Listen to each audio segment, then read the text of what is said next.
Hello, everyone. How's it going? Happy Friday. We're a little behind promoting this and having some difficulties with thumbnails and tech issues because our dear friend Austin has moved to the sticks. Where I was sticks before. Well, you're in the sticks before, but at least you had suitable internet. Now your internet is run by coconuts and gerbils on spinning wheels, and so we've had to make some changes. But hey, it's all good. We're here. Alan, Austin, how are you guys doing today? Doing pretty good. I'm okay.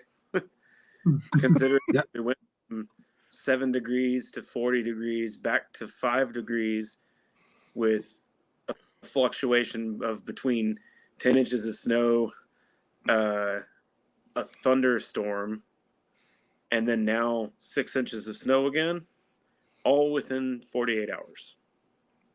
Yep. That's just crazy stuff. In northern Minnesota. Take what we get. Seriously, this is Minnesota. That should have been. We had a blizzard and a thunderstorm within 10 hours of each other. Yep. Wind. We had the wind. Our neighbors lost some big trees. Oh man. Yep. Tree. We had a big tree in our yard come down. I got up this morning and it was so cold and my car wouldn't start, so I had to jump my truck off Rebecca's car and go into town.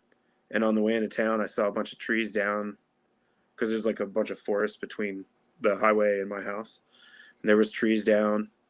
And when I stopped by the liquor store to grab some beer, the liquor store owner guy told me that there was a dude on 21, which is the highway right near us, flew off the road into the woods and died because he slipped on the ice.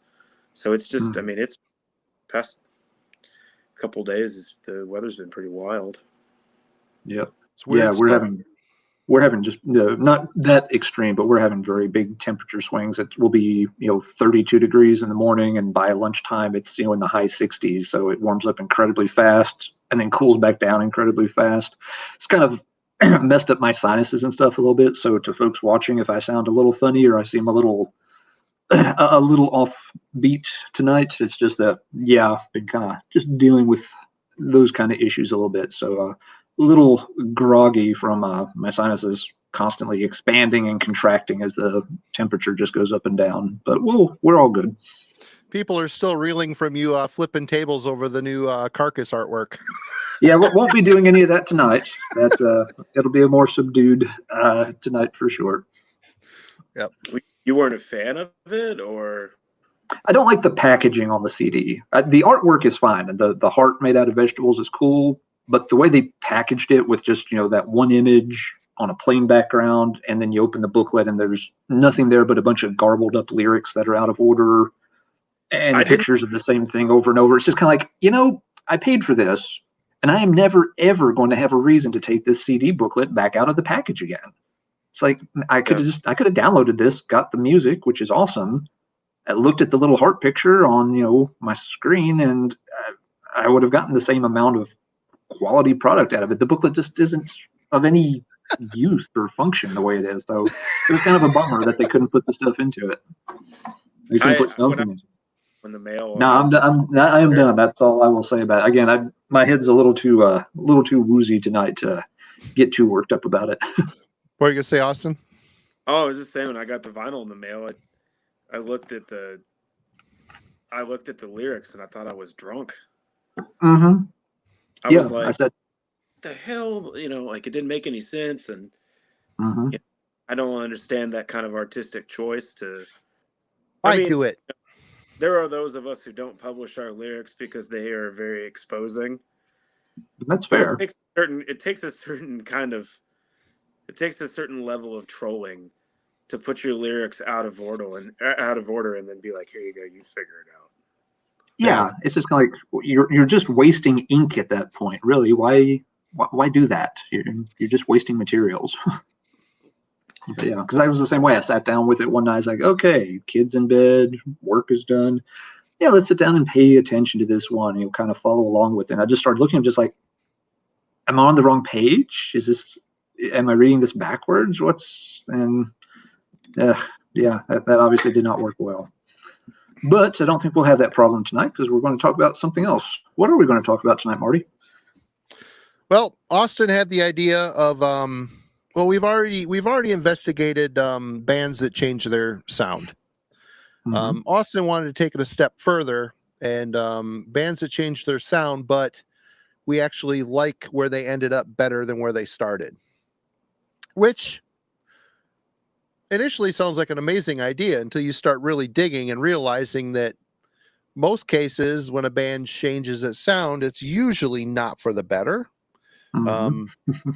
Let's face it, bands start off, they're young, energetic, they've had their whole lives at that point to write their first album. They write their first album, it sets a precedence, and as they grow and mature, things change, people evolve, their tastes change. Yeah, good point. Not Darkthrone with this. No, my favorite Darkthrone was the debut, and after that I like the black metal stuff, but they changed so much, and I do not like where they're at now, not a bit, to be completely honest. Yeah, I mean, it's the old adage, and it's almost a meme that the demo was always better. Most metal fans, we like the earliest stuff the most, and as time goes by, we feel the bands kind of go in the wrong direction or tail off. So, but yeah, so tonight we've got to find the cases that are the opposite of that, and find the ones that actually made changes that we think were a big improvement and kind of help the band move forward in a positive way rather than getting off track or selling out or changing and just getting old and tired and putting out the same stuff that didn't sound very inspired anymore. What were your thoughts behind this, Austin? What were you thinking? Well, there's two aspects to this that I think that should be considered. By the way, I'm getting my computer going just so that I can see the comments too, or see the shit. So, I'm trying to get all that sorted out here. But there's two aspects to this that I think are worth considering. I see somebody said not Swan Song. I actually like that album. Anyways, but that's for another. Austin knows what he's talking about, Marty. Oh, he doesn't.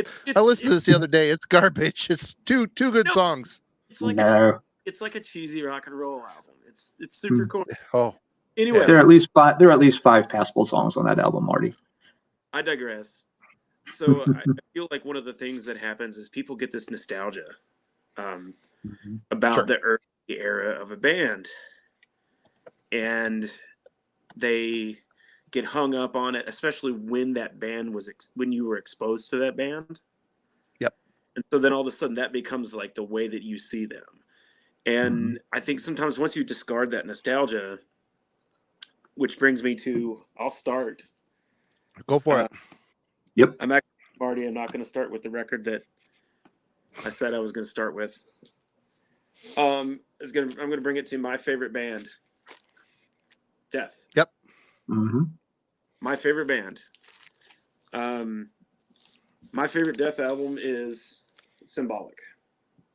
Excellent choice. Good choice. I know it front to back. I know every single second of it. I've listened to it more times than I have brain cells. And I mean, I'm obsessed with this record. I think it's brilliant. I think it's introspective. I think it's musically incredible. I think Gene Hoglan's performance on it is one of the best drum performances of all of humanity. I love the artwork. I love everything about it. I know a lot of people, like Becca and I were talking about this today when I was picking records for this. And she was like, well, think about, it's the difference between a hill and a mountain. You climb the hill in preparation for climbing the mountain. And when you climb the hill, the big hill, it's the hardest you've done up until that point. But the mountain, you haven't even begun to hit yet. And Death's first three albums, they were the hill. They were incredible, amazing albums. No one had ever done it before. But it wasn't until they took those next steps of progression, human and onward, that they redefined the genre that they helped invent. And I feel like Death is a prime example of exactly this. Those early 3 albums, everybody sees as indispensable classics. But Becca said this best. Every era of Death is an indispensable classic. Long way, they defined the genre. And, you know, Symbolic is the epitome of their reinvention. Human is when they began to shed, you know, the early albums. I mean, arguably you could say Spiritual Healing is that, because it's the first record that's kind of techie.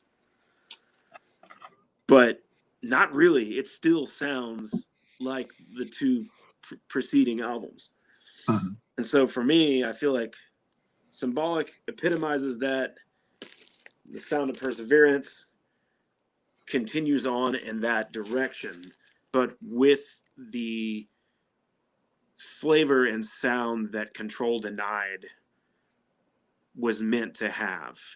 And if you look at like The Fragile Art of Existence as the in-between album, which it was, of Symbolic and Sound of Perseverance, if you listen to it in between and then just disregard the fact that the vocal style is completely different, it is the album that links these 2 records together, in my opinion.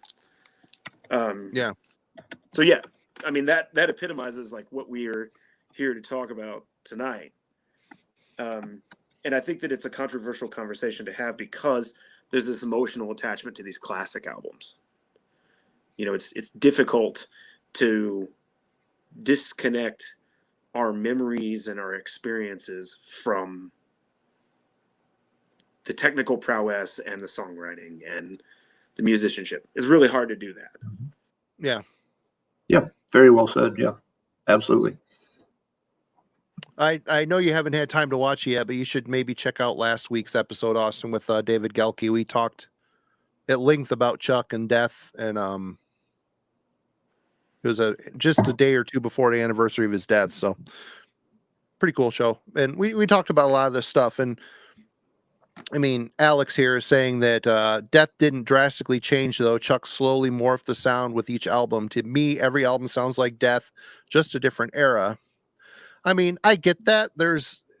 But there is a definite shift. And, you know, part of it was Chuck's innovation, and part of it was the people he surrounded himself with, too. I mean, he kind of gave these people free reign. You know, he would tell Steve DeGorgio or Gene Hoglan, you know, do what you do. He even told Richard Christie, do what you do.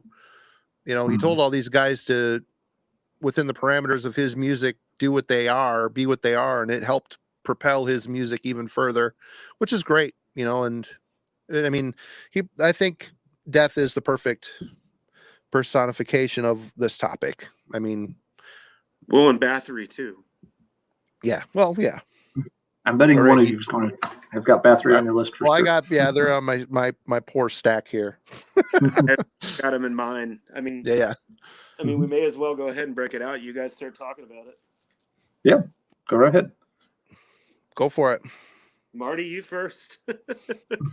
Well, I mean, I'm not going to lie. I mean, I came from the era where I was there for the early Bathory, but I was late to hear it. I ended up hearing a lot of, I don't know which one I heard. I think Hammerheart was the first one I heard on tape, but basically this album is very Motorhead and Venom influenced. The two mixed together, mixed with a little bit of the Scandinavian sound, is, you know, second wave black metal. This is the blueprint for it, essentially. This and the second and third albums. For me, I like this era. I think the best of the first three is Under the Sign of the Black Mark. That just seems like where all the songwriting really matured. It sounds like proper black metal to me, where the second one, The Return, kind of a mess. It's kind of a sloppy mess of an album, but this album for me is where things really, and he stated in a interview, I mean, you had to take everything the guy said with a grain of salt because he lied about everything. Yeah. But it came down to Manowar was a big influence on the Bathory sound. And you can hear it. Once you hear him say the words of Manowar and you go back and listen to this stuff, it's there. It's not as technically proficient or talented. Joey DeMaio is an amazing bass player. There's some stuff in Manowar that, people thumb their nose, call them cheese balls, but they're very talented musicians. Quorthon took the essence of Manowar and gave it that atmosphere, that Scandinavian feel. And as he went on, he put out some great albums. This is my favorite Bathory album, hands down. Blood on Ice, my absolute favorite. But Sure. the last two albums, Nordland 1 and Nordland 2, these albums, he went out on such an amazing high point. Both of these albums, front to back, are perfect albums. And those were my choices as well, Marty. Yep. And I could have grabbed the vinyl, but I didn't want to have to navigate all that crap here. But it's one of those bands that I've got multiple formats of most of his stuff, just because it's forever timeless. And to know that when he passed, he was working on an album called The Vikings, kind of cool. I kind of wish could have been a fly on the wall to hear what was going on there. But Quorthon's another one of those. He was very far away from where he began, and I think the music got a lot more passionate, had a lot more to say, a lot more spirit, a lot more feeling than where he started. So I made the choice to include this one, even though like my obvious favorites are Hammerheart and Nordland 1 and 2. But I included this because this record was recorded at the same time as Bloodfire Death. So he says. So he says. I don't know if that's entirely true, but that's what he says. Yeah. The archives. It came out of the archives. And it was shown. And I find it interesting because this album is kind of like a glimpse into what things that were to come. And it's also kind of a pivotal point in his music and his recreation of his sound. And hands down, my favorite era of Bathory has always been the Viking era. I love it, and it's awesome. It's awesome music. I love the aesthetic of it. I mean, this is one of my favorite album covers of all time. Yeah. I love Nordland 1 and Nordland 2, but in particular Nordland 1. I mean, it's just a banger of a record. Yeah, Sea Wolf and Vinland on Nordland 2 are great. Vinland's a great song. But for me, Blood on Ice, it's got his two best songs ever. The Lake, which is the best song he ever wrote, and The Wood Woman. Both of those songs are top tier Bathory songs. They would be 1 and 2 for me, and then filled in with a bunch of other stuff. But I mean, for a guy, yourself, Austin, writing music. I mean, I've tried writing music on my own. I lack focus. I lack attention span. For a guy, for so many years, his entire career, basically, he'd have people that come in and help, but it wasn't basically him. I mean, you know how difficult it can be and how much of a challenge it can be to write your own music, for so many years. They're telling you that you're writing the same song over and over again. Yeah. That can be really difficult. Yep, absolutely. And that's the reason why, I drive my friends nuts, but I'm always playing my records for them. And I'm like, dude, be brutal with me. Tell me it sucks. Like, tell me what's wrong with it and I'll fix it. And I can't tell you how many times I've had a friend come in and say, dude, you need to do this, and that I will go do it. Like, fucking Marty, you just had me change something on a record. I didn't have you change it. I suggested something. It wasn't. Well, it would have been fine without my suggestion. I'm not saying like, I'm not putting that out. Oh my God. You were like, dude, you should do this, and I'll do it because I've got no one else there. When I'm working alone, I don't have anybody there to. Oh fuck! Aaron just said I stand by Requiem. No, dude. No. Requiem has it. If you go back now and listen to it as a thrash album and not, I see what he was trying to do. It's just it's kind of like the Saint Anger drum machine sound. It's just not. It's a drum program. Requiem is a banger, but the album falls off really quick. Yeah, and it gives us a glimpse of what's to come with Octagon. Octagon's a turd. But I feel like only the beginning of Requiem is good, and then it just very quickly nosedives right into the cesspool. Yep. So Yeah. Alan, what have you got? So we skipped you here. No, that's cool. No, it's all right. Let's see. First one I picked as a good example of a band, I think that went in the right direction, changing their sound, was Anathema. They started out as one of the UK big three, sort of going for the death doom style, and they were good at it. Yeah. But I didn't think they were the best at it. Albums like Pentecost 3 and stuff.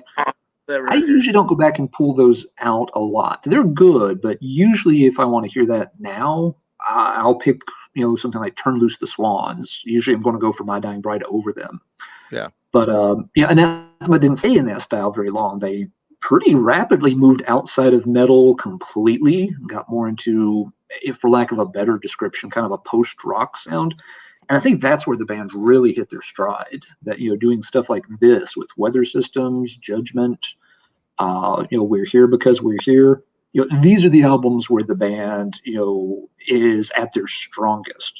They were perfectly fine as a death doom band, but again, just for my opinion, they weren't the best death doom band. They were. My Dying Bride had them beat in that category, and if they had stayed in that track, I don't know what they would have done. Because other bands, of course, have come along and kind of copied that sound, and they could have just kind of become lost in a crowd with that particular style. But they moved on to very different things, and for a lot of bands, they would lose a fan base pretty rapidly. They would do one album like this, everybody would hate it, and they would just disappear.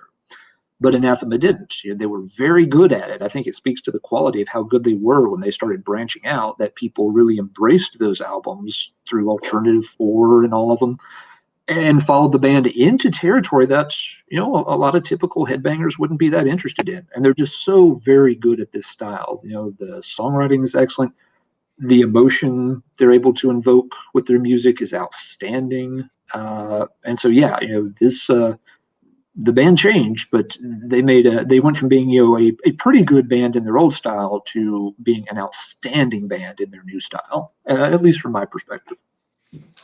It's amazing that band ended up like, I think the last one I have of theirs is A Fine Day to Exit, and I'm not a Beatles fan, but that album is very Beatlesque, and it's quite a good album. It's really, the songwriting is really strong, kind of depressive. I mean, they really encapsulated a lot of different feelings within their music as they went forward. But I didn't mean to cut you off, Austin. Go ahead.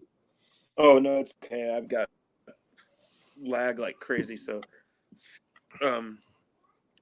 I was gonna say, like, that was an era of a band that the second era of that band was something that I had tried and never really got into. Like, I bought years ago, because I discovered that band right around the time A Fine Day to Exit came out. But that'd have been what, 2003? That sounds about right. Yeah. Early 2000s. So 2003 is when I discovered them. But the record that I bought was Pentecost 3. And I loved it. And I loved the feedback, worship, and how he used frequency resonance to create sustained notes. Instead of using an EBow, he would lean into the amp with his guitar to create like sustained notes with feedback. And I thought that was the coolest thing. And that was what eventually, like, I did that a lot in a band that I was in at the time, but it was very hard to control. Fuck, sorry, I can't read that. It's the same here, Austin. I much prefer the early stuff. You can only stomach up to Alternative 4. Yeah, we've got to explain to folks that I'm on a phone because the internet here is so bad. That's why I have my computer over here on the side so that I can read it. Also, I'm half-ass blind, so. But the stuff after that, for some weird reason, I mean, I tried some of it. I did. I mean, I bought, what is it, Eternity? There's one. Judgment is one. Eternity. Yeah, Eternity is the one where they go for that, kind of big classical, kind of more of a Pink Floyd sound almost. And I bought A Fine Day to Exit, and I thought it had moments that I liked. I didn't like Alternative 4 very much. And I did not like what's the Red album? Yeah, where he's in the boat. What is that one called? That's one probably my least favorite from that era. Pulling it up right now. Natural Disaster. Yeah, that's the one. Yeah. You know, but at the same time, like I saw that they were really, really good at this kind of like Radiohead kind of thing, mixed with Floyd. They were really good at it, and I respected that. It just wasn't necessarily my thing. I mean, this is very much the same as Catatonia. I love all of the Catatonia stuff up until Night is the New Day for various reasons. The records that I go back to are the metal records, the early, yeah, the ones that I do very often. Serenades is my favorite, to be honest. Serenades? Yeah. Man, out of the early records, that's my least favorite. I think my favorite is probably either Pentecost or Silent Enigma. I love that record, but some of the vocal stylings on it I kind of could do without, but you know, whatever. I mean, this is metal, you know, you don't always like the vocals, and that's just how it goes. How it goes, yep. So, you know, it's one of those things. Sorry, I almost can't stand not being able to read the comments because I love. They're so funny. Some of the things that they say are great. Well, Ian from Wodenstone's or Nemeris is in there, and Aaron is in there from Falls. Yeah, I know. That's one of the main reasons. Some buds in there. Some buds in the chat tonight. Hey, Rick. I know. I don't want to miss out. I don't want to miss out on our pros. Yeah, a lot of those bands, you're right, you know, have changed their style. Catatonia is a good example for me personally that kind of went the other way. That, yeah, I love their early stuff, but they got to a point where they got a little too into the sad rock shoegazing sound that I wasn't very interested when they really went down that path. It was like, they're not bad at it. It's fine. But yeah, for me, that's a band where I do want to hear mainly the early stuff, and the later stuff not so much. But yeah, for me at least, yeah, Anathema I thought is just very good at the newer style, but it's not going to be for everybody. And there's moods, you know, you can have a mood for a certain era, and you know, and I find myself like reaching towards the older stuff. That's why this topic was so hard for a lot of these bands. But at the same time, you know, like I said earlier about Death, is it a nostalgia thing? You know, is it because of our attachments to them that we're unwilling to see this band? And it's almost as if they're a new band completely. Yeah. Sometimes, yeah. Yep. Yeah, definitely. That would definitely be the case with Anathema. Yeah, it doesn't resemble their earlier work hardly at all. No, not at all. Well, let's keep it in England here, and you can't talk about Runa. Hang on a second, we have a lost child. Oops. No, he's not down here, hon. So Runa is running around somewhere, and we don't know where he is. Oh no! Well, he's probably hiding to. He's doing this thing where he jumps out and scares the shit out of us. All right. That's always fun to do with elderly people. So I'm gonna stick with England for a second and talk about Discharge. Hear nothing, see nothing, say nothing. These guys are very much, you know, a classic when it comes to D-beat hardcore. And this album has entered my life 3 times now, and I just love it so much. The band's more cock rock, Grave New World. Marty. Oh, I was gonna break it, but I can't. Oh, there it goes.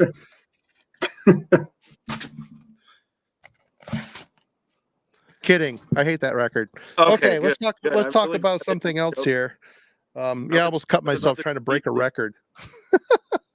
Let's talk about, well, I'm not gonna do that right now because I'll step on maybe. Here's one. All right. Let's talk about Austria's Summoning. These guys started off as a pretty average I'm sorry, Alan. A pretty average black metal band, and let's be honest, this isn't a very good album. But immediately following this album on their Minas Morgul full length, they went full on Casio keyboards, really simplistic keyboards, but the melodies are so strong. It totally encapsulated what Middle Earth felt like when you were reading it. As this band went on, they basically settled in. I mean, Stronghold is my favorite Summoning album. Distant Flame Before the Sun, the final song on this album, is probably one of their best songs they ever did. But they've maintained this style right on up to the end. Their last album, they're starting to get tired. That the latest album by them doesn't do much for me, which is Really? I hate to say that. Huh, I actually like it a lot. I like the album before it, Oathbound. Is that the no? What was it? Old Morning's Dawn. I thought that was a really great album. But their latest just seems really tired. What's that? You don't like With Doom They Come. I listened to it twice. But give it another listen. Yeah. I like it a lot. I think it's still they're still top of the game. Yeah, this is definitely a band that shifted for the better. They came out of a scene that, I mean, they had ties to the band Abagor, and they weren't. This early incarnation of the band was not as good as Abagor and as good as other bands, not only in their own country but bands that were in the Scandinavian scene. Summoning. I mean, this is one of the first bands I thought of when we came up with this topic, to be honest. Mm-hmm. Yeah, no, that's a good choice. And you're right. I don't mind Lugburs at all, but it is a very kind of standard issue, European black metal album. They would have been immediately lost in a crowd if they had stayed with that sound. But after they found their groove and they've stayed with it. But no, I thought even Old Morning's Dawn, or with Doom We Come, was still very good, because it's a band. They are in danger of getting in a rut, because the albums have become very consistent from one album to the next, but they're still just really good at it. And they, with Doom We Come, they've got several songs that stand out really nice on that one for me. So yeah, they're still hitting it out of the park. It's one of those few bands that as soon as I hear they're releasing something new, sure, sign me up. I'll buy it the day it comes out. I don't need to preview it or think about it or wait and see how it turns out. I will buy it, take my chance, because they're very consistent. I've always liked them. There's Human Falafel. There's no way that Grave New World album was worth $1,000. It was ratted out. That album has come back. I keep giving it away, and it keeps coming back to me. And this one was all scratched to shit. So it's not like I denied somebody some great treasure because that album sucks bad. It is a turd. It is a complete turd. Well, I think that Summoning is a really good choice, because like that record, I never go back to that album. No. And honestly, even really? Minas Morgul, I like that record, but it wasn't until the following album, Dol Guldur. That's the record, and it's actually Aaron, Falls of Raros Aaron, is the one who got me into Summoning. Oh, cool. He showed it to me when we were on tour together, and I love Summoning. I listen to Summoning all the time, and Runa, my youngest son, is like obsessed with Summoning right now. Nice. So yeah, like thanks, Aaron. Yeah, that's a really good choice, Marty. I didn't even think about that. All right, you're back. You beat me to it. But no, that's cool. Yep. Austin, what you got next? So I'm not going to say that this is my favorite record by this band, but I love this record, even though my favorite record by this band is the album before it. But I love this album. And I know Marty did it, and I know you want me to smash it like you did that Discharge record. But no, I think you like it. That's cool. Like you say, you tell me all the time, we all like stuff that sucks.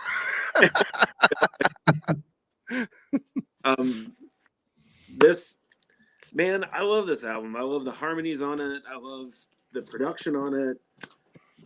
I just, it's a really enjoyable album, and it's, there's no blast beats on it. There's no black metal on it. It's like if Motorhead was a melodic death metal band, and I freaking love it. I know it's not the best era of this band, but and I don't understand the controversy why everybody hates it. It's a great album. The songs on it are bangers. I mean, it's heavy. It's sing alongable. I mean, it's, you know, the lyrics are totally stupid. This is a great record. I enjoy it thoroughly. I love the live Rebirth double LP set. That's cool. And I don't know, man. I dig it. It's a good record. Mix in the chat. Andy Likes Metal says, finally someone giving the right opinion on Re and Chaos. Circus Lizard saying that Dissection is really good. And then there's other people, Jesse from Arcane Archivist saying, yeah, I can't do that album. There's a lot of people that are going to light me up over it, but I think it's a great album. I enjoy it thoroughly. I get it. I mean, where do you go after Storm of the Light's Bane? You basically wrote... Yeah, to jail. Totally. I reach for Storm of the Light's Bane more often, but that album is in many ways is perfect, and there's no way he could have either wrote the same album or went totally different direction, which is what he did. He went in a different direction, so he wouldn't even have to be. You can't compare Re and Chaos to the other two albums, other than the logo on the top. It could have been. It should have been a different band. It sounded a lot. It sounded. I like Starless Eon, and I like the instrumental on that record, and that's about it. I mean, a lot of the rhythms and riffs seem really kind of new metalish to me. And then talking about the Red Dragon of Destruction, every fucking song, I couldn't. It was so. And I have tried to get you to give that album a shot, and you have. I bring it out once a year. I bring it out and I put it on. I'm just like, it's boring compared to where he came from. By the way, we have the room. The room just got much more beautiful. We have a Becca with us. I am. Hey, Becca. Hey. She's lurking. So, dude, you've been a hell of a sport about that record. Once a year, I'm like, just give it a chance, and you're like, that shit sucks, and I'm like, come on, just. I promise, I'm not gonna sweat you down to listen to that record anymore. I'll go through the rack and be like, it's been a year. I'll put this on, and I just put it on, and it never clicks. I don't know. It just hasn't got there yet. I've never had a strong reaction one way or the other with the album. It's one I didn't play it a lot, and it's kind of like, okay, I've heard it. So yeah, I don't really have a dog in this fight, so I'm staying out of it. Right on. Well, speaking of the fight, you're back in it, Alan. What do you got? Okay.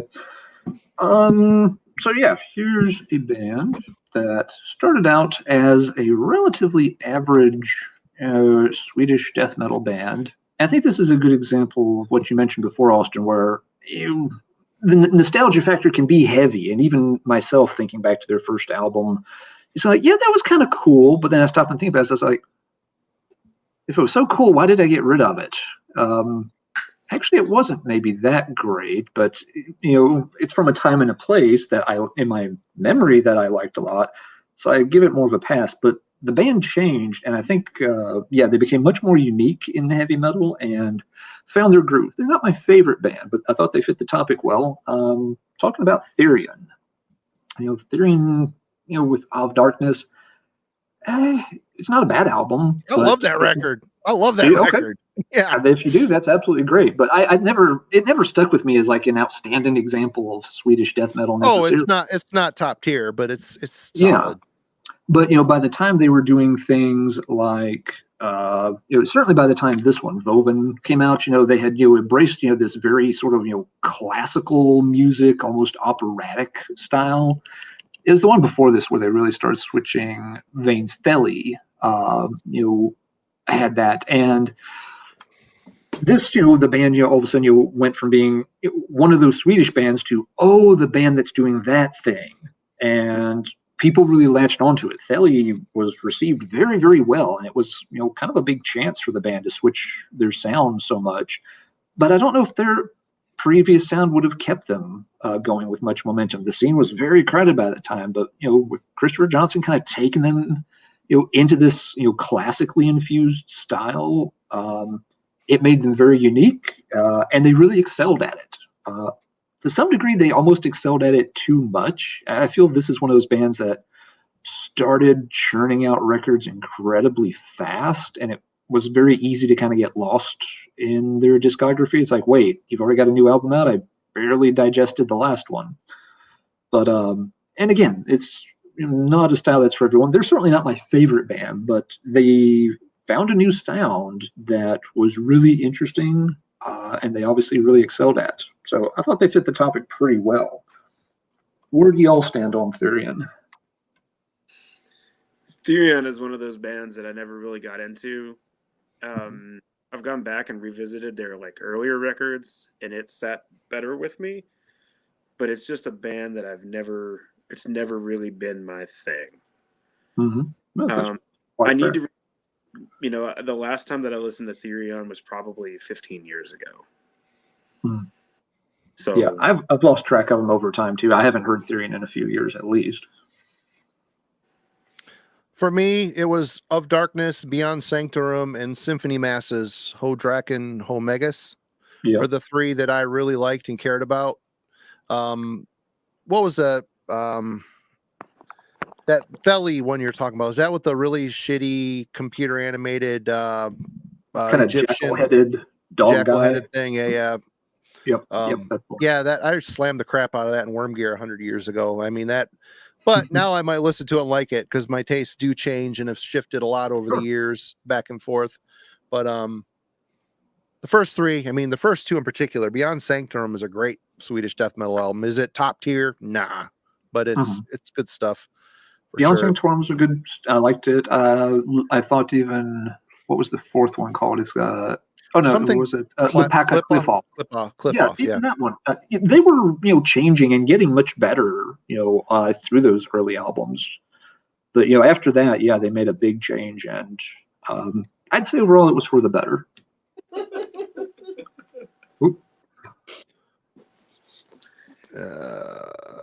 People are talking about Ulver, and I can't say that I like New Ulver.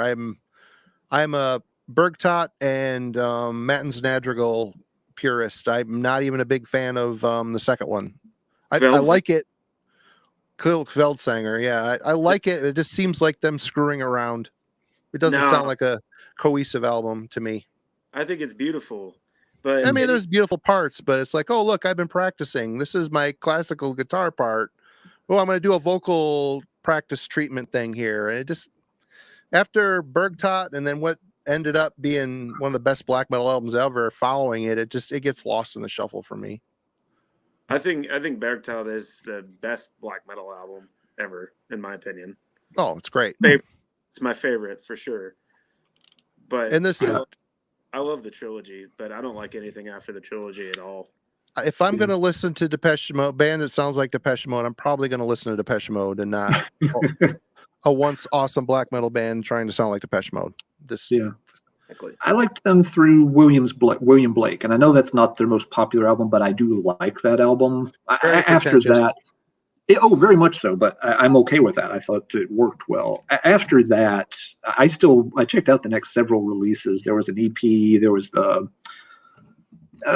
something about Perdition City.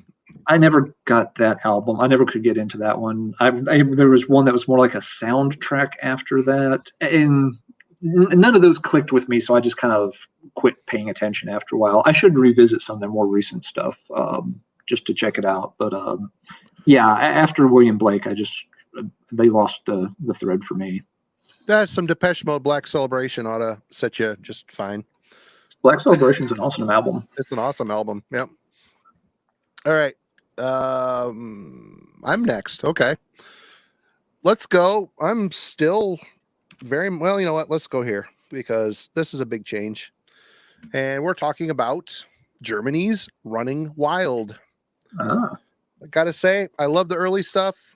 This was a big album for me when I was a youngster, riding my BMX bike around with headphones on tape, trying to do some sweet jumps. And I was always too fat to do any sweet jumps, but I tried. And they shifted to the pirate metal thing. When this album came out, honestly, I didn't get it. It took time. It wasn't until this album that I was kind of like the holy shit moment for me with Running Wild. And another Black Hand In, another amazing album. Yeah. They got a lot more melodic. They got a lot more hook oriented and catchy and triumphant sounding. Just everything about. He's stayed in the style a long time. We're going to be talking about them at length, I think, here coming up in a week or so. We're going to go over the new album, I believe, on a Wednesday night probably. But so I'm not going to get too far into Running Wild, but it was a very noticeable shift. And I got to say, I think it was for the best because their fan base grew. They went from kind of a cult, weird metal band to a very European acceptable not acceptable, what's the word I'm looking for, accessible, European accessible, triumphant, melodic, really good, unique. No one sounds like Running, well, Blazing Stone sounds exactly like Running Wild, but they're trying to make a tribute out of it. But yeah, Running Wild. Yeah, with Running Wild, a lot of it was, the aesthetic change and, more of a lyrical, shifting the lyrical focus away from the sort of generic heavy metal with a little bit of Satanism sprinkled into, the historical themes, the pirate themes, the freedom and liberty themes. And it obviously worked well for them. If they hadn't have changed styles, I'm convinced that's a band that would have made about one more album and just appeared into the woodwork of German heavy metal bands that, while all individually, have their merits, kind of get lost in the sands of time. But coming up with their own unique angle, it cost them some fans. They took they still take a good ribbing about the whole pirate thing to this day. But hey, it established a long career for them, so they obviously made the right call. Yep, absolutely. Austin, you're back. Well, I stayed out of the Running Wild conversation because I don't know much about it. Becca's the Running Wild fan here, so smart lady. She's sitting over there biting her tongue. But Becca, I mean, you like the pirate era. Yeah, and what I'm saying is that, I totally agree that if they hadn't done that, they probably would have just faded into obscurity, meshed with all the other, European, like German heavy metal bands at the time. But it's something they made a distinct choice that may have alienated some fans, but it also made them a classic. Like otherwise, have become a classic, has something distinct to earn that title. Next time you're over, Beck, we're going to hang out, get drunk, and listen to a bunch of Running Wild records. Yes.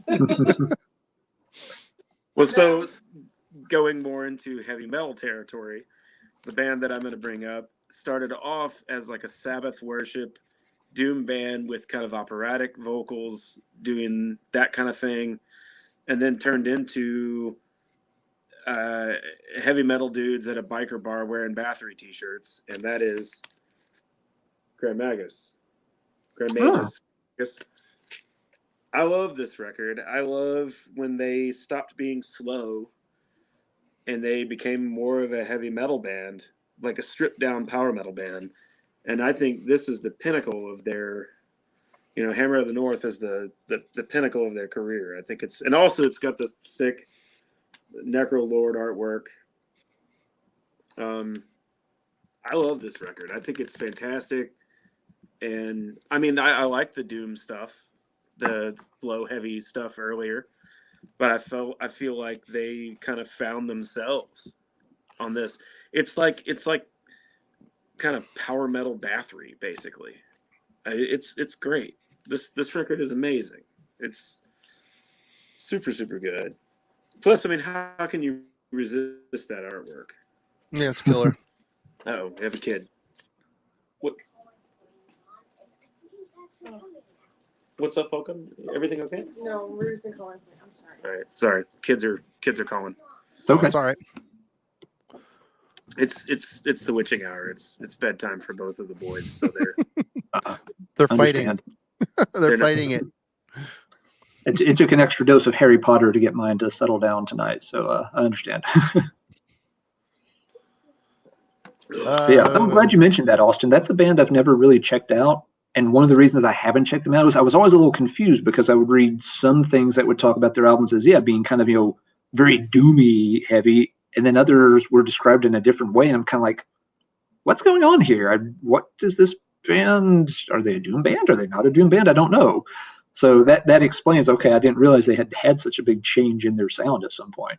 So that's good to note. I think it's called Monument. 2 albums before this one. It's super slow, super heavy, down-tuned. It's amazing. It's super heavy. But I actually prefer this more like kind of like biker metal sound that they do. It's just really triumphant, and it's really, I don't know, it's really good. I think it's great. Okay, so, Alan, it's worth your time. I'll check it out sometime. We'll check it out. I'll now check out both eras to see how it compares. Now that I know what I'm doing. Well, knowing you're a huge Pentagram fan, you might like the doomier stuff more. It's hard to say. True. Don't know. I might like the what Austin's describing though, with sort of the more biker stripped down sound. I can get into that as well when I'm in the right mood. So we'll see. All right, Austin got more into the heavy metal realm. I'm going to step out of it for a minute and mention a hardcore band that they were on the LA hardcore, California hardcore scene in the early 80s. I don't really know how big they were on that scene. Because they've lasted a long time. They of course have, there's a mythos that's built up around them and their main man. But I don't know if they were really that big of a thing at the time. They made an album, and I think it was fairly well received. And I've heard it. It's not bad. It's not my favorite of that style. But then, years went by. They kind of came back with a different sound, and that's where I thought they, again, really made their mark. And this is one that's probably not popular with some folks, but it's Social Distortion. They, went from being a sort of straightforward, hardcore band with things like, Mommy's Little Monster. But then when, after Mike Ness, got out of jail, came back, put together a new band, he had this very unique blend of, a punky vibe with this kind of old classic Johnny Cash twang to it. And I get why some people didn't like it because, it may have been, a little too country sounding, mixed throughout it. But I thought it was really neat. This is something that one of my roommates in college turned me on to. I would see their CDs like, in the used bin all the time, but I knew they weren't a metal band. I wasn't really going to take a chance on them without knowing more about it. And he had this album, White Light, White Heat, White Noise. And was playing it like when I got back from class one day. I was just like, it was, what song was it? It's the really fast one. Don't Drag Me Down. And I remember something, just like, damn, what's that? That's ripping. That's really good. And he's like, oh, it's that Social Distortion album. I'm just like, huh. And he had just got it. He played it, for a few weeks. And I was just like, this is actually really fucking good. The songs, some are faster, some are slower, some have a little bit more of that Johnny Cash, influence than others. But they made several albums in this vein, and most of them I found that I liked quite a bit. There's some misses here and there along the way, but this is a band I was much more interested in what they did later. I've gone back, and replayed Mommy's Little Monster, from time to time. It's always like, okay, I've played it. I don't really feel the need to keep replaying it. It goes back, on the shelf. I don't think I even have a copy, a physical copy now. I just have a digital copy. So I'll play it, but I'm done with it. But these albums, when I get in the mood, I'll play Social Distortion for a week or two. But it's this era, that's later era where they retooled their sound, and Mike Ness found his thing. I thought it worked really good, though I understand it's not a popular choice for a lot of folks. I have no horse in that race either. For sure. I mean, I remember seeing the more rockabilly type stuff on MTV 120 Minutes and stuff back in the day, and it was kind of like wallpaper. It never really struck me as good or bad. It just kind of was, I guess. Yeah, it very much, he adopted that kind of late 50s rockabilly aesthetic with the slicked back hair and the glasses and everything. But it's very catchy. It's energetic.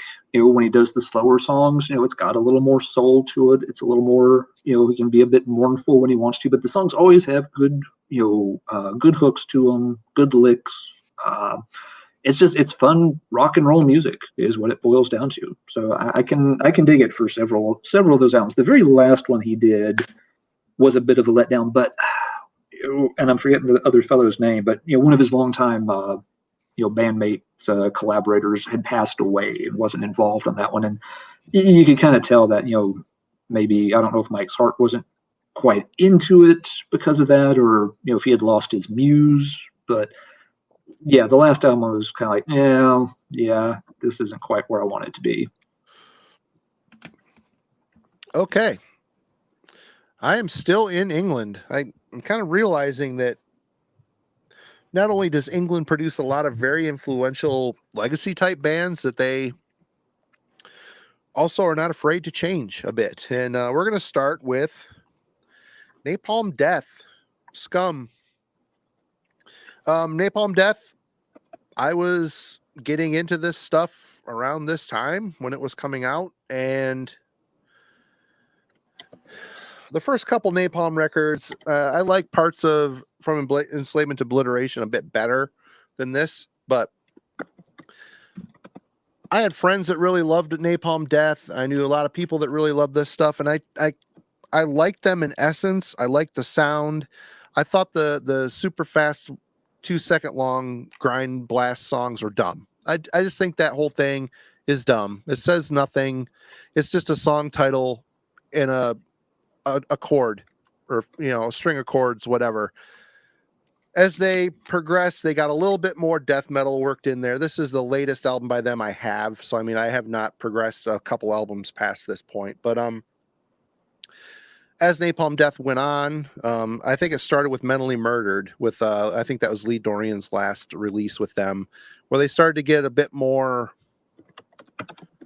They're thinking a little bit more about songwriting than they were just making a statement, whether it was a political statement or just reciting the You Suffer Why. That's a song there's nothing to that. And a whole album full of that stuff, there's not a lot to chew on other than the wow factor of it all. But as they went on, they got a lot more experimental. They involved, starting with Harmony Corruption, and further, they started to get a lot more death metal minded. But then they would start, like with this stuff, start reverting back to, they maintain the death metal essence and style and sound, but they started to get a little bit more grind involved again. And I think John Zorn plays some experimental sax on this stuff. So they're not afraid to experiment, but as they've matured as songwriters, the songs have gotten better. And that's, as a person that wants to sit down and listen to music, I want to listen to songs, music that says something to me, not just farts and blurbs and, 2-second long blast beat with someone going over it. I think these guys changed for the better. If you listen to The Leech, Order of the Leech. Mm-hmm. It was a later era record. It was really. I might have it. I've got a whole bunch of their stuff, but I can never remember what it is I have. That was a later era record. I think it came out in 2004. And when that record came out, I was super into it. I liked it a lot. Yeah. But that's the last record of theirs that I've checked out. Is Order of the Leech. I think it was Order of the Leech. Is that kind of the bluish cover with the old styled artwork, and then it's like a tan cover.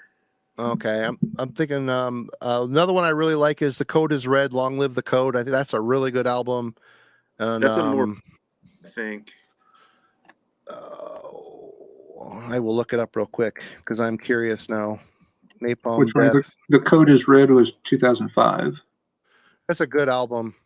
Holy shit! Is it that old? Yeah. The one that came right around before it or after it is Smear Campaign. I really like that album too. That came out in 2006. Those are two really good albums back to back. But yeah, do I listen to Napalm a lot? I don't. But when I do, it's never the early stuff. It's always the later, more formed, song-minded things. I agree. I feel the same way. That's a good call. Because I have old classic albums, but the ones that I go to are Harmony Corrupted, Utopia Banished, and on. Yep. Yeah, I like the early. It's not a band I have checked out tons of, albums here, albums there, but there's a lot of holes in their discography. I don't know, but yeah, I like those early albums a lot. Human Falafel made a good point in the comments before that, looking back at them, now it's easy to think, yeah, those are grindcore albums. The end. But at the time, those that was very groundbreaking material. That was very unique and very special in its day. So I really get why people, again, as you said when we started out, Austin, why people have a really strong attachment to those albums. That was very eye-opening stuff for that generation. Over the years, there's been so many copycats and so many other bands in that genre that, yeah, it's now you've got 1,000 albums of that style you can pick to listen to. But yeah, Napalm, it was very unique at the time, so I get why there's such a sentimental attachment to the early stuff. And yeah, I just don't know a lot of the more recent albums well enough to do a good comparison of the two. All right, Austin, you're back. All right. So I chose this Borknagar record, Epic. The album before this one is the one that I love the most, Empiricism, but we talked about that on the last time I was on the stream. I know many people are very passionate about the first era Borknagar. Yeah. I love those records. I think they're great. They're great records. But I like this era better because it's more progressive. Also, Asgard Mikkelsen is a fantastic drummer. He's only on Quintessence, Empiricism, and Epic. And then after that, they've had a slew of different drummers throughout the rest of their career. Brian is asking if that's the first one with Wintersorg. Is that the first one? I'm seeing some bad comments about this. I'm sorry. I don't remember. I'll check Marty. Ian's reaching for the eggs. Sorry if you don't like Wintersorg, but whatever. I don't care. I also do not care. This rules. Becca also doesn't care, Ian. I love these records. I think they're great. The songwriting is great. The concepts are great. I like the art. I think the art's cool. The drumming on it. Sorry, Runa just came down. What's up, buddy? What on earth are you still doing? Wintersorg was on the previous one too, Marty, Empiricism. Okay. So this was the second one with him on vocals. Sorry, Runa just came down. Buddy. Okay.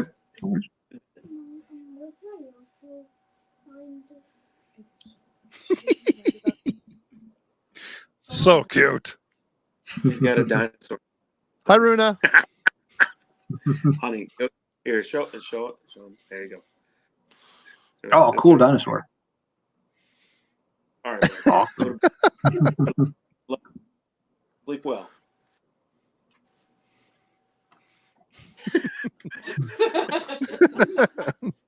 Runa.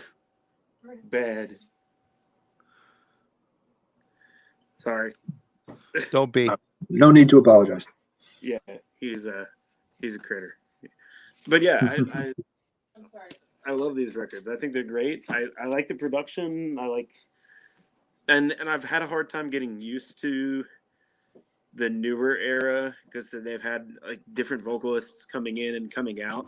The albums have seemed less focused, but they've still been, they've still been good. They're still Borknagar. So, yeah, that's an era. That's another band that it's a great example. The first three records are great. They're great. But the ones I listen to the most, totally that middle era. But they still, at their essence, have the same riffing style and sound. Even though they changed vocalists, they still sounded like Borknagar, to me. Although they did, like you said, they got a lot more proggy with Wintersorg. They're much more symphonic. They have these like bombastic vocal arrangements with all these harmonies and stuff. And Vortex's vocals were incredible on Archaic Chorus. Oh my God. I mean, he's as he's rejoined the band, his vocals have been incredible too. But I felt like their songwriting style was much more grandiose and much more varied, and there's a lot more dynamics at play these quiet moments, these explosive moments, especially on Empiricism. That record has these really explosive moments contrasted with these really quiet, gentle moments. Those records are awesome, and they're very different. I mean, you go back to the first Borknagar record, it does not. I mean, listen to Empiricism and then listen to the self-titled. They're like, they couldn't be further apart. Well, that was kind of like a salute to what second wave Norwegian black metal was doing at the time. I mean, that sounds like a straight up Norwegian black metal album from that era, mid 90s, you know. It's not, which is why I love it. I mean, I love that record. It's not very different than what Arcturus was doing in the beginning. It's pretty similar. Sure. But this is very different than what Arcturus is doing now. So. All right, Alan. All right, let's see. I'll go back into heavy metal vein. This is a band that had a big change in sound, and some people liked it and some people didn't. I like both eras quite a bit, but I think they made some amazing albums in the second style, so I included them. They started out as a pretty straightforward heavy metal machine on albums like Power of the Night and Hall of the Mountain King. And then by Gutter Ballet and Streets, they had gone into a very, most people describe it as rock opera, Broadway kind of style of music. It's still metal at its core, but it's very, very different. And I think the band did great in both eras. Both eras have some albums that don't work very well. People can rant and rave about early Savatage, and they should. But they made an album called Fight for the Rock back then, and it's a stinker. That album sucks. Yes, it's really bad. Not all of the OG Savatage catalog is strong. No. And when they got to the rock opera stuff, yes, they made some that are pretty dull. They ran with this. This is a good case. They ran with this theme a little too long and ran out of ideas. But some of these first ones, especially this one, Streets. This is one of my favorite albums of the 1990s. It's a great story. You can tell it's got autobiographical elements underlaying the made up story. The vocals are good. The pacing's good. The emotion that John Oliver puts into this is just top notch. You can tell the man's just bearing his soul when it comes to stories about addiction and problems with success and burning out and isolation. It's incredibly well done. I've bearing his soul and his chest. In this case, yep. But gotta have the shirts unbuttoned, boys. I've played this album hundreds of times, and it still, the really high emotion moments on this still just punch me in the gut every time. They did incredibly well with it, and they had a good run of these albums. This wasn't just a one and done in the style. Really, I think most of them up through at least Dead Winter Dead, they did a very good job with. Dead Winter Dead, of course, would help them branch off into other directions in the future. But I can listen to Streets or Gutter Ballet or Edge of Thorns just as easily as I could listen to Hall of the Mountain King and Power of the Night and albums from that era. They changed, but it worked very well for them. Big difference in style, but I like them both. Right on. Let's talk about this one. Let's switch over to Norway. We'll stick with Norway here. A band that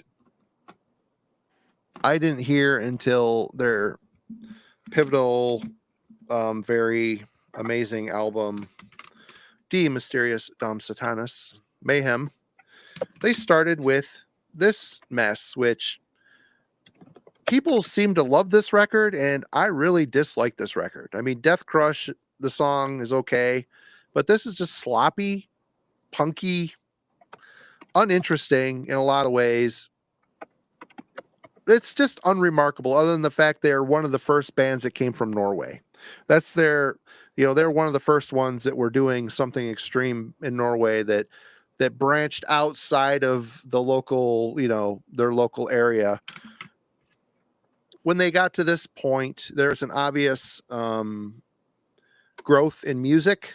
They've got a great drummer, Hellhammer. I mean, a band is only as good as its drummer. There's a lot can be said about that. He was a very fine-tuned engine that pushed this machine forward, and adding Attila. He was very influenced by Ogre from Skinny Puppy, you can tell. But the band got a lot weirder as they went. Obviously, Euronymous was killed, and there was lineup changes. Maniac returns. This is very much a martial industrial metal album. Very interesting. I hated it when it came out. Now is probably one of the albums I reach for the most when I want to listen to Mayhem these days, which is weird. It really held up well over time. This is the latest Mayhem I own, but I do like it. They maintained a very mechanical style and feel, but got a lot more aggressive and acidic in ways. Is a band that evolved a long way out of the sloppy punk mess that was this album. I mean, I've said I've hated this album before, and people are like, "What? How can you say that?" Well, it's not good. It's just the record either. Weird.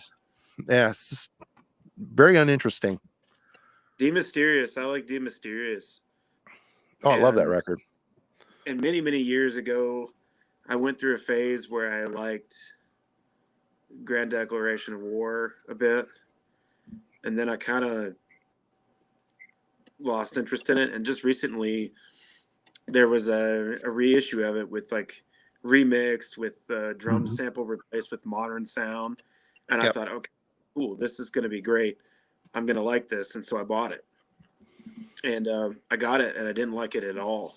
I actually preferred the really mechanical triggered sound on the previous version. It fit the concept of the album better. Yeah. And I hated the remix. It totally lost the feel of the original. But I also think that it was a time and place album for me. Like, you know, I've never been a huge Mayhem fan, but I like Demysterious a lot. I actually like Wolfslayer Abyss quite a lot. It's a very visceral album. Yeah, it's very evil sounding. I mean, everyone wants those albums to sound evil, and it's kind of a cheesy or corny thing to say sometimes. But Wolfslayer is one of the black metal albums where I listen to it and I feel like this really does sound venomous. Yeah. Well, it's got some like weird Dead Kennedys feelings at times, which I kind of thought was cool. And I, you know, when Order came out, I liked that record a bit, but I haven't visited. That album is crazy. I haven't visited since it came out, and I really haven't followed them much since. It's just not as much my thing. You know, I love Demysterious because of its contribution to black metal, what it stands for historically. Yep. But I don't really listen to it very often. I bought that live version of it, and that was really cool too. But I agree with you. Death Crush has never really been my jam. No, it's a moment in time, and that's about it for me.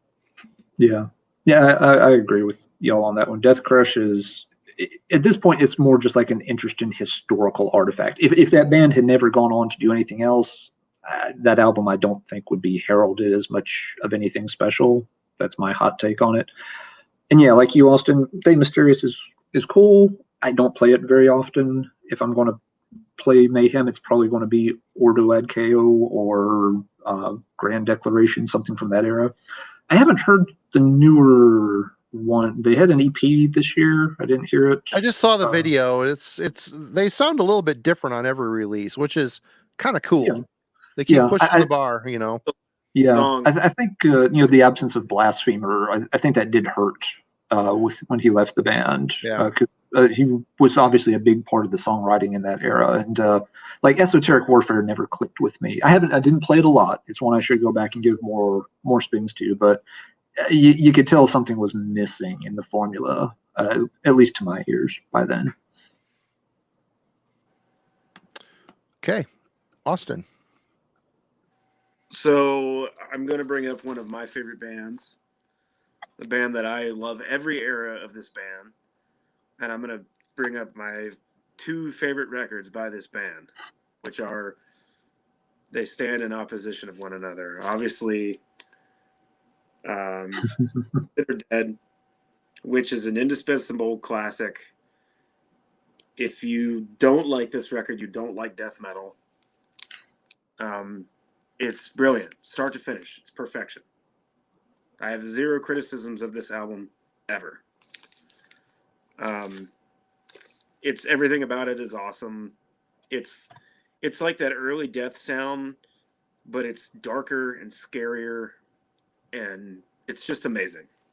I mean, there's not a moment on this record that I'm not just like enthralled with. I love it. I've listened to it 1,000 times, more than that. Me too. I bought it the day it came out, and I was blown away. My favorite Gorguts record is Colored Sands. The production is unbelievable. The songwriting is unbelievable. The flow of the album is incredible. It does not even sound, these do not sound like the same band. No. The vocals, maybe. Yeah, I mean, Luke's vocals are incredible. He's great. But this is just so unique. It's so its own thing. And I mean, this is just, it's a different band. It's a different sound. I mean, and they had all the incarnations on the way. I mean, Erosion of Sanity kind of started to lean that way. And then obviously Obscura was the album that some people have a really hard time with. I love it, but it's definitely a record that you have to be in a mindset to listen to. It's challenging, musically challenging. Yeah, it's all anti-music. Yeah, but it's amazing. Oh yeah. But this record, I feel like this is the one where everything comes together. You know, I mean, it's just this is the album of a lifetime, man. I mean, it's unbelievable. I mean, I this is my favorite Gorguts record. Period. It's great, totally great. But it's not the same. This is a totally different band. Like it sounds. I mean, the only member that has been in the lineup throughout the whole thing is Luke LeMay. Yep. So, but yeah, this is incredible. I mean, this is a desert island record for me. Human Falafel says the change between Considered Dead and Obscura is remarkable. And it really is. Mm-hmm.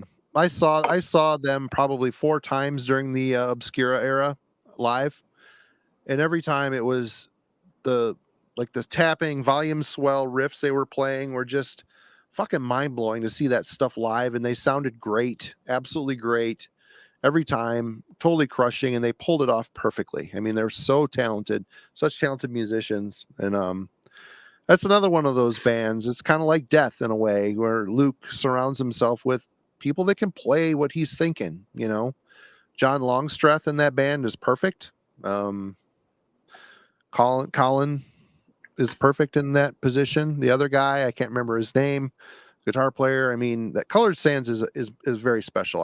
I will always favor Considered Dead because that's, again, emotional connection, nostalgia. I mean, that was very much a very big connection for me. I can put that on, and it's weird. The original pressing of the CD is very quiet because it's mastered so quiet. It's weird how they brickline everything these days when they master stuff. You have to really crank that bitch up to get the speakers to move air, but great band. Never put out a bad album.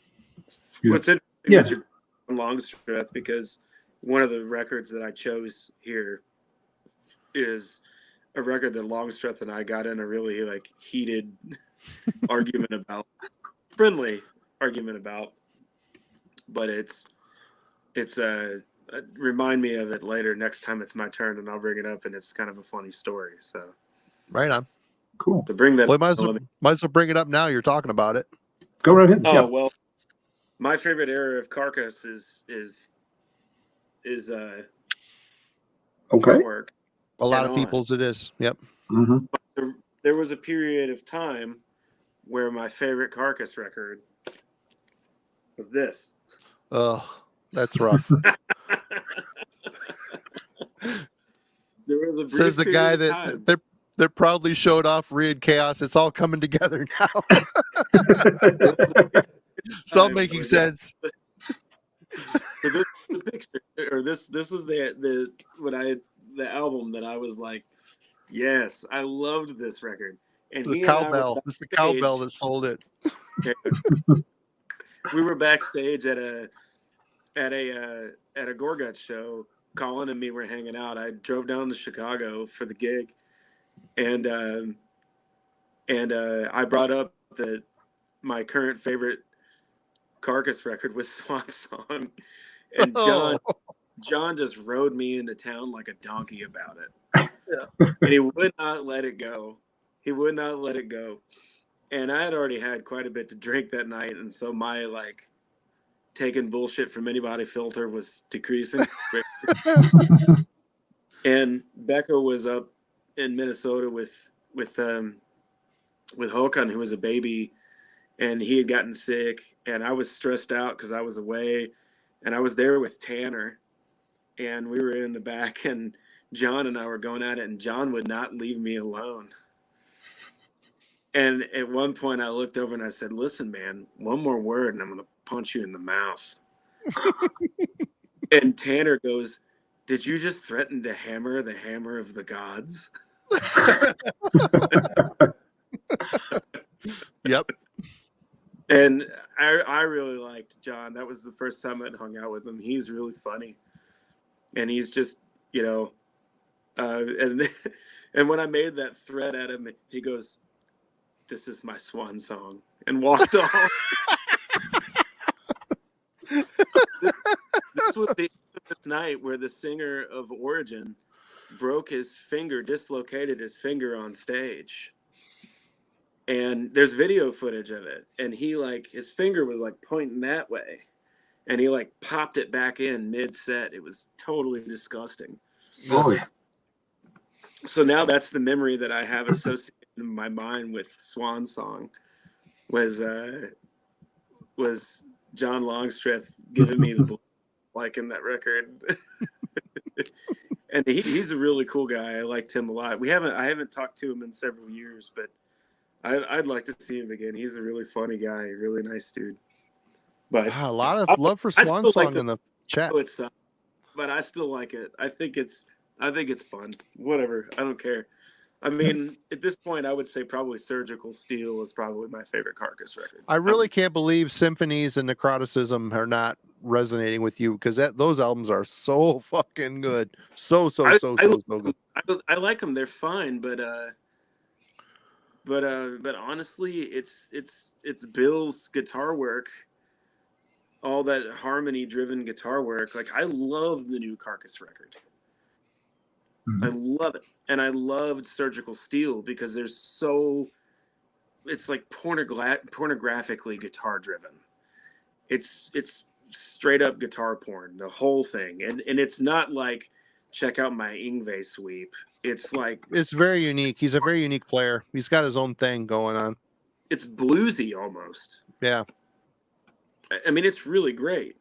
And Heartwork is really nostalgic for me. It reminds me of my time in Louisville, my 10 years there. Me and my group of friends there, the Lou Crew guys, we all listen to Carcass just constantly. Yeah. And I love those records. I love Carcass in general, but Heartwork, that's the one. And then obviously Surgical Steel, when it came out, I mean, we were all just like foaming at the mouth, ready for it. Yeah. I mean, it just really blew our minds, and it's such a brutal album. And the new one's awesome, especially the half of it. You know, the first half of it is just amazing. The musicianship is so incredible, and I love that they have stayed Carcass. Like, the new album has all of the eras of Carcass present. Yeah, it really does. It does, for sure. You can hear their entire career on that album. Yep. Mm-hmm. And people in the chat, getting the impression that maybe you did not see Wednesday, Alan and I popped on for we came on with the intention to review the new Carcass, and we ended up doing a discussion on their entire catalog. So we just posted it Wednesday. We're going to start doing Wednesday streams and discussions that aren't really big enough for Fridays. So yeah, kind of short 1 hour topic. Yeah, it was a 1 hour topic. If you want to hear our thoughts on the Carcass catalog, definitely check this out some point this weekend while you're sitting around having a beer ski. But yeah, And Alan is next. Okay. I'm gonna still be listening. I gotta go hit the bathroom real quick. Yo. Oh, no worries. Let's see. This is a band that haven't ever put out a lot of stuff, but they did have a big change from album 1 to album 2 that I thought was a big step in the right direction. They went from making a good album to then making a really, really great album. And the band I'm talking about is this is the UK band. It's a common name for bands, but the one I'm talking about is from the UK, and the name is Solstice. On this first album, Lamentations, they are very much trying hard to sound like Candlemass and Solitude Aeturnus. Very, very strong influence. If you read like some of the liner notes from their anthologies and stuff, they say flat out, I mean, the whole reason they started this band was they went to a Candlemass concert and saw Candlemass and were blown away, and immediately, they set out to go down that path. And it's a decent, kind of Candlemass, Solitude Aeturnus film. To me, it sounds a little bit more like Solitude Aeturnus than Candlemass, and it may just be because the vocalist is a little closer, in style to John than to Messiah. Got some great songs on this album. There are a few that are still a bit rough around the edges. You can tell the band is still trying to find their way. So yeah, fair enough. It's a good classical sounding doom metal album in the Candlemass tradition. They went through a lot of lineup changes. They always had lineup stability problems, and so by the time the second album came out a few years later, it was strongly revamped lineup, and they made this album called New Dark Age. And this isn't trying to be Candlemass or Solitude Aeturnus. This is its own beast.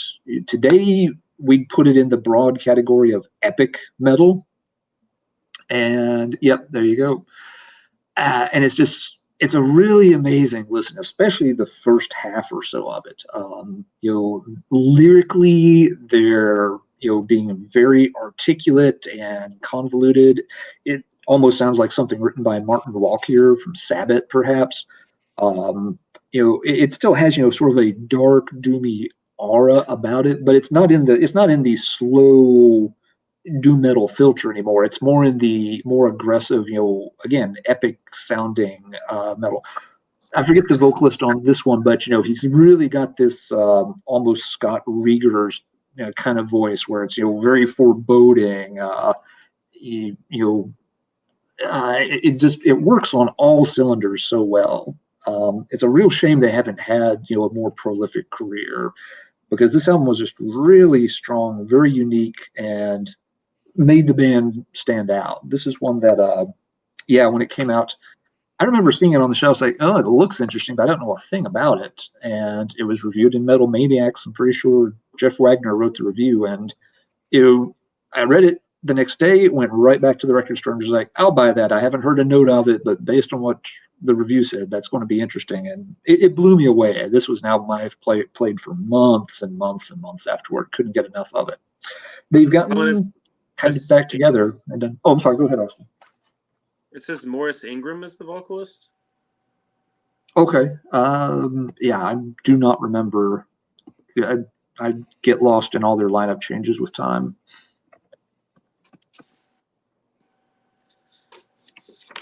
Yeah, I don't think it's the same vocalist. Yeah, it's not the same vocalist that was on Lamentations. Mm-hmm. Come to think of it, any of their same vocalists from album to album. The lineup has always been an issue for them, and maybe one of the reasons they didn't have more releases is just trying to keep a band together. They had a lot of issues with just finding rehearsal space, finding financing for stuff. Their history is pretty well documented with some of their anthologies. Mm-hmm. But I know they've had some. There was somebody else on this. The other guitarist on this album, Hanish, kind of by some account sort of flaked out on them pretty soon after this album. But he contributed great to this album. But then, he was out of the band not too long after its release. So real shame they couldn't keep it together more. Do you get some kind of Bathory-ish vibes from this era? I do, at least. Yeah, that's a very fair, very good observation. I love this record, and I like Lamentation too. But Yeah, this yeah, one is... it's very good for what it is. But yeah, Lamentations is just one of those. It's like if I want to hear something like that, it's kind of hard to pick Lamentations over picking a Candlemass album or an early Solitude of Turnus album. They're very much trying to be that, whereas nothing sounds like New Dark Age. I've never heard another band nail that sound down the way they did. I need to check that out. I don't know any of their stuff. You might like it. I don't know.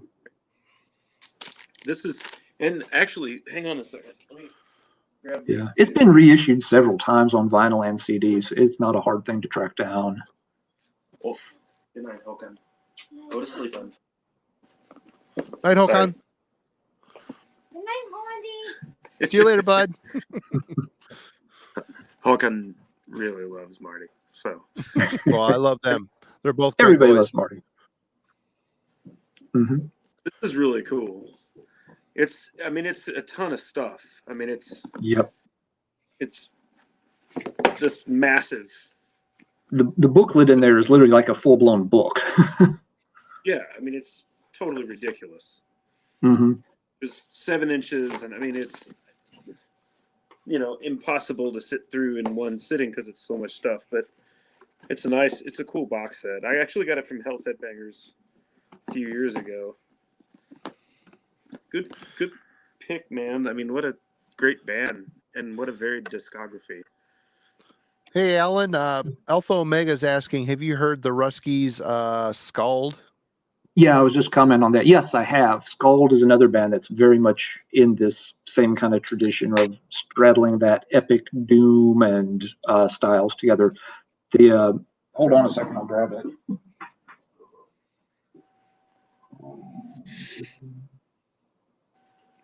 Hey, everybody, thanks for joining us. We hit like 80 people at one point. That's like a record. So oh, wow. Thanks for coming out and hanging with us tonight. We really appreciate it. Yeah, here's the one Alpha was talking about. They did, it was a Russian band that they started out, they had a very different sound early on and then got, more into that kind of, again, classic Man of War meets Candlemass meets Bathory, sweet spot. And Will of the Gods is Great Power was the one album they got out. They, the main man in the band, if I remember right, died very soon after it released, or maybe right before it technically got released. So, that was the end of the band. They had, this one album, a few demo recordings and stuff like that. And that was it. But yeah, for folks that are into that, Solstice, if you look stuff like, Doomsword, Bathory, Man of War, Scald is a very good one to check out as well. Good call on that, Alpha. All right. I guess I am next. I'm going to switch it away from Cool Doom and go with the Netherlands. We've got a band that started out as what I always thought were very kind of average death doom style, and that would be The Gathering. Mm-hmm. I don't have their other early album. This is when they're always. They shortly after this made a switch. They got Annika van Gelsenberg. I can't remember her last name. Annika.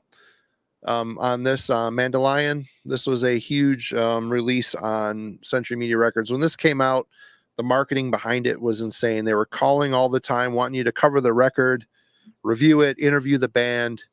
And at the time, I was very much, I've said this a million times, very much into the black metal stuff, and it's too cult for my own good. And I begrudgingly checked this out because I had to, and it only took 2 listens, and I was captivated. Annika's vocals are otherworldly, beautiful, and here's a band that changed 1000%. They completely dropped the death doom aesthetic, went to a more, this is still metal at its heart, but there's a lot more. I don't know what the hell this is. It's not alternative. It's just a weird mix of a lot of different things. But this album was still heavy, and you could tell it was a band in flux. They were still trying to figure out where they were going, what they were doing. They got this new singer who is amazing talent. Nighttime Birds, the one that followed this up, is a super emotive, melancholic, amazing album. I have it on promo. I didn't want to dig it out of the promo box. This album, though, this is a 2 CD set. This is where they start to maybe embrace a bit of an alternative sort of soundscape. But there are some songs on here. The song about, I don't know if it's Bach or Mozart, brings me to tears every time I listen to it. It's such a sad, amazing song. So much emotion. So great. Her vocals are angelic is the best way I can put it up. And this is a band that changed for the better. They evolved out of a pretty mediocre life as a death doom band that was in the shadow of what My Dying Bride and Anathema had done and Paradise Lost had done before them, but weren't as good. Here is where they took the reins and became much better than where they started. After Annika left, I kind of lost interest. I know they've got another singer who I've watched some live stuff and she seems really good. I just haven't given it much of a care other than that. So yeah, Gathering. Good choice. That is a band I know nothing about. You know what? I don't know if it would be in your wheelhouse, but if you want to check it out next time you're around, we'll put some on, and it's different. She has a beautiful voice, if nothing else. Her voice is beautiful, absolutely beautiful. And Austin is next. All right, hang on. Let me look at my pile.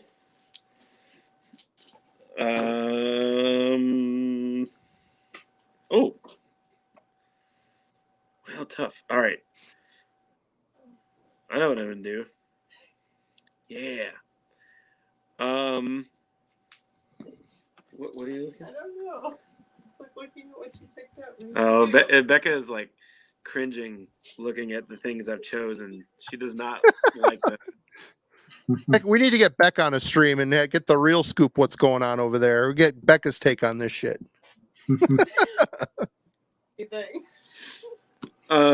So you know the cult doom Norwegian doom band Funeral, right? Tragedies, I mean, amazing, genre defining, beautiful. Never heard doom. them. You've never heard Funeral? No. I don't think I have either. You've been talking about them a lot, but I have not heard them. It rings a bell, but I don't think I've actually checked them out. Let me grab the other two records I have by them on wax, and I'll talk about those real quick. Hang on. So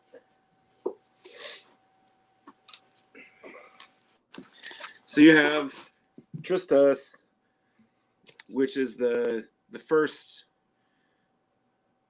I guess it was a demo, but it's a record. I mean, it's more like the male vocals, kind of operatic male vocals, and then death growls. It's great. It's great. But they didn't really, in my mind, they didn't really find their sound until Tragedies. And this record is like, that is such a dumb cover.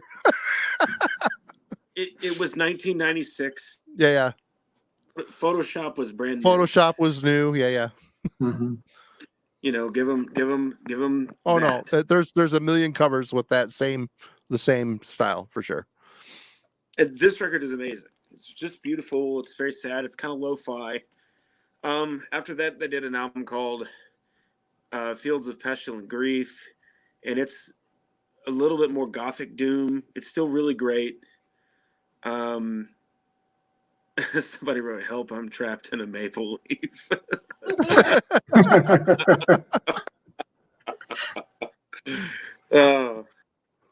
And there was a series of demos after that record that were really good, but they never really kind of saw the light of day. And then they got a new singer, this guy named Frode Forsmore, and Frode had been in Minas Morgul, was his band, and you know they did an album called From These Wounds or something like that, or Of These Wounds. and the music's good. Vocal wise, it's this very deep baritone, like almost monotone. Hang on, there's a okay. Says possibly the Fathers of Funeral Doom, according to their Facebook. That's from Cake Master. That's their whole claim to fame. And they did a couple of albums with Phil on vocals, and then they did one with a new singer. It's the brother of one of the members of Borknagar. And, those records were fine. They weren't great, in my opinion.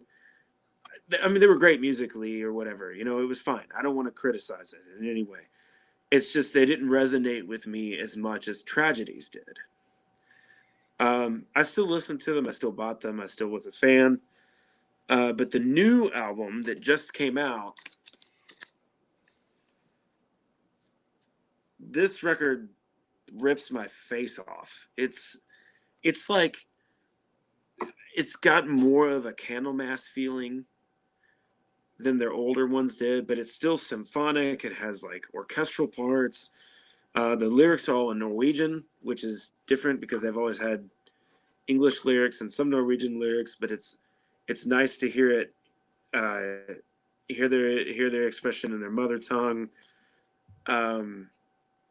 It's incredible. I mean, the record is, I've been listening to it like constantly lately, and I can honestly say this is my favorite funeral record, easily.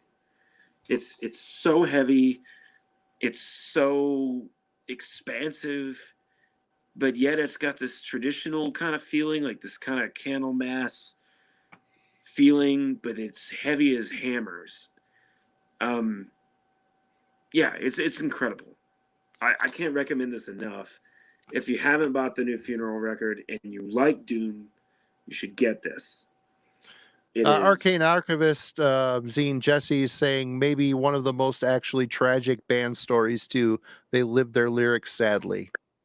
Yeah, that is very unfortunate. There's multiple members of the band, including the founder Christianus, who have committed suicide.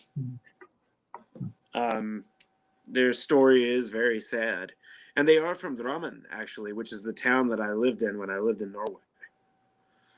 And I was really good friends with one of the guys. It was a cousin of one of the members, and we were hanging out drinking one night, and he's like, "Have you ever heard of Funeral?" And I was like, "Yeah, I listen to Funeral all the time." He's like, "Oh, that's my cousin's band," and I was like, "Whoa," So that was kind of cool. But at the same time, I was like, "Whoa, that's kind of a bummer," because there's a lot of sadness surrounding that band. 2 of the founding members have committed suicide that I know of. But yeah, this new album is this is a real accomplishment. I mean, not to say that their other records are not good, because they are. But this is the first one since Tragedies that I have just been truly obsessed with, and I love it. It's incredible. It's absolutely amazing. If you like slow, heavy, sad, but also like can give you some epicness, this is for you. I'll have to check that out. That sounds right up my alley. And I know why it rang a bell now when you showed Tragedy. I have heard some stuff by that band. Ben talked about them on one of his Brain Smasher videos a while back, and I went and checked out some stuff on YouTube, and yeah, it was really cool sounding. But yeah, I haven't followed up on it, but I will look for that new album. That sounds perfect for me. I'll add this to my must check out records. All right, Burn to Chris. Burn to a Chris. My only criticism is that they released many different versions of the album. So they have a version that's only 6 songs, and it's a stripped down version. And then they have on Bandcamp a version that has all the 6 songs. Hang on, the Hulk on his back. What's up, buddy? Why are these little like spike dot things that are in my closet on the side of the wall? I don't know, honey. It's a texture on the wall. You need to go to bed. You should be in your bed, not the closet. Go to bed. You need to, just hanging up my. honey. A bunch of people you don't know are hearing you talk right now. Uh-oh. Gotta go. Good night. That seemed to give him some motivation. If it had been my kid, it would have been exactly the opposite reaction. He would have immediately jumped in front of the computer and be sitting here like, "Hi, people! There's a big Pokemon event tomorrow. You all have to go do Community Day. There's going to be so many," and spent the next 20 minutes telling you every single. My kid Pokemon would have done the same thing. He would be like, "Hi." I would have been prying him away from the camera. He'd be like holding on with you, his fingernails. No. Yeah. Anyways. But yeah, you were saying there's a different version on Bandcamp? Yeah, right. Good memory. My brain just was like, whoop, gone. They released, so the actual release is only 6 songs. But then on Bandcamp, it's got all these bonus tracks, which are super cool. One of them is a Candlemass cover of Samaritan, which is awesome. Song. Great And song. they brought back Fruit de Forcemol to do vocals on it, which was super, super cool. It was like tipping their hat at their previous eras. The vinyl version is all the songs minus the... Hang on, sorry, I gotta read that. It's on the phone. I don't know any funeral. My funeral doom is sparse, mostly just a lot of esoteric, which I dig. Esoteric is awesome. Yeah. The vinyl version of it is sequenced the way that makes the most logical sense, seeing that there's a bunch of epilogues and prologues and all this kind of stuff. And then there's the last song is an orchestral version of a medley of themes from these wounds. So that's kind of cool. But so there's 3 different sequencings of the album. That kind of annoys me a little bit, because that means that there's 3 different versions of the same album, and now I have to pick one that I like the best. Yeah.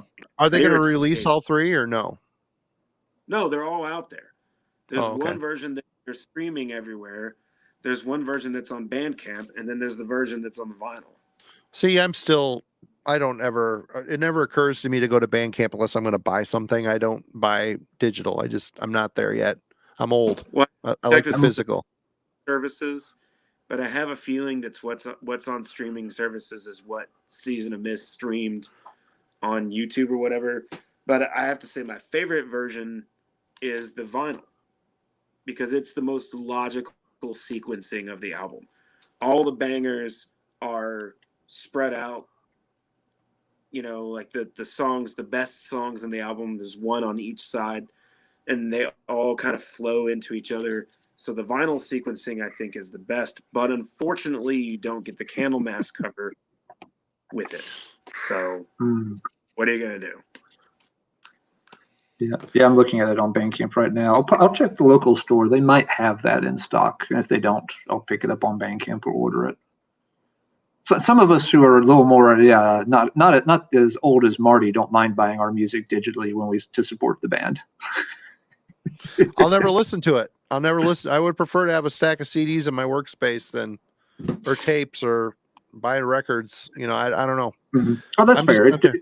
A lot of it depends on where you listen and how you listen. For me, a lot of times, especially like at work, I can't have a stereo and CD player set up, but I can easily dial up Bandcamp and put stuff on while I'm grading papers and stuff like that. When I was working for a corporate shop, I had my iPod. I listened to it all day, 8 to 10 to 13 hours a day. I had my iPod on. So, I had my moment with digital, but now I'm home. I work from home, so I can just grab a stack of CDs and, not have to mess with iTunes and trying to get it loaded on and make sure the pictures are right and all this crap, this stuff that. Gotta get these things. This thing that Beck got me. Remember? Is that the Sony? Is that a Sony? Is that the Sony thing that Beck got me? Dude, this thing is great.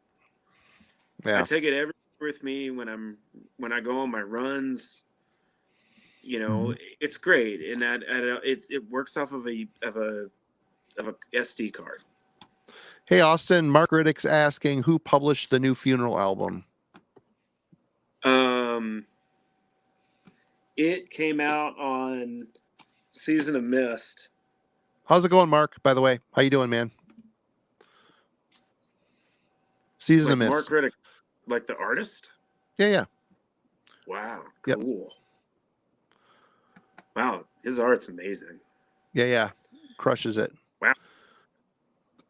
Holy crap. Alan, you're next, and I have to go use the little boy's room. I'll be right back. No worries. Let's see. Alan is just. See. Yep. Austin, did you find the artist info you were looking for there? Oh, he wanted to know if it was who put it out. It was Season of Mist. Oh, okay. Gotcha. All right. Let's see. While Marty visits the facilities, I'll jump back out of heavy metal for a minute. This is none of those bands that, got sort of a legendary mythology built around them over time. But when they first started out, they didn't get a good reaction at all. And they very easily could have just disappeared, buried in time and dust. But circumstances changed a bit. Band I'm talking about here is the Stooges. Whoa. That he started out with that first album here, and it's kind of an interesting album. It fits the garage rock aesthetic, the very late '60s. But this album went over, kind of like a lead brick at the time. Folks were not into it. It made some waves in underground circles, but commercially it was a big flop. And it has some interesting ideas on it, but musically it's pretty simple. The songs tend to be kind of repetitive. I see why some people really get into it, but to me it's okay, but it's not something I want to listen to real often. They made the second album, Funhouse, and it was definitely a step forward, but it's still kind of in the same vein. It's still very much a garage rock album with some more psychedelic flourishes worked into it, a little stronger songwriting and playing. And that was almost it for the band. They were kind of done for the time being, but then Iggy went to England, hooked up with a real hotshot guitarist, James Williamson.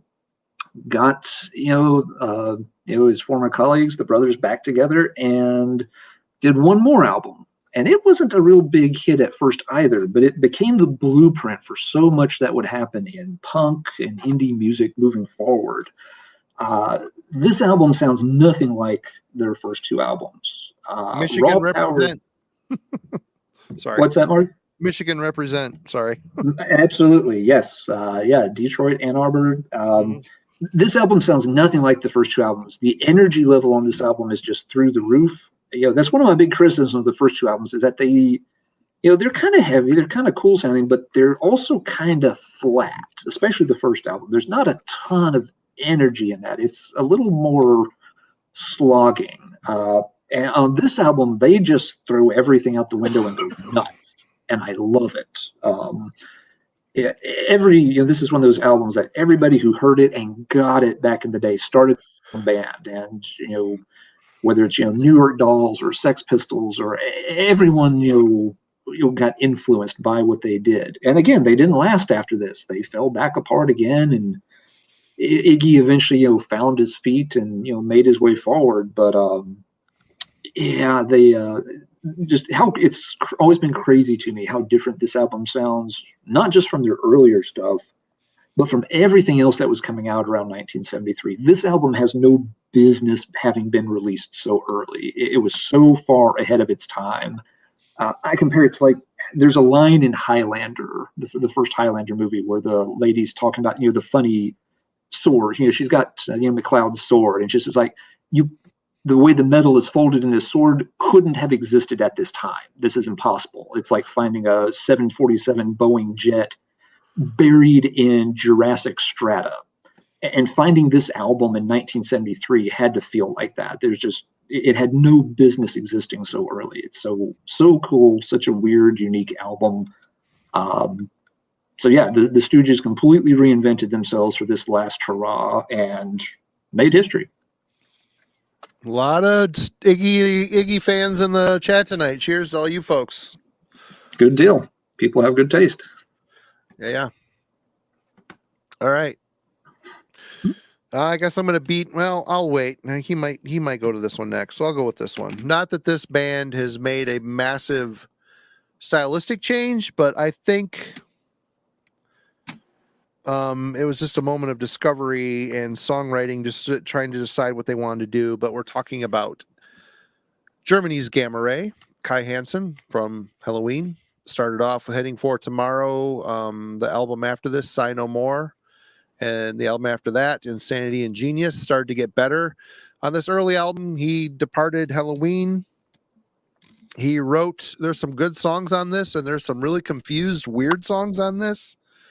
The band never really fully hit their amazing stride until this absolute genius masterpiece, Gamma Ray's Land of the Free. If you want Keeper of the Seven Keys Part 3, this is your album.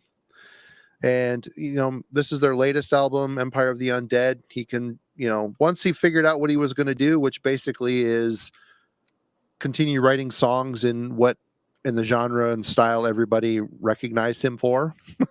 And, he's got a great band surrounding him. Henyo, Dirk, I can't remember his last name, and a revolving door of drummers, but Gamma Ray turned out to put out a lot of really great records. Kai Hansen's an amazing songwriter.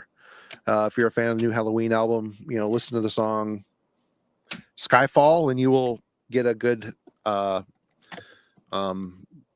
glimpse into what Gamma Ray had to offer. But of course, I'm not going to get through this without talking about some form of 6 degrees of separation of Halloween. So I had to pull this out. I mean, this band came a long way from this album to what they ended up doing. I mean, they figured out what he needed to do and did a great job at it. Great German power metal.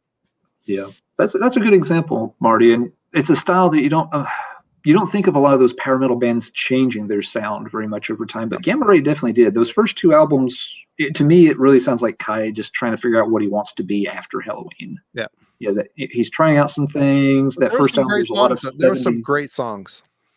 There were some okay songs. I don't know, man. Ralph Shepard is a great singer, and Ralph is. I just don't get his voice. It's not for me. But the first album in particular, there's a lot of 70s throwback to that album. At least some of the CD versions have like a cover of This Flight Tonight on it, for example. And it really, I think that cover choice shows exactly where Kai's head was at the time. Trying different stuff. It took him a few albums to get that out of his system and figure out that, no, you know what? I am a German heavy metal musician, and that's what I need to be doing. And he got back to that, and the rest was history. Great stuff all the way after that. Evan B, added to the list to check out. Fuck yeah, thanks, Marty. Check out Land of the Free. It is an amazing fucking album. Yeah. Check it out. Great. Yeah. You really can't pick a bad Gamma Ray album after Land of the Free forward. I don't think there's a really bad one along the way. Even Land of the Free 2 is actually quite good. It's good, but it's not great. It's good. It's not... It's pretty damn good. Yeah. What's the one with the motorcycle on it? The motorcycle. I can't fucking remember. Hold on. The whiskey's kicking in. More Out in Space, Power Plant, To the Metal. Yeah, To the Metal. That grew on me. It's not an amazing album, but it's a good album. I mean, they didn't put out a bad album afterwards. I guess you're right. To the Metal is probably the weakest one, I would say. Yeah, it's passable, but it's a little weaker than some of the others. Yeah. All right, Austin, you're up. Somebody just asked me if I could change the color of the fire behind me. It's a space heater. I'm in the basement. He's using his mind. Space heater, man. It has a remote. It's not. And it does change color. It's pretty cool. You had it green earlier, and it looked like toxic flames. It was pretty sweet. Becca said, "I've been changing the color of it to see if anyone would notice, just to be a troll." Yeah, it's very porno-y. You can see if I can. I don't even remember how it works, but I just pressed all the different buttons until it works. But yeah, you can make it green. It's super corny. When we just moved in here, and when we bought the house, I laughed my ass off for a week that the people who live there. Dude, you think it's corny? I think it's cool as shit. I would love that. I think it's cool. Bricked into the wall space heaters. Yeah, What yeah. happens when space heaters die? Well, you're fucked. How am I You're gonna get gonna- that out? You Yeah. know? Yeah, no, I can't change the color of the fire. It's a space heater. It's fake. It's not real. It's the fireplace is upstairs. So, yeah, but this is the basement. Anyway, Marty, you inspired me to choose this record. Dark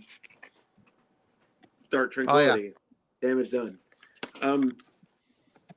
You know, I always want to say that the early Dark Tranquility is the stuff I love because that's what would make Tanner happy. Yep. But really, Damage Done is my favorite one of their records. I love the riffs on it. I love the like misty atmosphere of the record. I love it's like all this like synthy kind of 80s keyboard sound. I don't know. I like this record. It's almost I listened to it for the first time this week. It was in a box of CDs someone, my buddy Zoller sent me. It's good, man. I was surprised how good it was. Pop record. It's like a death metal pop record. It's Yeah, awesome. yeah. And it's super ethereal. It's got some great riffs. It's like great mid-90s graphic design too. Beck says it's got great mid-90s graphic design. Someone Yes, it does. Photoshop. I mean, I love all the early Dark Tranquility, but this is the last record they did that I really loved. Monochromatic Stains is a banger. This is a great record, man, and especially if you just take it for what it is. You know, like don't think that it's going to be the mid to late 90s Swedish. It does not sound like Rain Chaos. Brian. I'm never going to live it. Never going to live it down. Never gonna live it down. I don't care. No apologies. No apologies. We like what we like. This record's good. It's like a really synthy record. It's got a lot of airiness to it. It's got a lot of really chunky, dumb riffs. It's got a lot of sing-alongable choruses. It's just a good record. And I feel like this is when they kind of realized their sound fully. After this, I don't necessarily care too much. Character was all right.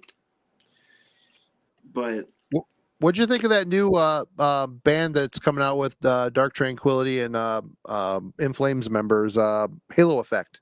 I liked it. The song they released, I kind of like Stockholm Death kind of thing. It's really poppy, but it's got Jesper Stromblad and the singer from Dark Tranquility and other ex-members of. It's basically all ex-members of In Flames. It's pretty poppy, mellow death. I'll give it a shot. I mean, I generally like Dark Tranquility. Like, I love the early records. I love the Mind's Eye. I love the Gallery. I love Sky Dancer.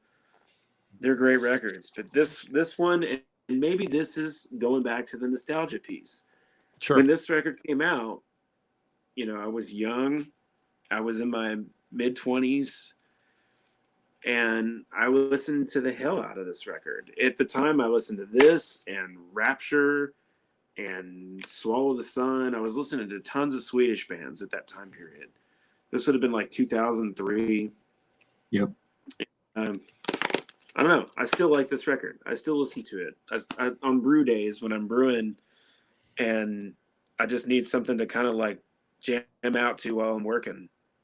This is something I put on a lot. I like this record. I think it's great. That's cool. Yeah, it's not one I'm heavily into. I for them, it's definitely the early stuff for me. They seemed, some of those albums weren't bad. I had Damage Done in Haven when they came out. To me, it felt like they were in danger of making the same album a little too much. At the Century, they were getting that kind of Century Media look and sound, and they kind of lost a little bit of that special early stuff. But no, that's cool if you dig it.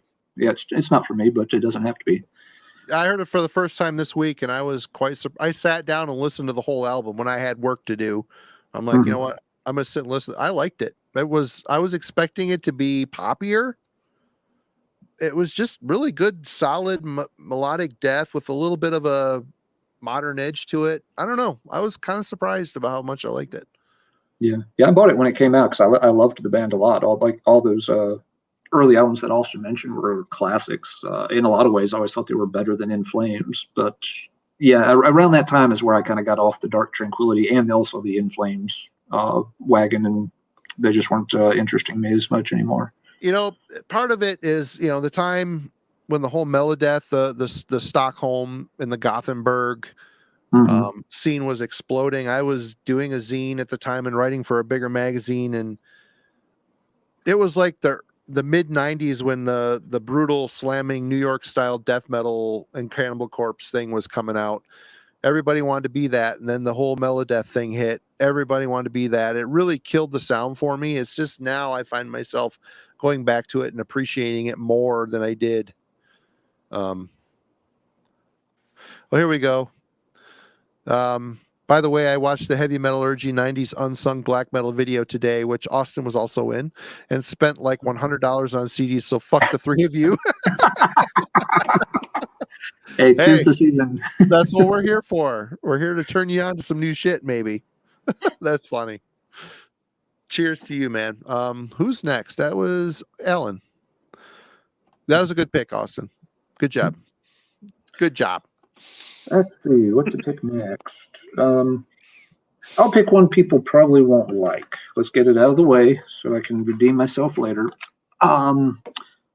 Band that's been around for a long time, usually thought of as doom or doomish. The early albums are often considered classics now, and for me, they're always okay, but they've never been my favorite of the style. They really changed their sound in the 90s, and most people didn't like the direction they went in, but I actually thought they were better at it with this style. And don't throw anything at me. Well, I'm on a computer. You can't hit me anyway, so I guess you can throw things if you want. You're just going to break your computer. I'm talking about Trouble. I like the 90s era hippie psychedelic stuff. It's okay. It's good. And I like this better than their 80s albums, though. You know, the Skulls. No. For me, this band changed for the better. The early albums are not terrible, but they've never clicked with me as hard as they do a lot of folks. For example, Metal Massacre 4, Trouble is on that, and it's a good song, but I actually would probably rank it as one of the worst songs on that compilation. Again, it's a good song, but I like almost every other song on that compilation better than the Trouble song. This style, and these albums have some misses on them. I'm not saying they're perfect albums at all, but I just thought that, this was a little more interesting. It was a little more fun to listen to. The 80s albums, I don't know what it was about them, but they've just never fully resonated with me as strongly as they do other folks. So you've embraced your inner Beatle, is what you're saying. You take that back. You know them the fighting words. Don't go there, Marty. That's what you're saying. That's what you're saying with that. What you're saying is you want a new co-host in 2022 for your Heavy Metallurgy stream. No, I do not. I'll be in my trailer. Yep. Yeah. No, I definitely see why a lot of folks did not want the change in style, but I thought they were very, very good at it. What'd you say, Alan? No, go ahead, Austin. Sorry. Go ahead, Alan. Yeah. Oh, but I'll take Plastic Green Head, Manic Frustration. I'll play those a heck of a lot more than I'll play Run to the Light or those first three albums. But that's just me. It's all good. It's all absolutely good. You like what you like. And I'm next. Okay. Well, since Austin didn't get to it, I will say let's talk about Sweden's Hypocrisy. Don't even like I wasn't going to touch on that. Peter Takrin flies to Florida, is hanging out, gets influenced by the Florida death metal scene, says, I can fucking do that. He goes back home and writes the material. He writes a demo, and then he writes the material for this album on Nuclear Blast. Penetralia. I love the first two Hypocrisy albums, but it was this album after Obsculum Obscenum, The Fourth Dimension. This is very much a very transitional album. Is it exactly where the band was headed? No, but it's a great crossover. This album is kind of mellow, a little slow, not exactly what I was hoping for, but you could tell where they were going. They still were hanging on to that old logo, which is cool. But it was this album for me. This is for me the apex Hypocrisy album, Abducted. I love this record. I interviewed Peter on the phone for Maniacs during this time. Super sweet dude, big Kiss fan, so we connected and talked a lot about Kiss. It was fun. But this is a great album. They got a lot more melodic and a lot more modern sounding, but they did not lose sight of where they came from.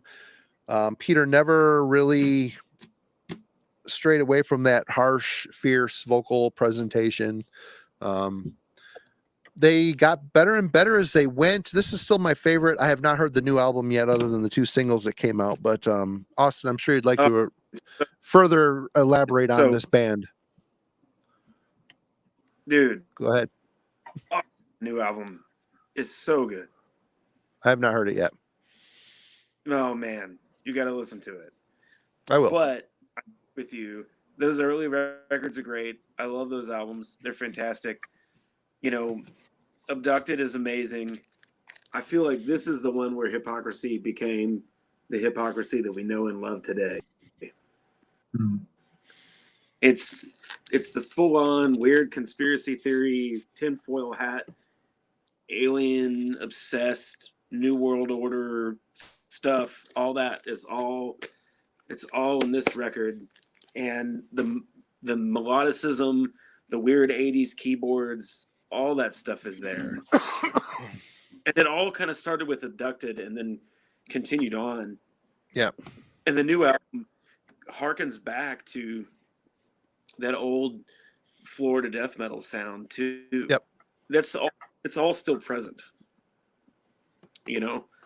I mean, it's great. The new record is incredible, man. I mean, but then again, like Hypocrisy is one of those bands that I love. I love them, and I love seeing them live. I mean, they're great. This is cool. Noah brought up their album premiere stream launching the album into space. Did you guys see that? No. They put it on a balloon, and they all signed the record, and they hooked a camera to it and launched it into space. It's pretty fucking cool. It's cool they did that. That's pretty cool. Nuclear Blast has done that before with or wait, was it the Vakken? Vakken did that. They launched their logo into space. Elon Musk. What's that? What'd she say? Becca says, "Who do they think they are, Elon Musk?" Yes, apparently. It's cool they did it though. They filmed it. It was a thing. It was pretty cool. Indeed. Yeah. I can hear. You can repeat what I I said. can hear you anyway. Oh shit. Yes, we can. Well, it says the balloon never reached space, but it was high enough to see the curve of the Earth, and you could tell it was way the fuck up there. I'm with you. So it proved that it's not flat, is what you're saying. Right, exactly. I'm with you. This era, the Alien era. I love those early records. They're great. But this is the Hypocrisy that I'm obsessed with. And I have every single Hypocrisy record on vinyl. I love that band. I've seen them a bunch of times. They're amazing. And every time I've seen them, I've always been front row because I think they're amazing. And Peter Takren is the best death metal vocalist that's alive today. He's still killing it too. He's brutal. He's amazing. And the songs are great. You know, the lyrics are goofy and awesome. There's literally lyrics on the new album that I rewind them so that I can hear them again. Like there's a line on the new album. The opening line of the song is, "Can't get what you want to get.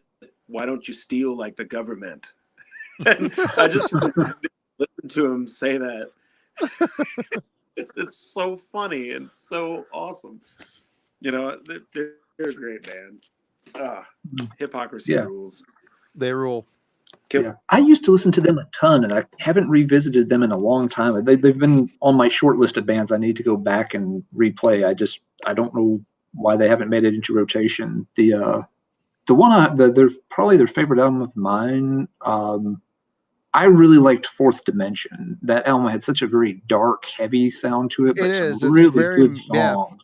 Yeah. It's a little different. I like those later albums too that are a little more, like you were saying, Austin, a little more over the top with all the alien stuff. But yeah, the Atmosphere on Fourth Dimension. I remember buying that album around the time it came out at, if there are any folks in Ohio, I bought it at Quonset Hut in Akron, Ohio, which always had really cool, it was kind of, the cool alty, underground music store on that side of the state. And once every couple of months, me, my girlfriend, maybe a friend or two, we'd make the pilgrimage across the state, specifically to go over to Akron to shop at and pick up albums at Quonset Hut, because they had just all the best killer stuff that we weren't finding anywhere over in the northwest corner of the state. Simon, you bring up a good point. Catch-22 was the Swing and the Miss. That was a very new metal sounding album. I don't know what the fuck he was thinking on that. And hey, we hit 83 viewers. That's a total crushing record, by the way.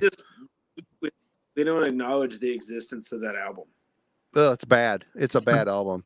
It's like that one Morbid Angel album that we don't admit exists. Or that one Dissection album that we... Oh, wait a minute.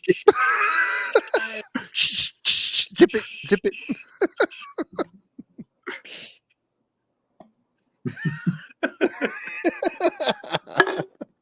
All right. Who is next? That would be Austin.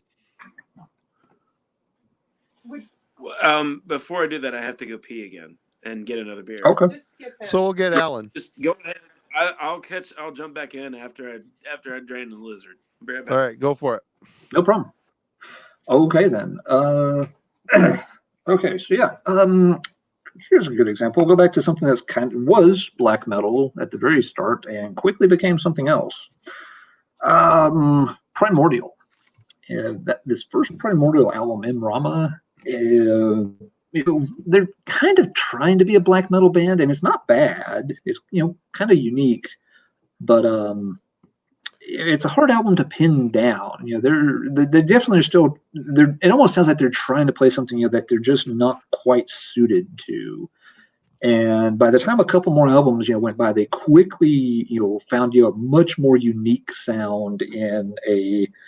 I've never known what the hell you're supposed to call Primordial. They're kind of dark. They're slightly epic. They're a little bit doomy, but they're really made their own way. And they've had a long run of albums in that style. They never looked back, and they shouldn't have. But yeah, you go back to this first one, and let me see if there's any pictures in the layout thing here. I mean, they were doing the whole corpse paint thing and kind of different, kind of funny clothes and stuff. Let me see what I can find here. But it was no turkey hat funny clothes, but it was still funny clothes. Hey, you know the difference between me and most people, Marty? I make that turkey hat look good. You make it look fucking awesome. I'm not gonna lie. But maybe a little hard to see. But yeah, they were doing the whole sort of corpse painted, open shirt, kind of almost Ginlu Borger looking kind of thing here. Really odd look. Here's some more photos from the real early days. This is Primordial. This is what AA Nimtienda, with their first outing, and it's a strange one. Even by the second album, they were already drifting away from that really fast and starting to get into that. It's mournful, it's sorrowful, but it's also kind of powerful in a smoldering kind of way sound. They've always just done really cool stuff since. They found their muse and they stuck to it. What have we got there? Sorry. Simon says needs more top hat. They couldn't afford a top hat yet. They were on a very small label. Top hats were the kind of prop they had to work up to that level. But yeah, this was a band that changed, and definitely for the better. And they've made a big career out of it. And almost every album has been really good. There's one or two that I like more or less than others. Spirit, the Earth, the Flame is still the highlight for me. But it's a good album.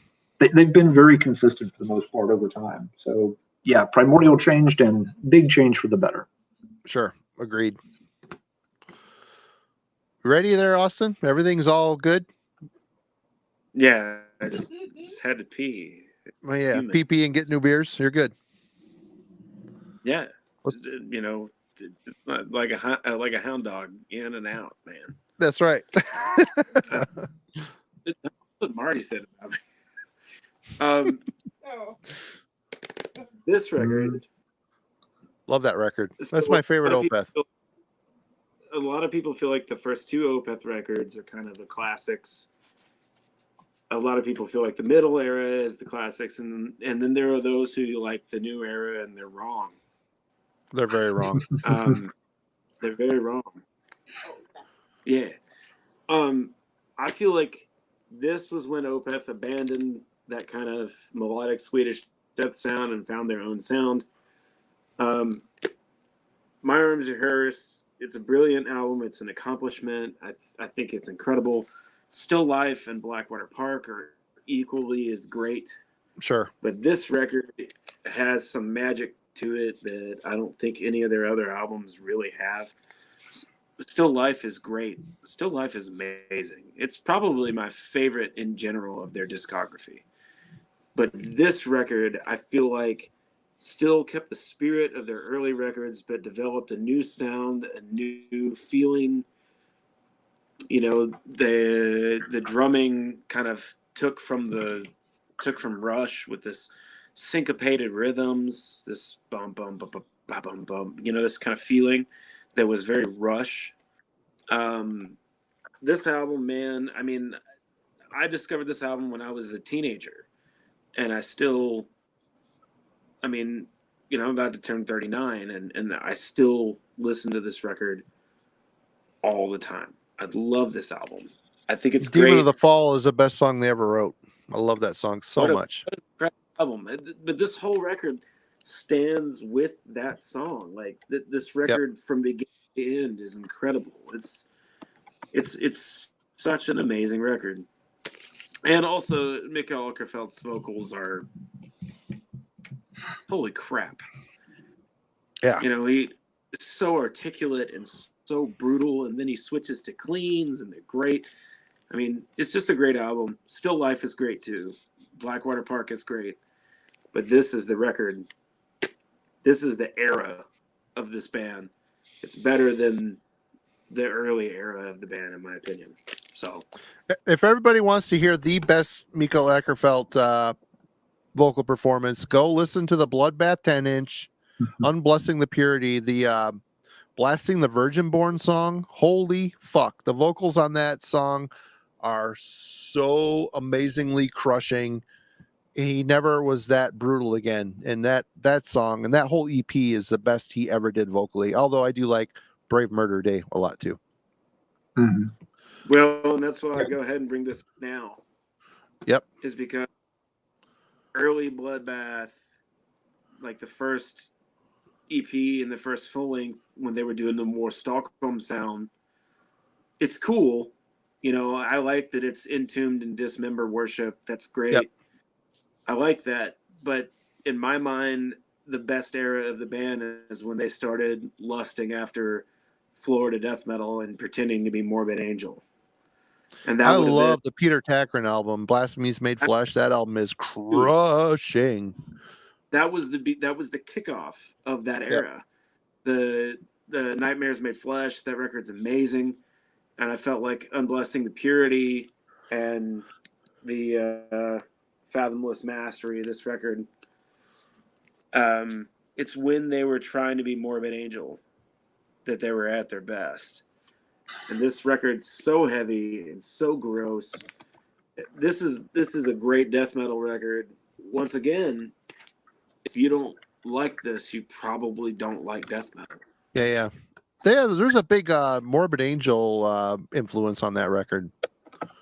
That whole everything from Nightmares Made Flesh on, they were all super into the Florida sound, and they were all doing this death metal, American death metal clone thing.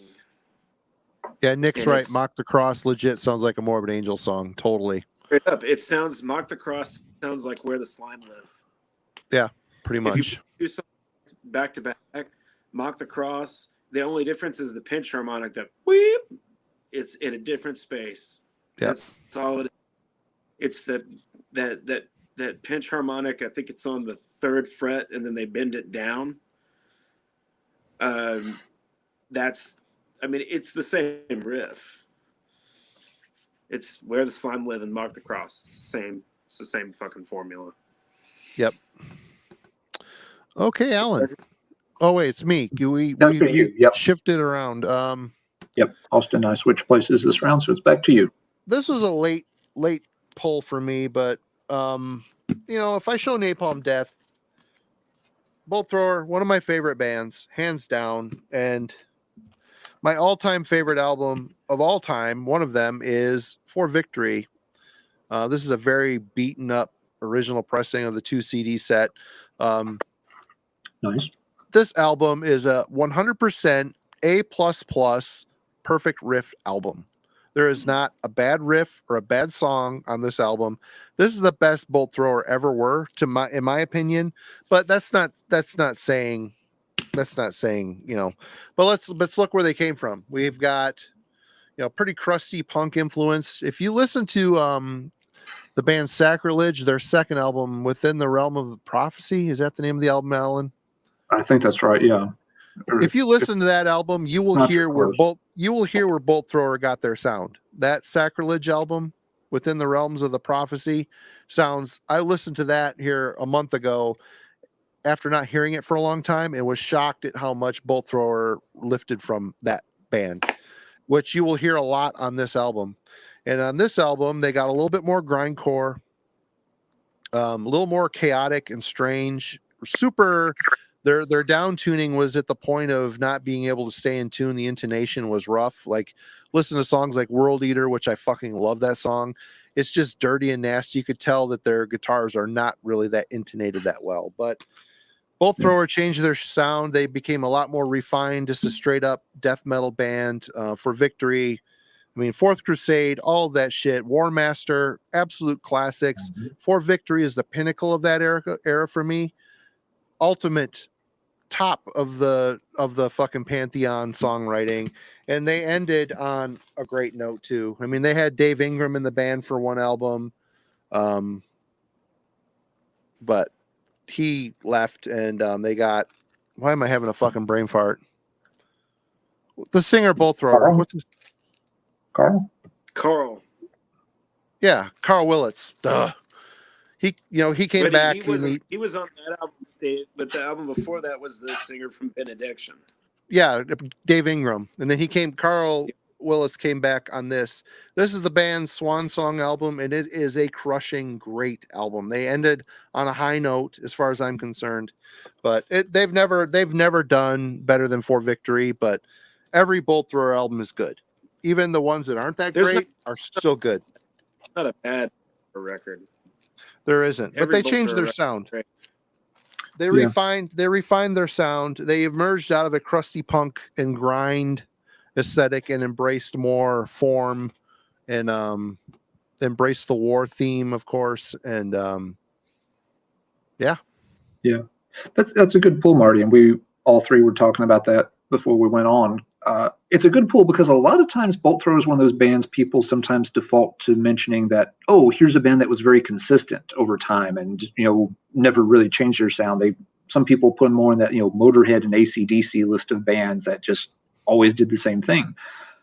But you're right, especially that first album. It comes from a very different place. It's excellent. Yep. I mean, In Battle, There Is No Law is one of the Bolt Thrower albums I will play the most. I love that album. Let me grab that Sacrilege album real quick. What's that? I'm going to grab that Sacrilege album so people can see. It's Within the Prophecy is the Sacrilege album Marty was mentioning. But yeah, Bolt Thrower had more change over time, especially across those first few albums, than a lot of people remember. And something I didn't recognize or realize, but some folks pointed out in the chat a while back, is apparently In Battle There Is No Law was really hard to get for a long time, that it went out of print, and I'm pretty sure they did a reissue of it this year. I've seen it at the local store in the vinyl bin, but apparently for a while In Battle was really, really hard to get, and so I'm wondering if folks just didn't have as many opportunities to hear that album and realize how different it was from the classics around War Master, In Battle There, Realms of Chaos, Fourth Crusade, and that stuff. Yep, there's the Tam, Sacrilege album. they were all friends. They all came from the punk scene together. They're all friends with Tam. They both thrower folks were all hanging out at the Sacrilege shows back in the day. And this album, if you want to hear the blueprint of where Bolt Thrower came from, this is the album for sure. Absolutely great. Great. And that band did other albums that don't sound as much like that one, right, Marty? No, the one after it, Turn Back Trilobites, kind of a big departure, but the album before it is very much in that vein too. Okay, I don't think I've ever heard the first one. What the fuck is the name of it? My brain is dead. Give me a second. I just was looking at it. I'll pull it back up over here. Help if I can tell. Here it is, Sacrilege. Yeah, it's because it's Trilobite. That one Within the Prophecy. The first one is Behind the Realms of Madness. Madness. Yeah. Yep. Good shit. Check out Sacrilege, folks. If you're a Bolt Thrower fan, check it out. And that was me. Austin's back. Sorry, I'm having computer problems. I'm on my No worries. phone, and then I have my computer behind it so that I can see the chat because my internet here is so bad.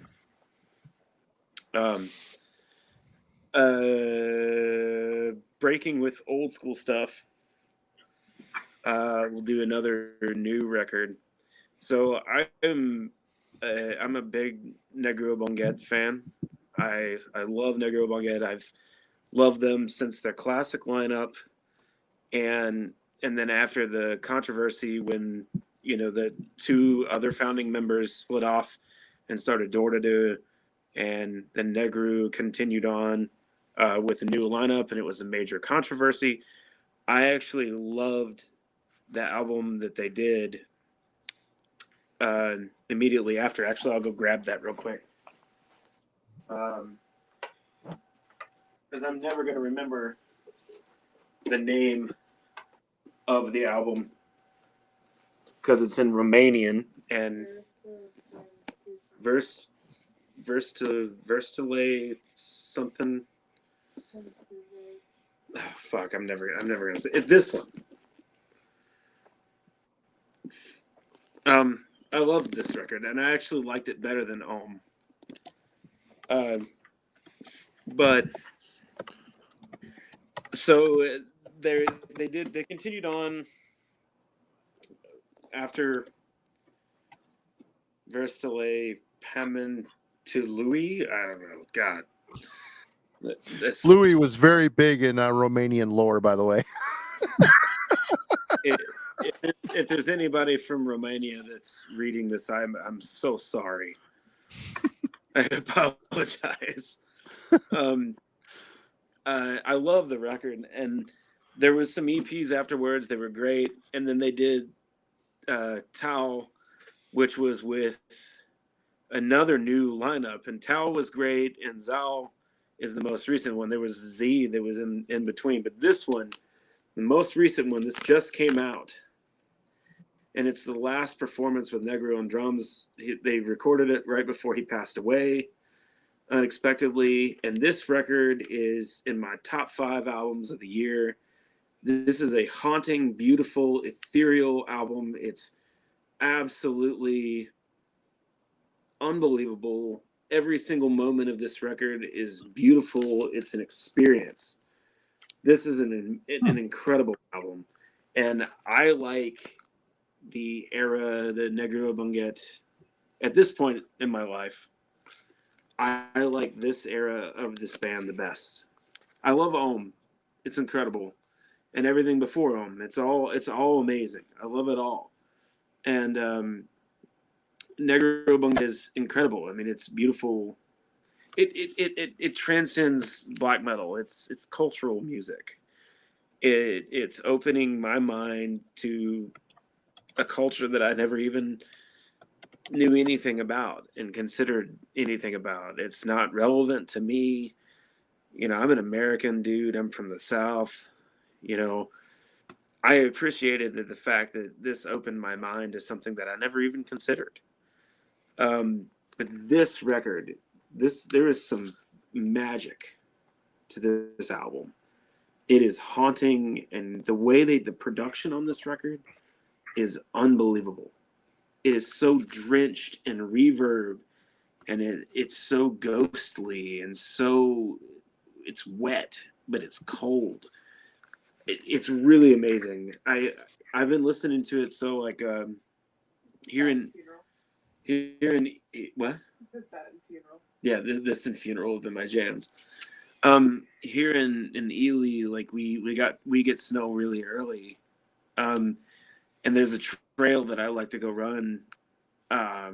It's a really beautiful trail. It surrounds this lake called Bass Lake, and there's these high hills that overlook the lake, and it had like a little bit of snow, and I went running listening to this record like in just like an inch or two of snow, but I could still run the trail, and I just totally got just enveloped in this record on the run with my headphones on, and it was like transformative. It's just incredible. I mean, this is amazing. If you haven't listened to it, you need to listen to it from the beginning to the end without interruption. It is brilliant and beautiful and sad, but it's amazing. Listen to it. Cool. I do not know that one. Cool. And it is Alan's turn. All righty. Let's see. Let's do this one. We've talked about this band tangentially a couple of times tonight, and they changed their sound a couple of times. They started in one thing, they drifted away from it, and then they actually circled back to their original sound, and I think that was actually a good change in this instance. And the band I'm talking about is My Dying Bride. They started in these sort of classic UK big three death doom sound. They're my favorite. I love that the EP and As the Flower Withers are absolutely still to this day classics in my book. Yeah, I think for a lot of folks, they still hold. Oh, go ahead, Austin. Oh, the first demo is great too. Don't forget that, Marty. Towards the Sinister, yeah. Yeah, they really established that sound, and they were very good at it. Yes, I think they were the best of the three, in my opinion. After this, they started drifting and trying out some different things, and I do like a lot of those albums. I know they're not incredibly popular with everyone, but you got through things like Angel in the Dark River. I hated that album when it came out. God, I was so mad. Like brutal death vocals were gone. He's singing all whiny and shit. God, I was so mad. A lot of people were. Some people loved it. Some people hated it. I paid $25 for that import, and I wanted to throw it in the garbage can when I heard it. I was so pissed. Ouch. Anyway, yeah. But yeah, that wasn't the they kept going after that one though. And they got to that next album, which was I don't remember the number, but everybody knows the album I'm talking about. 47.3. I've never heard that record. I've never heard it. It's been a long time since I heard it. I got it when it came out, and it was just very strange sounding. You could tell from the title and the cover art, it was going to be something different. And for me and for a lot of folks, it was a bridge too far. I did not mind these. This album, didn't mind it when it came out. It's like, it's different, but okay, I like it for what it is. Dumb album cover. But the 40 again, the best Photoshop airbrush wannabe bullshit of the era. But with that 43% album, they definitely were starting to lose their fan base pretty hard. And then yes, Austin, I figured it out. They're like, okay, we're going down a path that is not winning us a whole lot of a following anymore. And so they went back to their roots with this one right at the end of the turn of the century, The Light at the End of the World. I think this technically came out right at the tail end of 99. It may have been just the very earliest 2000. And this goes back closer to where they had come from. They get the death vocals back. It's not exactly like Turn Loose the Swans, but it's a very good sound. I was really pleasantly surprised with this album. It held up well to repeat listens, and it's held up really well over time. And they've tinkered with some things here and there along the way since then, but they've really stuck to their sound ever since then. And, yeah, so it's kind of a funny story of a band changing their sound and having to change it back, but the arc actually worked out really well for them. And, I remember being so pissed when Angel in the Dark, because Turn Loose the Swans, I really liked that album, but initially when it came out, I'm listening to it for the first time saying, what's up with these fucking vocals? What's up with this shit? But I liked it because he still had enough of the death vocals on there to keep me sad. He has one of the best death vocals ever. I mean, his shit's so grim. Well, and he's very good at that more gothic, romantic doom vocal too. He has that real sorrow, mournful sound. But let's get Austin in here because he's got the whole discography. I accidentally have apparently pulled the rug out from under him, for which I apologize. That line of Deathless Kings is good too. I went and pulled him because you were talking about it, and I figured it would help with visual. Okay. Well, yeah. But I agree with you. I mean, it's really brilliant how they kind of came back and they went back to their sound they had done previously, and they had a lot of records. I mean, obviously these are the ones that Marty loved. Oh, so good. But this was the record directly after the Light at the End of the World, and it's not a dissimilar sound from Turn Loose the Swans. I mean, you're 100% right. I mean, I feel like they kind of found a median space between. Yeah, I didn't mean to steal your thunder. I was just pulling them out to. Oh no! I was afraid that you had pulled them to talk about, and I had jumped the gun and mentioned it before you could. To be supportive. Oh no, good deal. Yeah, they've always held up well. Other things that their live albums have usually been very good, and I'm not a huge fan of a lot of live albums. Sometimes they just don't come across right, but some of the My Dying Bride live albums are really, really good sounding for that material. What's that? I'm sorry. Voice of the Wretched. That's the live album. That's a really good one. That record is amazing, and they've never released it on vinyl. And I didn't know that. I don't understand why they haven't. I mean, I'm sitting here holding a stack of My Dying Bride vinyl. I mean, literally, like, this is all their record. They've done a lot of stuff. You're missing some of the newer shit I'm seeing. No, I've got it. I've got, let's see here,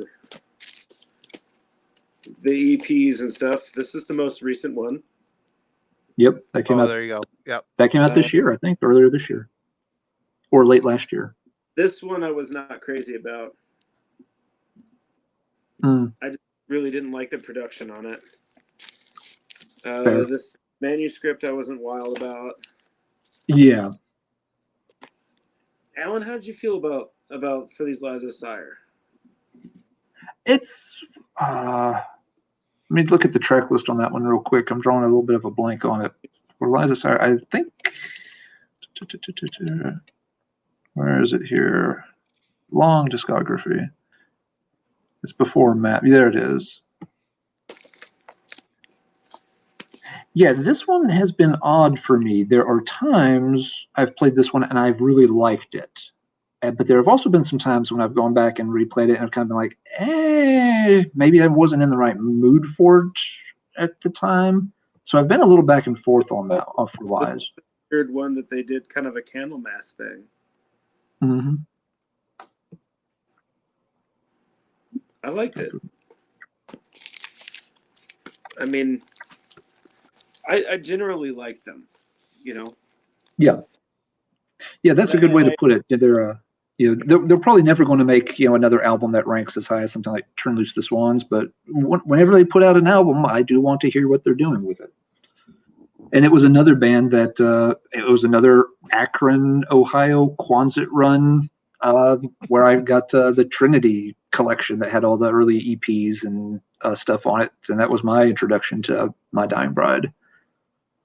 My buddy TJ from the Glorious Dead, it's one of his favorite bands. He gets all their shit. He loves the stuff. Yeah, loves it. Yeah, they've got a quality catalog. Yep. Yeah, and interestingly, they're really the only one of all three of those, big 3 UK doom bands, they all rapidly kind of moved out of that space and away from that sound. And they were the one band that circled back to it. And, well, so did Paradise Lost. They circled back too. But it took a much longer. Yeah. They had a lot of weird transitions in their catalog for sure. Yeah, they did a lot more stuff before they came back. My Dying Bride's the one that really kind of held down that fort all through the years. All right, so that's mine. So right on, Marty, I guess to you. Well, I'm going back to Britain. We're staying in Britain. This is not a metal band at all, and I guess this band started when they saw, oops, sorry, Alan, how you doing? Great. A lot of bands formed out of seeing the Sex Pistols' first show in 1977, 1976. Susie and the Banshees formed, and this band, Warsaw, formed, which is Joy Division. Early, this is the first recordings that a band that eventually became Joy Division. I'm a big Joy Division fan. Warsaw is like a post-punk type of band. It's okay. It's rough. Yeah, they changed their name to Joy Division. They put out several albums. The final one is Closer. They went from a weird post-punk band to a very depressive, well, I guess people still call this post-punk, but I don't even know what the hell Joy Division is. They're just super depressive, and I love their music. I love Ian Curtis's very unique, sad. He can't sing well, but he sings in his own style, and it's very sad sounding. Big Joy Division fan, and they came from very strange beginnings and formed into a very unique, bass heavy, not bass as in like drop that bass, shake that ass, but the bass lines are very prominent. You could tell he used a Rickenbacker. I could tell you the name of the guy, but I'm drunk and I can't remember shit right now. So whatever. But if you're not a Joy Division fan, check it out. And the first couple New Order albums after Ian Curtis killed himself, the band New Order sprung out of Joy Division. The first Joy Division album, Movement, is super depressing and amazing. A great, great, great, great album. So yeah, band that changed a lot and I like better. Further transformation would be Joy Division. Peter Hook. Thank you, Christopher Haynes. Yes. Yep. Yeah, it's a good pick, Marty. They were one of those bands that, like you said, grew out of the punk movement. This was just kind of an interesting read I picked up years ago. It chronicles one of the Sex Pistols' early shows, and it became one of those mythical things where everybody years later would claim they went to this show, and they kind of go through and document and interview a lot of the folks that were at the show here, and they're like, there was nobody at that fucking show. There were like 50 people or so maybe at the show. Yeah. But so many people, there went on to form bands or labels or fanzines and stuff that it really became, in a way, sort of the nucleus for the punk scene blowing up. Because it was a scene, it's been a while since I read this, but I think it was like, mid 76. So it was a few months before, Sex Pistols really started blowing up big there at the end of the year. They were gaining traction, but they were still sort of an underground thing. And this was one of the first shows they played, outside of London. And yeah, it took off. And Peter Hook, was one of the guys that, was, I swear I was there at the show and got, got the impetus to go on and start Warsaw and then turn into Joy Division. Yep. Great music. Really great music. If you're into, I would kind of lump them into the gothic thing, even though they really weren't. I mean, they had the same kind of spirit, that dark, suffocating vibe that some really good gothic music has. I mean, I like Susie and the Banshees as well, and it all came from that same era. I mean, Susie Sue was, hanging out with the Sex Pistols guys, so I would imagine she was probably at that fucking show, and along with the other people that made the band out of that. But yeah, Joy Division were complete. They were a gem in the UK post-punk scene. It made some really absolutely emotional, super, super depressing music. Yeah. some of the stuff. One of the bands that doesn't get mentioned as much, but is close to them when they're at their best was the Chameleons. They had some of that. I need to check them out. You talked to them about them a lot. I need to fucking check them out for sure. Yeah, I bring them up from time to time. They're slower, kind of darker songs. They hit that dark, depressive, Joy Division kind of vibe so well. I mean, it's they're almost creepy and haunting when they're. But they're a lot more accessible than Joy Division tracks are for the most part.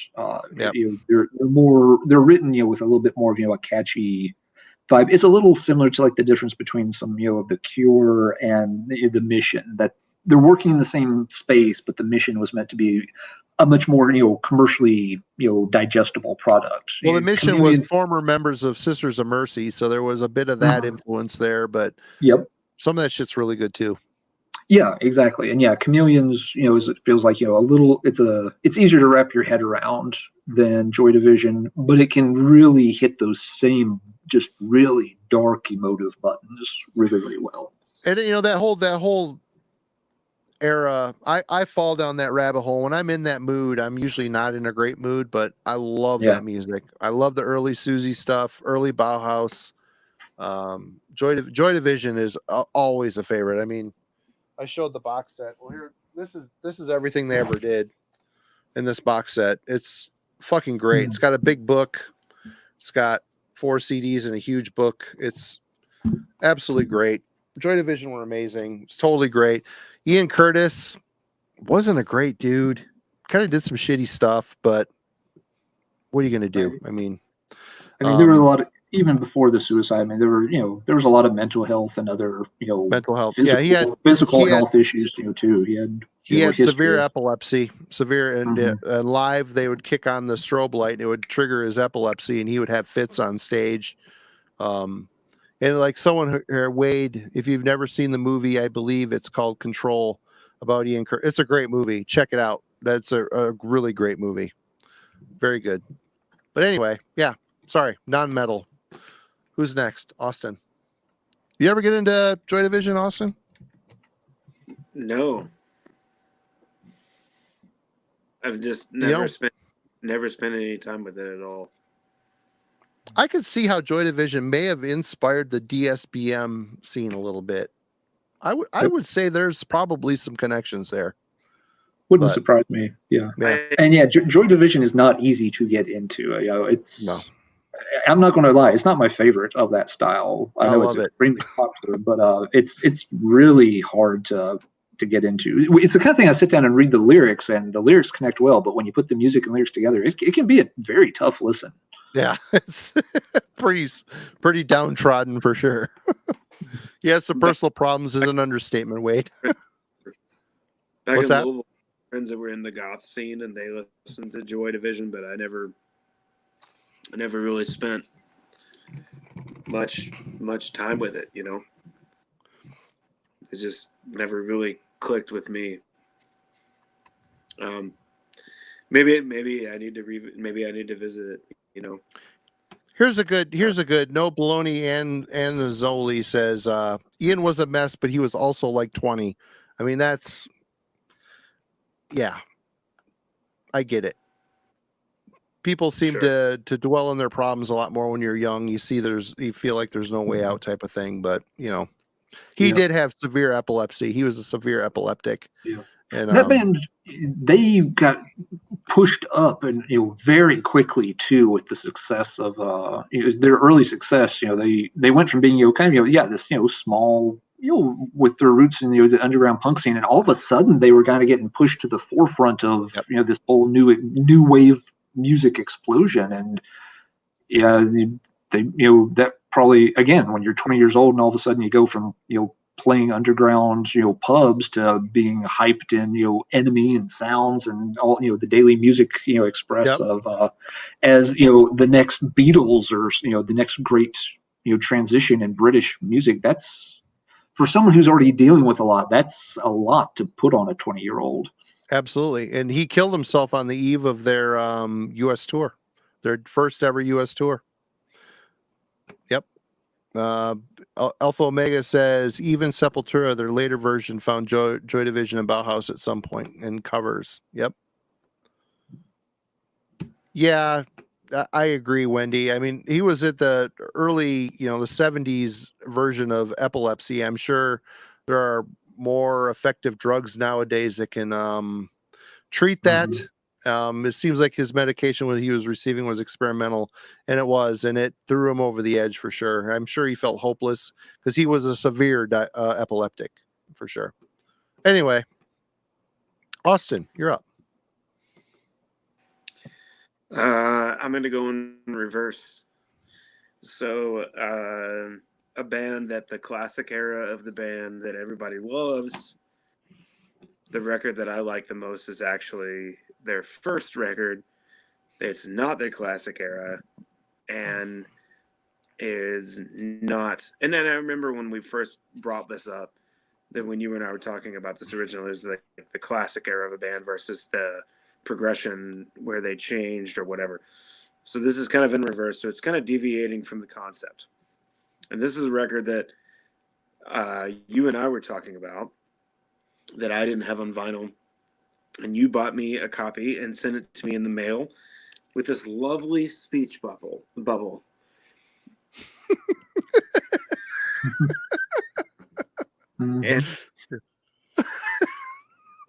And he is too sexy for his shirt. He is.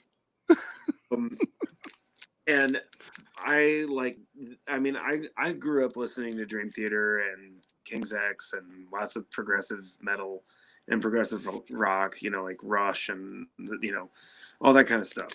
Dorky teenager or preteen stuff. I still love this record. I hear Fate's Warning in it. I hear Awaken the Guardian all over this record. This record is great. However, this is not the era of the band that became the classic era. I think this is a great record. And if you like Awaken the Guardian, you will like this. That being said, moving on, I will move on to the next record that I have as to discourage discourse about that record and move on to a more controversial record. I love this album, and That's great. I like it better than Left Hand Path. Oh, that is so tough. I mean, that I get it because it's still really good, but Left Hand Path, man, it's great. It's a great record. I love this album. This is a summertime record. As soon as the snow melts and it's warm days are here, this is the one that I reach for. I love this record. Does it help you shake off those Wolverine blues, Austin? Absolutely. I love this album. And this is the Entombed record that I listen to the most. I freaking love this record. So have you heard To Ride, Shoot Straight, and Speak the Truth? Have you heard that album? I actually know. This is it's the one that came after that. It's really a good record. Record that I have in their discography. What? I think up until this point, and this is where it ended for me, and I just have never gotten around to it. And I love this album, and I listen to it so much. I love it, and I really think you would like To Ride, Shoot Straight, and Speak the Truth. It's the album that came after that. It's really good. Came out a few years ago. Cool. It's super cool vinyl. I love this record. It's a fun on vinyl. It's a very fun record. I think it gets more crap than it deserves. It's a great record. I think it's amazing. It's so heavy and it's so 90s and it's awesome. I tell you what, man, you want to get people to call you an idiot on the internet? You could shoot a video of overrated albums.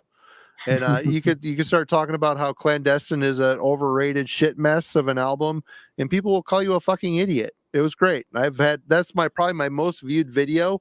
Is like over 18,000 views, and I've been called everything from an idiot to a moron to what a dumbass. I don't know. I don't care. But still, I'm not wild about Clandestine. I'm not wild about it. I mean, it's the fine. song that album is a mess. It's a structural mess. Nikki Anderson does the vocals on it.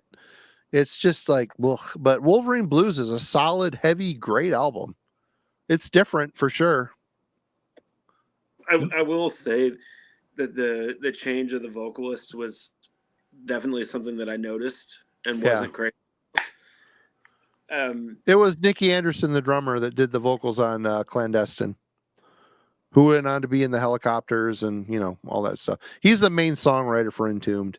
That's why Entombed got more rockin', because he started steering the ship a little bit more. Whereas Left Hand Path was a lot of Nihilist songs, you know, and it had, you know, all the classic era dudes from Nihilist putting their Johnny Headland from Unleashed. Yep. And all that other stuff. This is my favorite Entombed record. I love it. It's a good album. I love the riff. I love the anger in it. I just, I don't know. I can't get enough of this album. And I'll check out the ones after it, fine. But I'm not going to promise that I won't just keep coming back to this one. I'll keep an eye out for To Ride and Shoot Straight. I'll try to hook you up. Yeah, I used to have it, but I don't anymore. It's good. It's maybe not Wolverine Blues good, but it's in the same vein. I mean, it's the same heavy rocking type of style for sure. Yeah, it's been a long time since I heard it. I remember it being kind of in the same vein, but it felt like it was losing. It felt kind of like it doesn't have the same energy and focus as Wolverine Blues. It felt like it was maybe starting to lose the plot a bit. So it was an album I just never. I was like, I played it a few times, like, well, maybe, but never revisited it. Alpha Omega, that Solstice album by Grave, I love that record. That was their version of Death and Roll. But man, the riffs are so, I could sit down on guitar and figure out every riff in 2 seconds. But man, that record is so good. It's so catchy and heavy. And hey, Jurgen, I'm glad Clandestine sucks. The songwriting, the vocals, I'm with you, man. When I say it straight up sucks, I don't hate it, but it's so overrated. Everybody shows that record. The best thing about that record is the fucking cover art. Let's be honest. Let's be honest with each other. I would say my vinyl copy of that record, the artwork is awesome, and it's got an embossed cover. Oh, nice. It looks awesome. And my copy of Left Hand Path is an original pressing. Mine too. Does it have the black sticker on it? That's the original pressing. I don't know. Mine doesn't have a sticker on it. Though that's not the original pressing. It doesn't have anything. There's no sticker. There's no anything. There's no. Hold on one sec. Hang on. Let me grab it.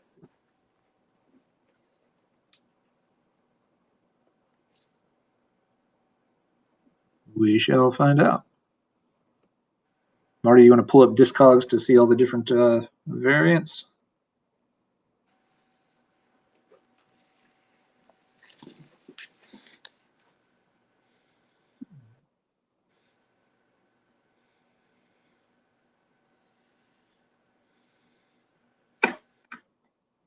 Oh, it's not. Mine's not an original.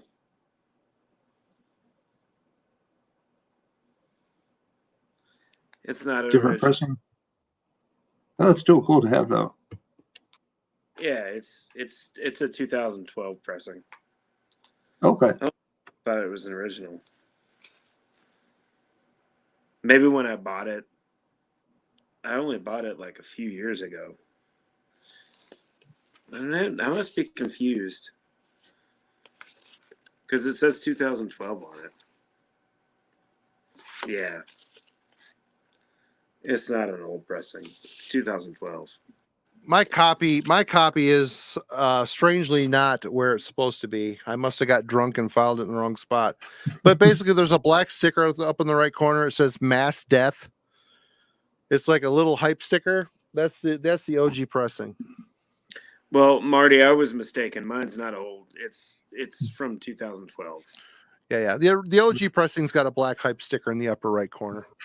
So Marty can't find his copy. Austin's got a different copy than he thought of, and I don't have a physical copy of it. So we just fail on every channel. Fuck, right man, now. I don't know why my shit's not where it's supposed to be. Hold on one second. This drives me fucking nuts.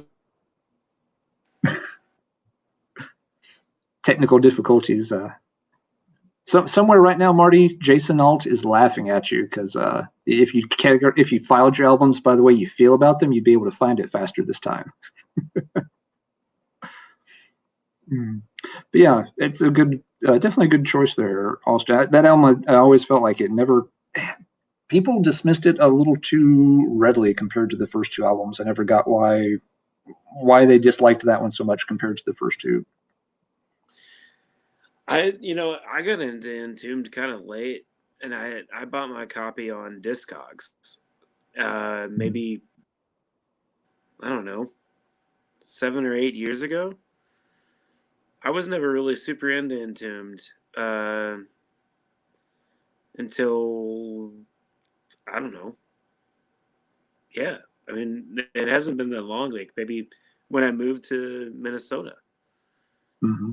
And first two records that I bought were Left Hand Path and Wolverine Blues, and I had Wolverine Blues on CD before that, and I actually didn't get the vinyl copy until Earache repressed it a few years ago, and that's when they did this cool variants of the vinyl. That's when I got this one.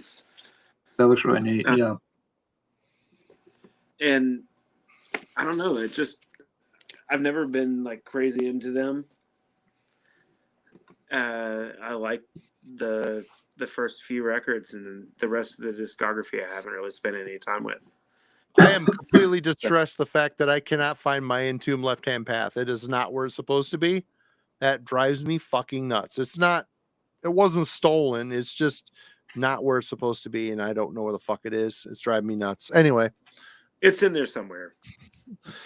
Rest in peace, LG Petrov. Lars, you passionate motherfucker. Cheers to you. Exactly, Rick.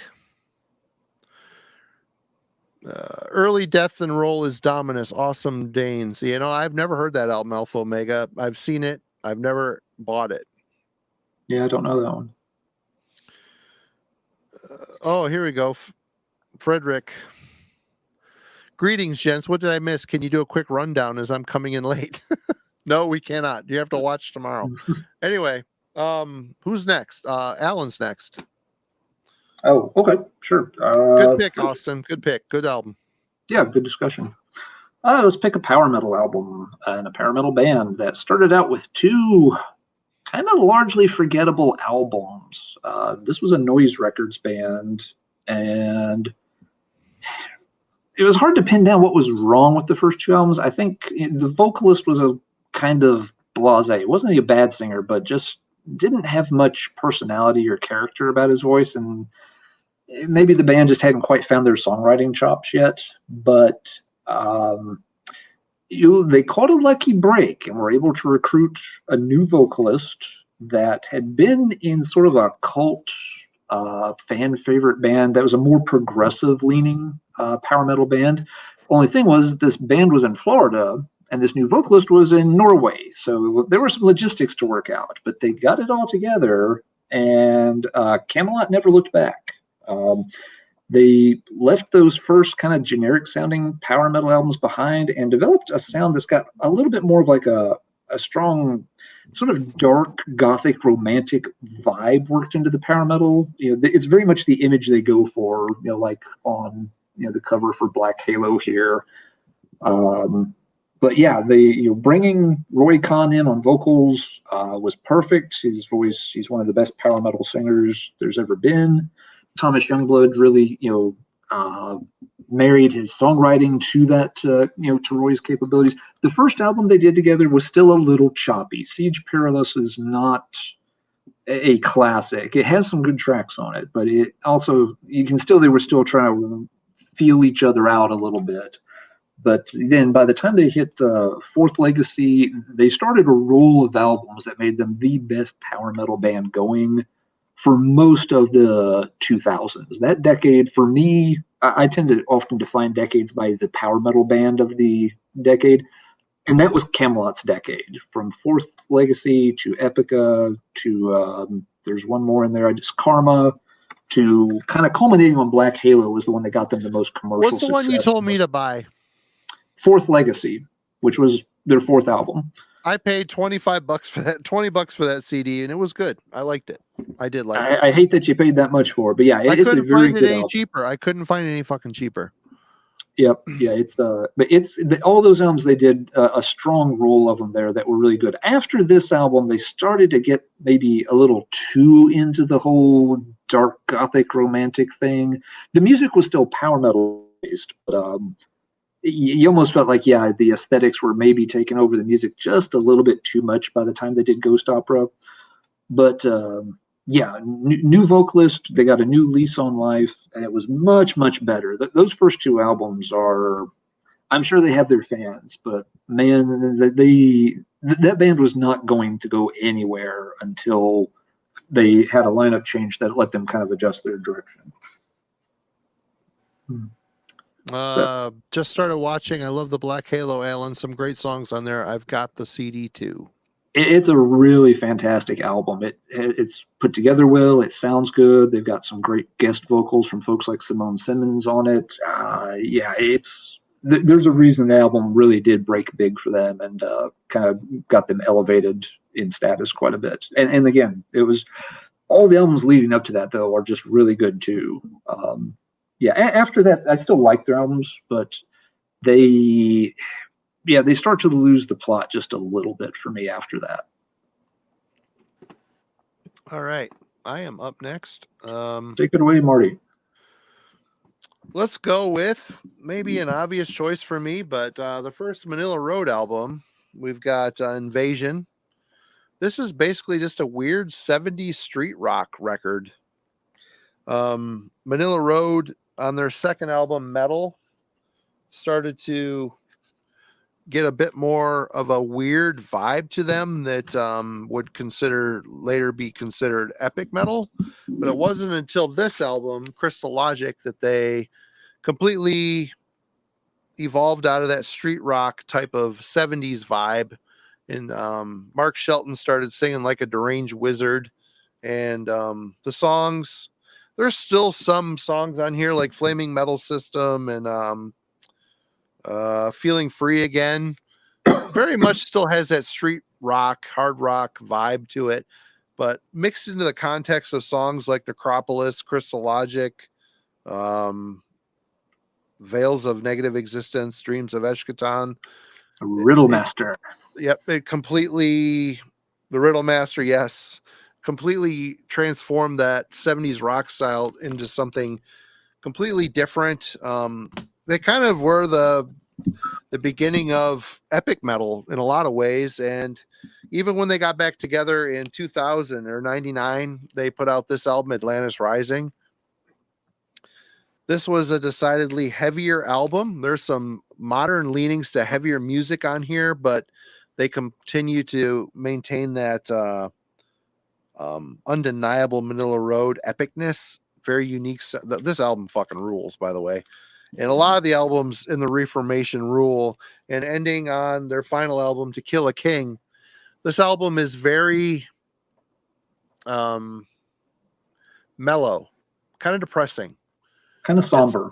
It's a very somber album, but it's still very good. They ended, Mark Shelton was to pass. He has nothing to be ashamed of. And his other project, Hellwell, he put out 2 really great records there too. I've said this before. I'm very thankful that when Manila Road were in their formative years, no one gave a shit about Manila Road, which sucks because they were great and something unique and doing something very different, but staying true to their roots and still maintaining. I mean, you listen to Shelton, he's a great guitar player, but he was very 70s jam oriented, which is very cool. And that maintained through the entire, fucking here, rocking the fuck out. But even all the Reformation albums, there isn't really a bad album. There really isn't. Towards before they broke up, there was some weird. He was doing some weird stuff. He got confused and was trying to find himself. But when they reformed, he realized what Manila Road was. He opted to incorporate some heavier elements to maybe modernize them a bit.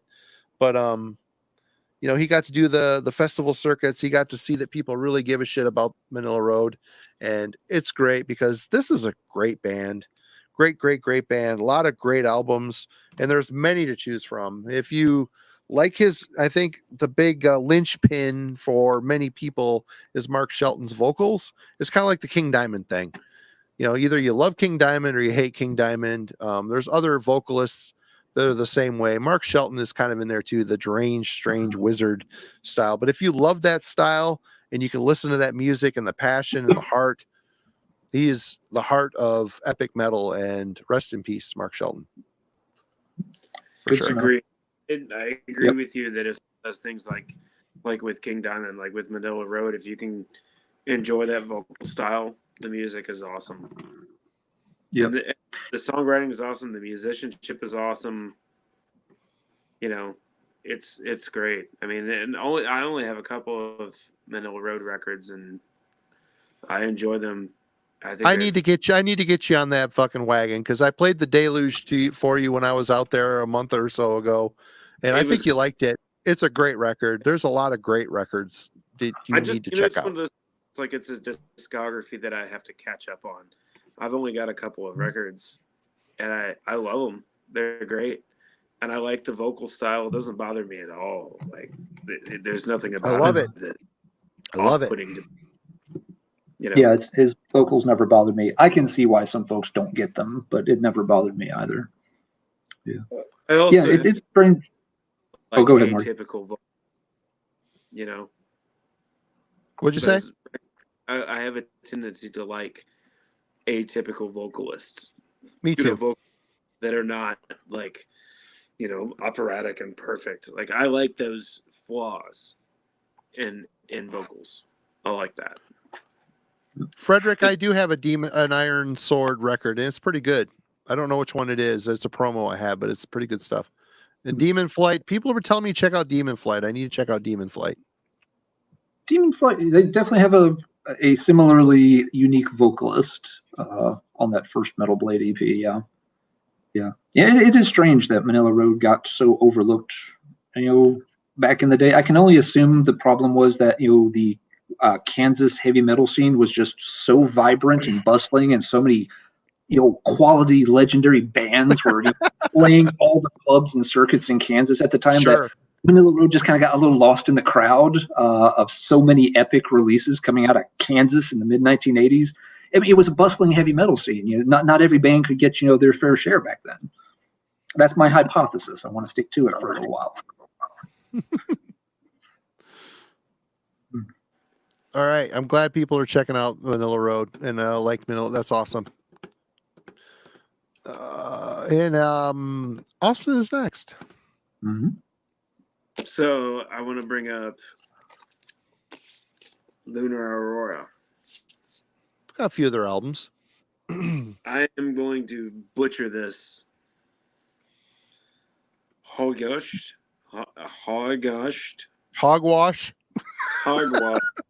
Hog balls. Yeah. Jan is gonna tomorrow, and he's gonna shit his pants. Hey, today's his birthday. Did you wish him a happy birthday? I forgot to. I will text him. He's asleep right now. Yep. Hog balls. Hog balls. Hog nuts. I like Lunar Aurora a lot. I think they're great. Their early records, it's more the kind of In the Night Side Eclipse type. Yep. Yep. Proper symphonic black metal, lo-fi. Shit! I just got like hot pepper in my eye because sorry, I was cutting hot peppers earlier. Anyway, wow. Ew. That's uncomfortable.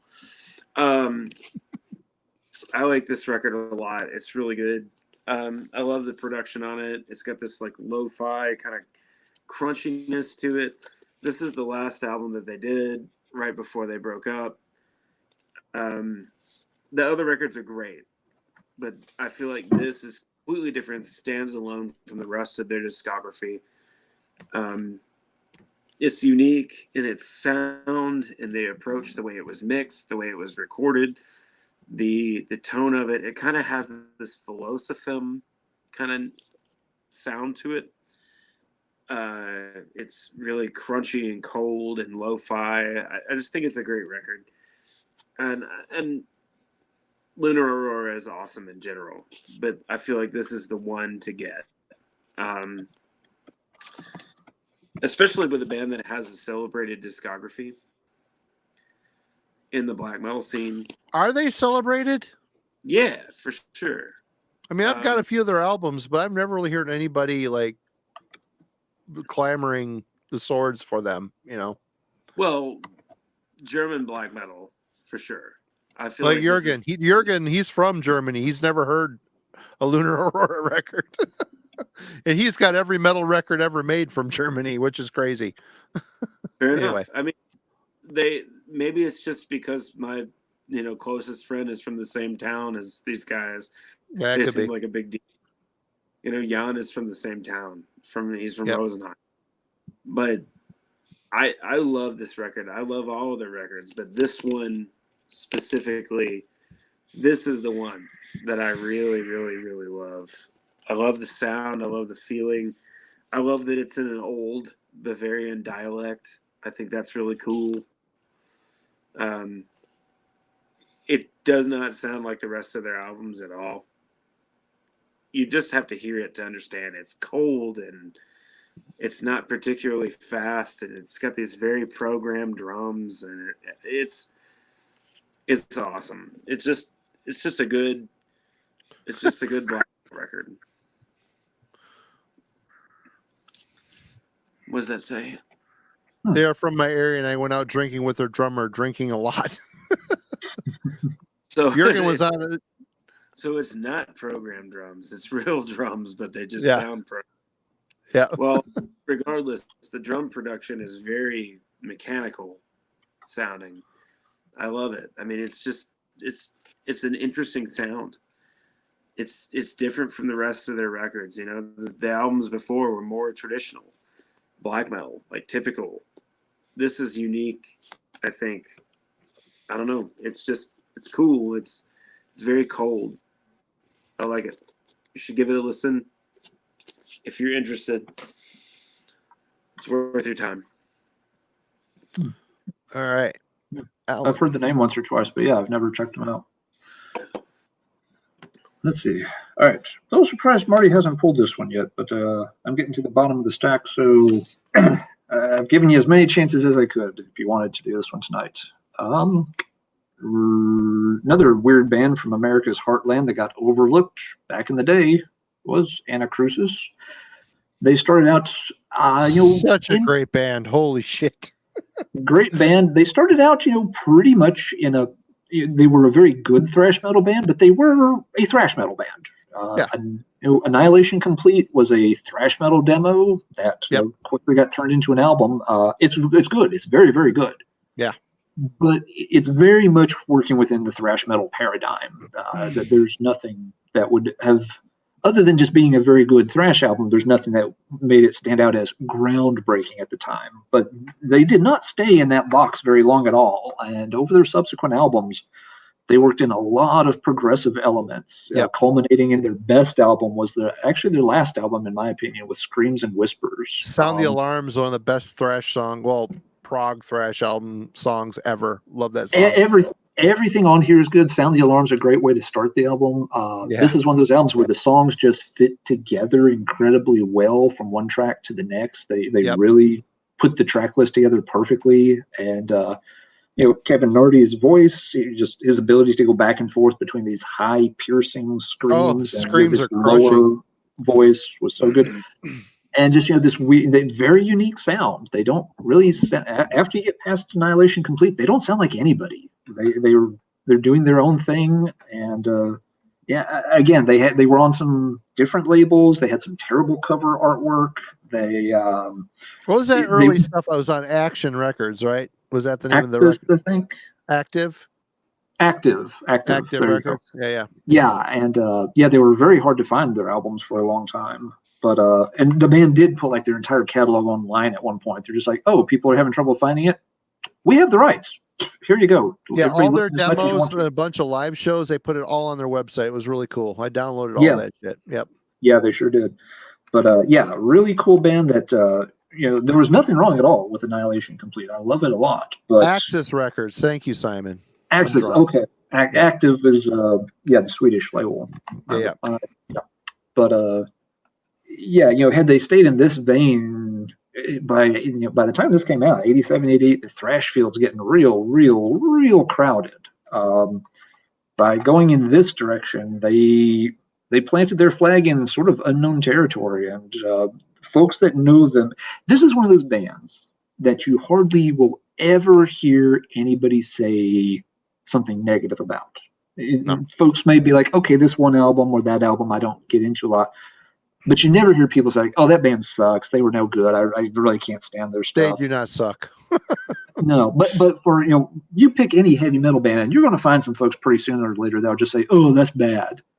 Anacrusis, you have to look long and hard to find folks that dislike Anacrusis. They may not be into them, but they're not going to slag the band. There's only one or two bands that I ever noticed that had that phenomena where people just are like, no, I don't like them, but they're a cool band. They get all the respect in the world for what they did, which is cool. They fell into that. They fell into that fucking umbrella like Sadus and all those bands that were like thrash bands, but they were so unique that it didn't. It appealed to such a small amount of people at the time. It's like they're putting out these killer fucking records and no one really cared because they didn't get it.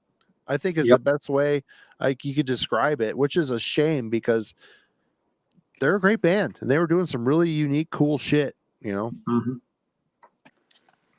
absolutely. They're definitely a band that got better as they changed. Okay. All right, Marty. What else you got left on your list? Well, this is my last one, and I did it to embarrass my friend mostly, but there's truth. Let's talk about Panopticon. No. The very first album, the debut album. Who? Anarcho-pagan black metal, and it is very true. This is very much an anarchist.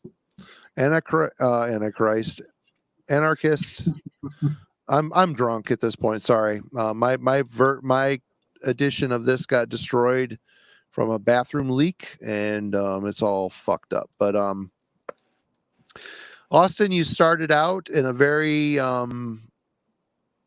it's hard to say. It was a political statement, and it was very much you've got straight up black metal, very fierce black metal with Danny Filth style screams going on here.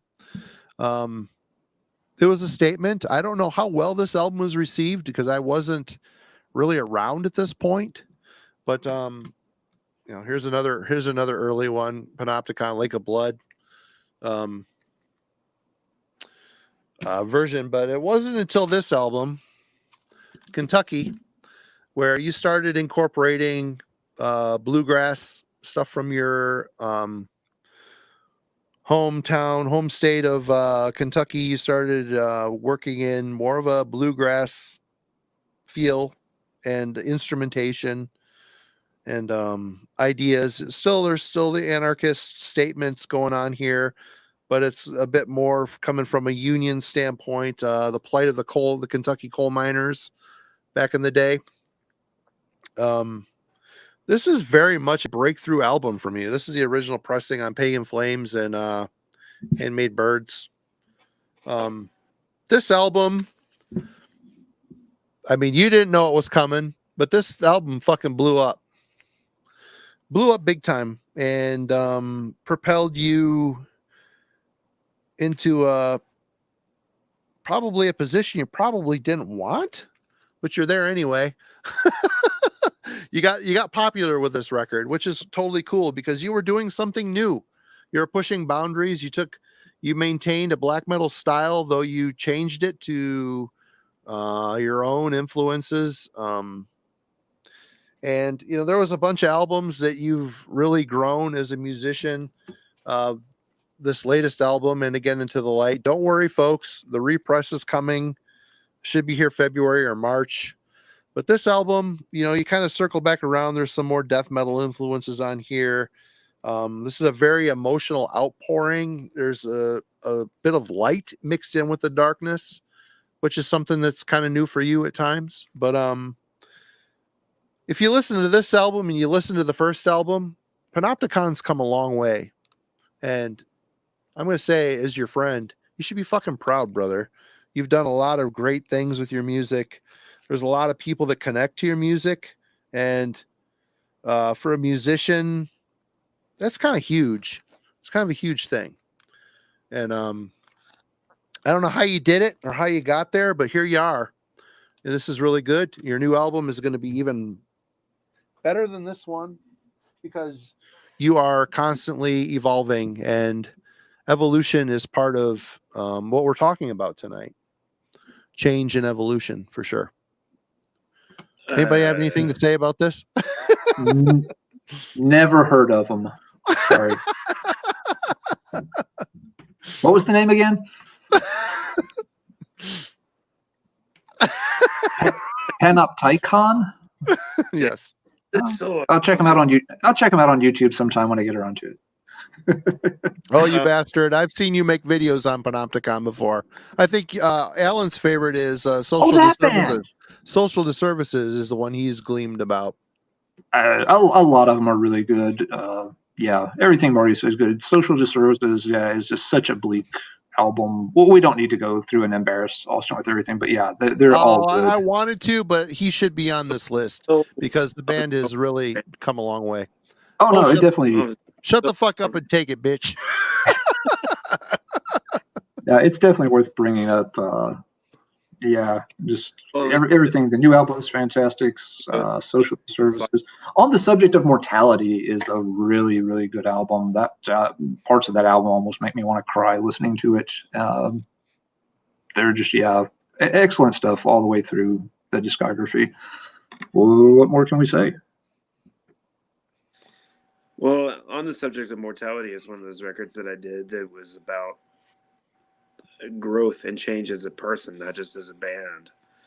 Mm-hmm. To terms with loss, I mean, that record was entirely inspired by a defining moment in my life, which is the loss of a parent. When I felt like I was not a man until I carried my father's casket to his grave. And feeling the weight of carrying his oaken casket with his other loved ones, we carried that burden together. And we carried him to his final resting place. And that was like the defining moment where I felt like I was truly a man. I had endured saying goodbye to the man who raised me. He wasn't my biological father. He raised me from when I was 8 and on. He taught me to be a man. He taught me right from wrong, along with my mother, who was an incredible human being. And, after my dad died, I kind of had to come to terms with mortality. It was no longer just some ideological thing that we heard about in Sunday services and stuff like that in church growing up, or in books. All of a sudden death and life were very, very real. That innocence was lost. And so that record was like kind of dealing with that. I mean, I wrote that record when I was really, really young. I was in my early 20s, And Social Disservices was written at the exact same time that I was writing Kentucky. So I was writing about my home state and the plight of other Kentuckians historically and current at the time. And social services, I was writing as a social services worker. So I was writing about one very dark thing and one thing that was inspired entirely by love. You know, when I was writing Kentucky, I was writing about my home state that I love very much. And when I was writing social services, I was writing about my frustrations. And so those kinds of things, you know, that dichotomy is going to create two very different records, two very different perspectives. Mm-hmm. Yeah, Sure. and just I've always been one of those musicians that I don't feel the need to create the same record over and over again. Instead, I just write about what I'm experiencing and, you know, whatever. It doesn't matter if it sounds like the same band, but, you know, I'm only so capable of writing music. I'm not a particularly skilled musician, you know, so I only have certain tools at my disposal to express my opinion, and what I've got is what I've got, and I do the best with what I have. In that first self-titled Panopticon, the one that says anarcho-pagan black metal on the side of it, that wasn't the title of the record. That was just a descriptor, Sure. you know, that I put on there. It was a relapse thing. Yeah, that record I made, it was demos that I made with friends. You know, I had a buddy who had recording stuff, and we made it in our basement. You know, I didn't know that anybody was going to listen. I didn't know that anyone was going to care. I was just, you know, the original copies of that were silk screened covers that I made. I bought these. Stumptown was the name of the company, and it was these like blank digipacks that you glued. So I silk screened them and then I glued them together and then stuffed copied CDRs that I got from a place that ran off bulk CDRs in Louisville. And the booklets were all made at Kinko's. You know, so it was all very DIY. And then, you know, we repressed it with Pagan Flames, and we did Collapse, the album after it. By that point, I realized that there were some people that were listening. It wasn't a lot, but it was some people. And so I probably should take it a little bit more seriously. And then on the subject of mortality, at that point, the guy that was living with me, who was recording me, he moved in with his lady, and I had to learn how to record myself. So on the subject of mortality was recorded literally like with GarageBand, you know, on my wife's computer, and a little interface, and it grew from there. So the progression and change has been very natural. It hasn't been like a necessity to reinvent myself. It's been as I've grown and changed as a musician, and as technology has become available to me, I've been able to change and grow. And also, as the band has become more lucrative, I've been able to have other people mix the albums. Hence the reason that I went and remixed the old albums with actual engineers who know what they're doing, versus me, who I don't know what I'm doing at all. So you know, it's been very natural, and out of necessity. It hasn't been, you know, like I want to reinvent the band. You know, it's been, you know, I mean, case in point, and again into the light was recorded the same way I've always recorded it, but I sent the sessions off to someone to mix. And I've grown and learned more and more how to track source files. So the records are getting better because they're better recorded, and I'm getting better at playing my instruments. And you know, I'm sorry, I'm not very good at talking about my own music. It's kind of weird. I didn't mean to put you on the No. spot. I just wanted to talk about you, how great your stuff is, brother. Mhm. It's all good. I appreciate it, but it's definitely like yeah, it's a far cry from that first album to now. Totally. You've come. There's so much personal growth through your music, and it shows. And I think that's why. I mean, you and I have gone, back and forth discussing, how we don't get how did Panopticon get to this point, and I think it all boils down to, I think someone posted in the comments, you could tell it comes from a very personal point, and it people can sink their hooks into that because they feel the same thing and they can relate to it.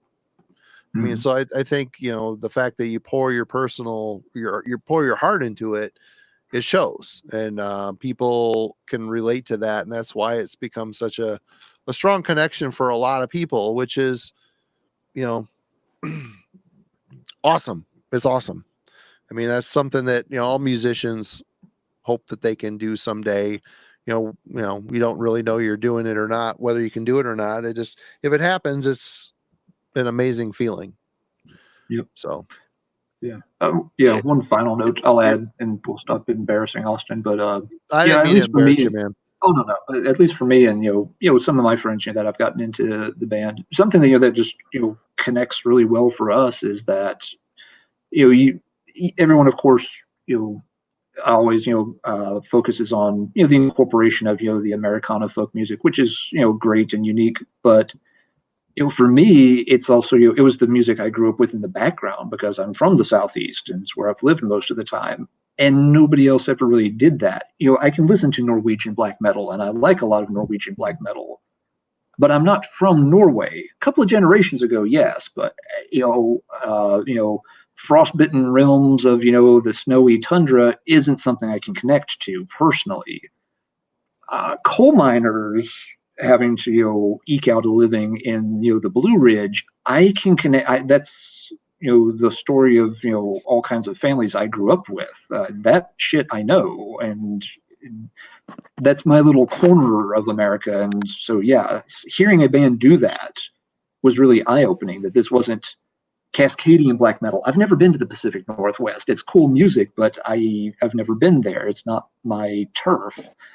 Things like Kentucky and those albums, that's much closer to home for me. So it hits much closer to home for me, and for a lot of folks, I play those albums for folks that are not into extreme metal. They have no idea what black metal is. Like, is that heavy metal by black musicians? But I play. I'm just like, just listen to this one. And they're like, oh, that's really cool, because they get it, because it connects to them on a very personal level based on where they're from and what you sing about. And I'll let it go at that. Well, and I appreciate that, and I respect that and identify with it, because it's in a lot of ways like so many times I want to listen to bands that tell our story. That's so important to me, is that and my life has been kind of weird because I've done a lot of traveling, and I'm sorry, my phone moved. I went up to get up here. All good. My life has been really weird. I've done a lot of traveling. I've lived in a lot of different places, and since I left Kentucky, I've kind of moved around a bunch. And it's interesting, like when we talk about snow, snowy tundra and all that. Well, now I literally live in snowy tundra. Yep. I mean, for the past 8 years of my life, almost 10 years of my life, I've lived in a place that gets whipped by, winter storms, and there's 6 months of my life every year that's completely buried in snow. And this was something that I brought up to Marty about as an alternate subject for tonight, is about bands that are regional.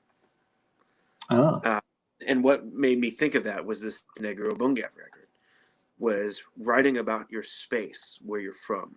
Does your music represent where you have lived, and where do you write from a place that exemplifies your life.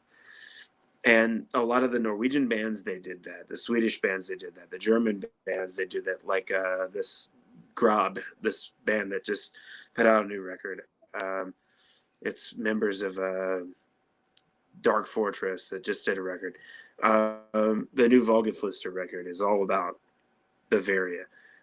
You know, these bands that write about from where they're from. You know, for me, like when I lived in Kentucky, I wrote about Kentucky. And since I've moved to Minnesota, I've written about Minnesota. I've written about the wilderness landscape here. I've adopted writing from the perspective of so many of the things I read from Sigurd Olsson's books.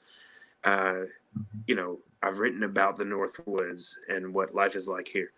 And I feel if you're an eco-minded metal band, specifically black metal, you know, you're either writing about Satanism, which doesn't apply to me because I don't believe in any of that at all. Like none. I have no dog in that fight. But I write about the ecosystem, and I write about the preservation of that ecosystem. I'm not going to continue to write about a landscape that I no longer live in. I will instead write about the landscape that I live in currently. And so I feel that that is really important. And it's a very honest perspective, writing about where you come from, what you see every day. And so for these years, you know, I saw Ben said, proud to be a part of the Panopticon story. Absolutely. Ben is a part of that story. He helped me come here. He's done vocals on my records. He's helped put out the albums. Yeah. You know, he still works the bind room today. Yes. And that story is not just putting out a record. It's not just doing vocals on a record. It's being a part of our lives. And our music should be the landscape of our lives. In my opinion, there are tons of bands that choose to write about fantasy or write about whatever. I don't know how to do that. All I know how to do is write about what I see and the beauty that I see in the world and that I experience in the world and that I internalize. And so, you know, I don't know. That was something that I brought up to Marty. I think that would be a cool thing to talk about at some point for a future, you know, Metallurgy thing, to talk about bands that represent their space, where they're from, their customs, their culture. And that sometimes that doesn't mean that's where you were born. It means it's where you continue to create. You know, continue to create your music and your art is influenced by the things you directly see around you. And so, yeah, sure. I mean, my music has absolutely changed because my environment has changed. And I'm sure that the next music that I write, you know, here in Healy will be different. The record I'm working on now, not so much because it's almost done, you know. I mean, obviously I'm not going to like change it to be about, you know, now that I've moved here, because I wrote the majority of it over the pandemic. But I definitely think that that's an interesting thing, because there's a lot of bands that write about their immediate landscape and their immediate culture and environment that influences their perspective. So, well said. Well, I mean, I would have talked about your band anyway, but it was just a good opportunity having you here. You could elaborate on some of the things. I thought it'd be a roundabout way of interviewing you. So it was great to have you here for that. I apologize that I mostly talked about other ideological things instead of giving you gossip and dirt. I don't want gossip and dirt. That's all good. We're not here for gossip and dirt. You know, We're here to turn I people on hear- to new music. That's what we're here for. Panopticon guy is an asshole. Yeah, that guy's an ass. An asshole. Anyway, speaking of asshole, he's up next. Speaking of Ben, Yeah. I am going to put up a record that's going to make Ben mad. Uh-oh. Ben, I'm so sorry. I'm not actually. So I feel like the early Immortal records are very different than the later. Well, they're Immortal. Bathory. The first one's total Bathory worship. Love this that record. That's a great record. It's another perfect riff record. Ben is wrong on this one, by the way. Wrong. Ben has very strong opinions about this. Peter Tagrin produced it. Wait, Ben doesn't like this album? No, I'm so disillusioned. Don't set him off. I'm so disillusioned. I'm going to go off and listen to Taylor Swift records from now on. I can't handle this. It's so good. It is. I love the album. Perfect riff record. Mm-hmm. It's so and it's so awesome. It's like a Motorhead record as black metal. And Ben, I just saw Ben's. Yeah. Sorry, Ben. Sorry. I'm sorry. It's awesome. I like all the records that came before that one, but that is a very hold on. Oops. There you are. What happened? What happened? Whoop. There you I go. don't know. That's a great record. Too. I like the previous album, but this one's awesome. It is. Great record. Yeah. Yeah, for me, Immortal made two almost perfect albums. That one and Pure Holocaust. Those are my two Immortal jams above all the others. Both of those albums I can go back to and play anytime I feel like it. Other albums by them are good, but yeah, that one, yeah, you've described it well, Austin. It's such a riff record. Mm-hmm. Where dark and light don't differ. Rest in peace, Immortal. The new Immortal was good. Are they like dead, Ben? Do you know something that we don't? Are they done? I thought the one that what the hell is his name? Demonize. I thought you did good. Yeah. Battles in the North for me, Chad. I barely spent any time with it. It's good. It's a good record. I think I listened to it like once or twice, and then I was just like, meh. It's not at the heart of winter, but it's still good. That one. Yeah. All right, Alan, you're up. All right, scraping the bottom of the barrel here, but a couple more that's worth mentioning.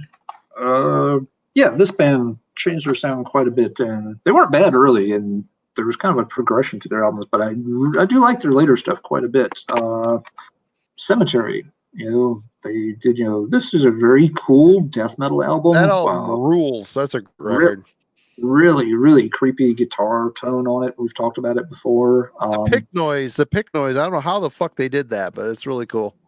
It's really weird and creepy, but cool. But yeah, they quickly, morphed, even by the second album, they had very different sound. And after that, they got into, to some extent, it was the same thing bands like Catatonia Sentence were doing, where they were getting a little bit more into like a dark rock metal sound. Well, kind of like Sentence too. Yeah, but so much better than what Sentence did, in my opinion. I did not care for the later Sentence material. I felt like they were just a little too, they got kind of boring for me, personally. Amok is a great album. Amok is their best album.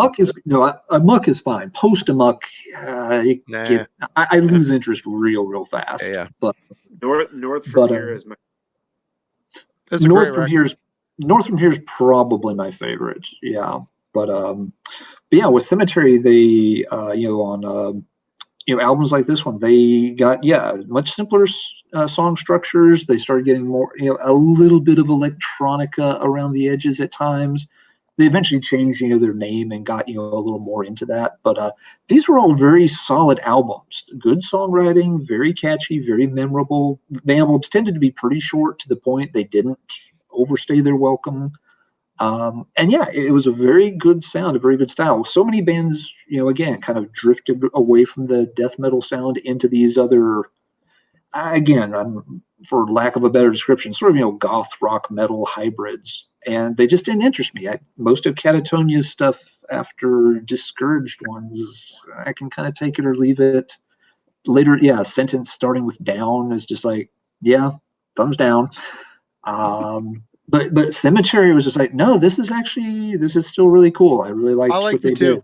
I agree with you. I liked it too.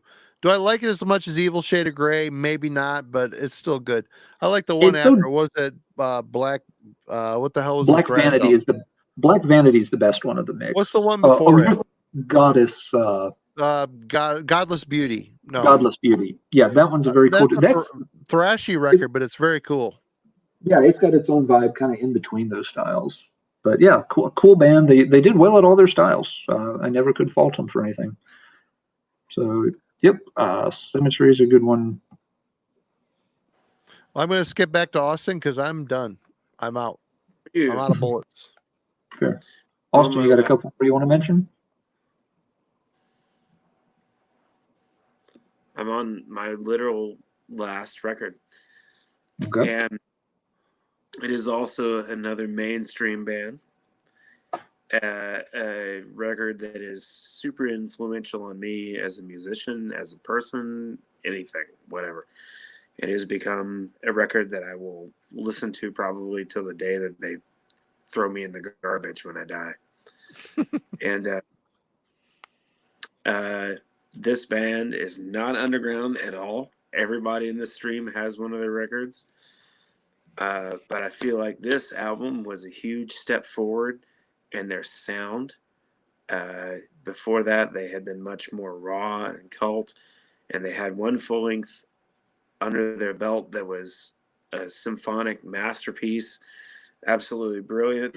But I feel like this album was a sign of what was to come, and that is Anthems to the Welkin at Dusk. Great album. And I feel like after this their record, last great album. I disagree. I feel like the following two records are good records. They're good records. Prometheus was brilliant. I feel like the performances on their records were incredible, but they went a different direction. They weren't the typical black metal. It was more of this like symphonic metal. And Anthems is probably my favorite Emperor record. It's great. I kind of switch back and forth. Like sometimes In the Night Side Eclipse is my favorite, but it's more cult. It's more cult. Sure. Mm-hmm. And I get it. But Anthems is that record is just an accomplishment. It is just, it's insane. The drumming alone is enough. Trim Torso drumming on that record is absolutely bonkers. It's crazy. It's so fast and so aggressive. Dude, you cannot deny that this is a huge step forward. It's like a different sound completely. It's so symphonic. It doesn't sound anything like those demos that came before, and the EP that came before, and the full length that came before. Like it's like a totally different band. That key change in With Strength I Burn, where the wolf is no longer free, that da-na-na, is like the best moment on that whole album. That album is amazing, but that key change, at one key change, the wolf is no longer free, Holy fuck! What a fucking triumphant moment on that record. So amazing, so good. Amazing. And Yep. this was what shaped everything that they would do, and everything that would shape Isan's career. Yeah. After it kind of came the Isan project after this album. I think that's a lot of my friends feel that way. Because but Prometheus sounds like an Isan solo album in a lot of ways. I've heard people say that before. I don't think I agree. Because I think that Trim Torsen is such a big part of that band. Well, Samuth wasn't really involved in the songwriting on that record at all, as far as I know. Was he involved before? I mean, there's tons of interviews and stuff that talks about how when they were tracking in the Night Side Eclipse, Isan was in the studio by himself. Yeah. I mean, I kind of feel like from everything I've deduced from reading interviews and documentaries that it was always his project. And I was reading, I interviewed Isan on the phone for Worm Gear back in the day. He told me that there were up to 15 synth tracks on some of those songs. That's fucking insane. You can't tell. It's fucking insane that there are 15 synth tracks on Anthems. That's insane. Jeez. Not including the guitars, not including the drums. That's probably, well, Trim's drum set is probably half the drum mics, the drum mics on his massive kit. But 15 synth textures, 15 synth lines. That is a guy that is going out of his way to put so much thought and depth into his album. 15 synth lines, and you can't tell. I mean, you listen to that shit. There's like this otherworldly atmosphere. I mean, that's what you get out of it. But for the normal dude that isn't a musician, it doesn't, you can't tell that they're 50. It sounds like one, it sounds like one, but he's such a humongous songwriter, such a vastly talented musician that 15 synth lines were what you needed to do for that, Sorry, I got off tangent there. Sorry. That's crazy. 100%. I mean, what keyboard player has, 20 fingers to play Yeah, all parts at once? I mean, it's such a layered record. It's so intense. And it's brilliant. I mean, the songs are complex. Yep. Oh, yeah. It's amazing. Such a huge development between, I love the In the Night Side Eclipse. That, to me, that's probably my favorite Emperor, but it all depends on which day of the week you ask me, because Anthems is great. I even love Wrath of the Tyrant. That material, even though it's really cult sounding, the songs are fucking great. They've just got a unique sound outside of the Norwegian style. Isan's vocals are so unique. The riff writing, even though it's like really shitty sounding, the riffs are so catchy, and there's just such a strange catchiness to that early shit, and it really translated well on In the Night Side Eclipse, and with a better production. There's like a good mix of the cult and where they were going progressively. Satana was, you could kind of tell where they were going to go with the next album. That next album, man, the first fucking track where Euronymous wrote that intro riff, so epic, man. It's just like complete fucking audio majesty. It's like, is the way to describe that record. It's just audio majesty, 100%. It's incredible. Yeah. And some of the best Emperor recorded material was the live records, the Live Inferno. It's so good. They are such incredible musicians. They are Totally.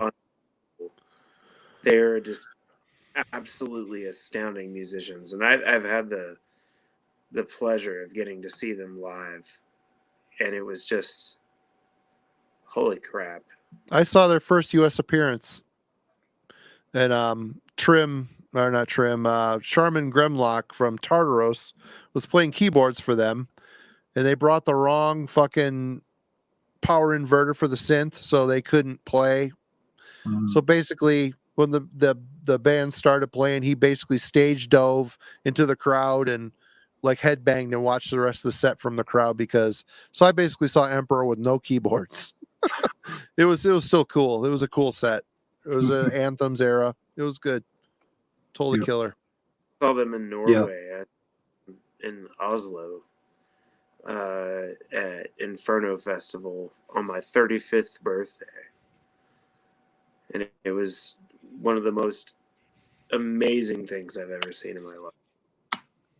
They played anthems from front to back, and then they did a few songs from their earlier career, and then they ended with In the Wordless Chamber.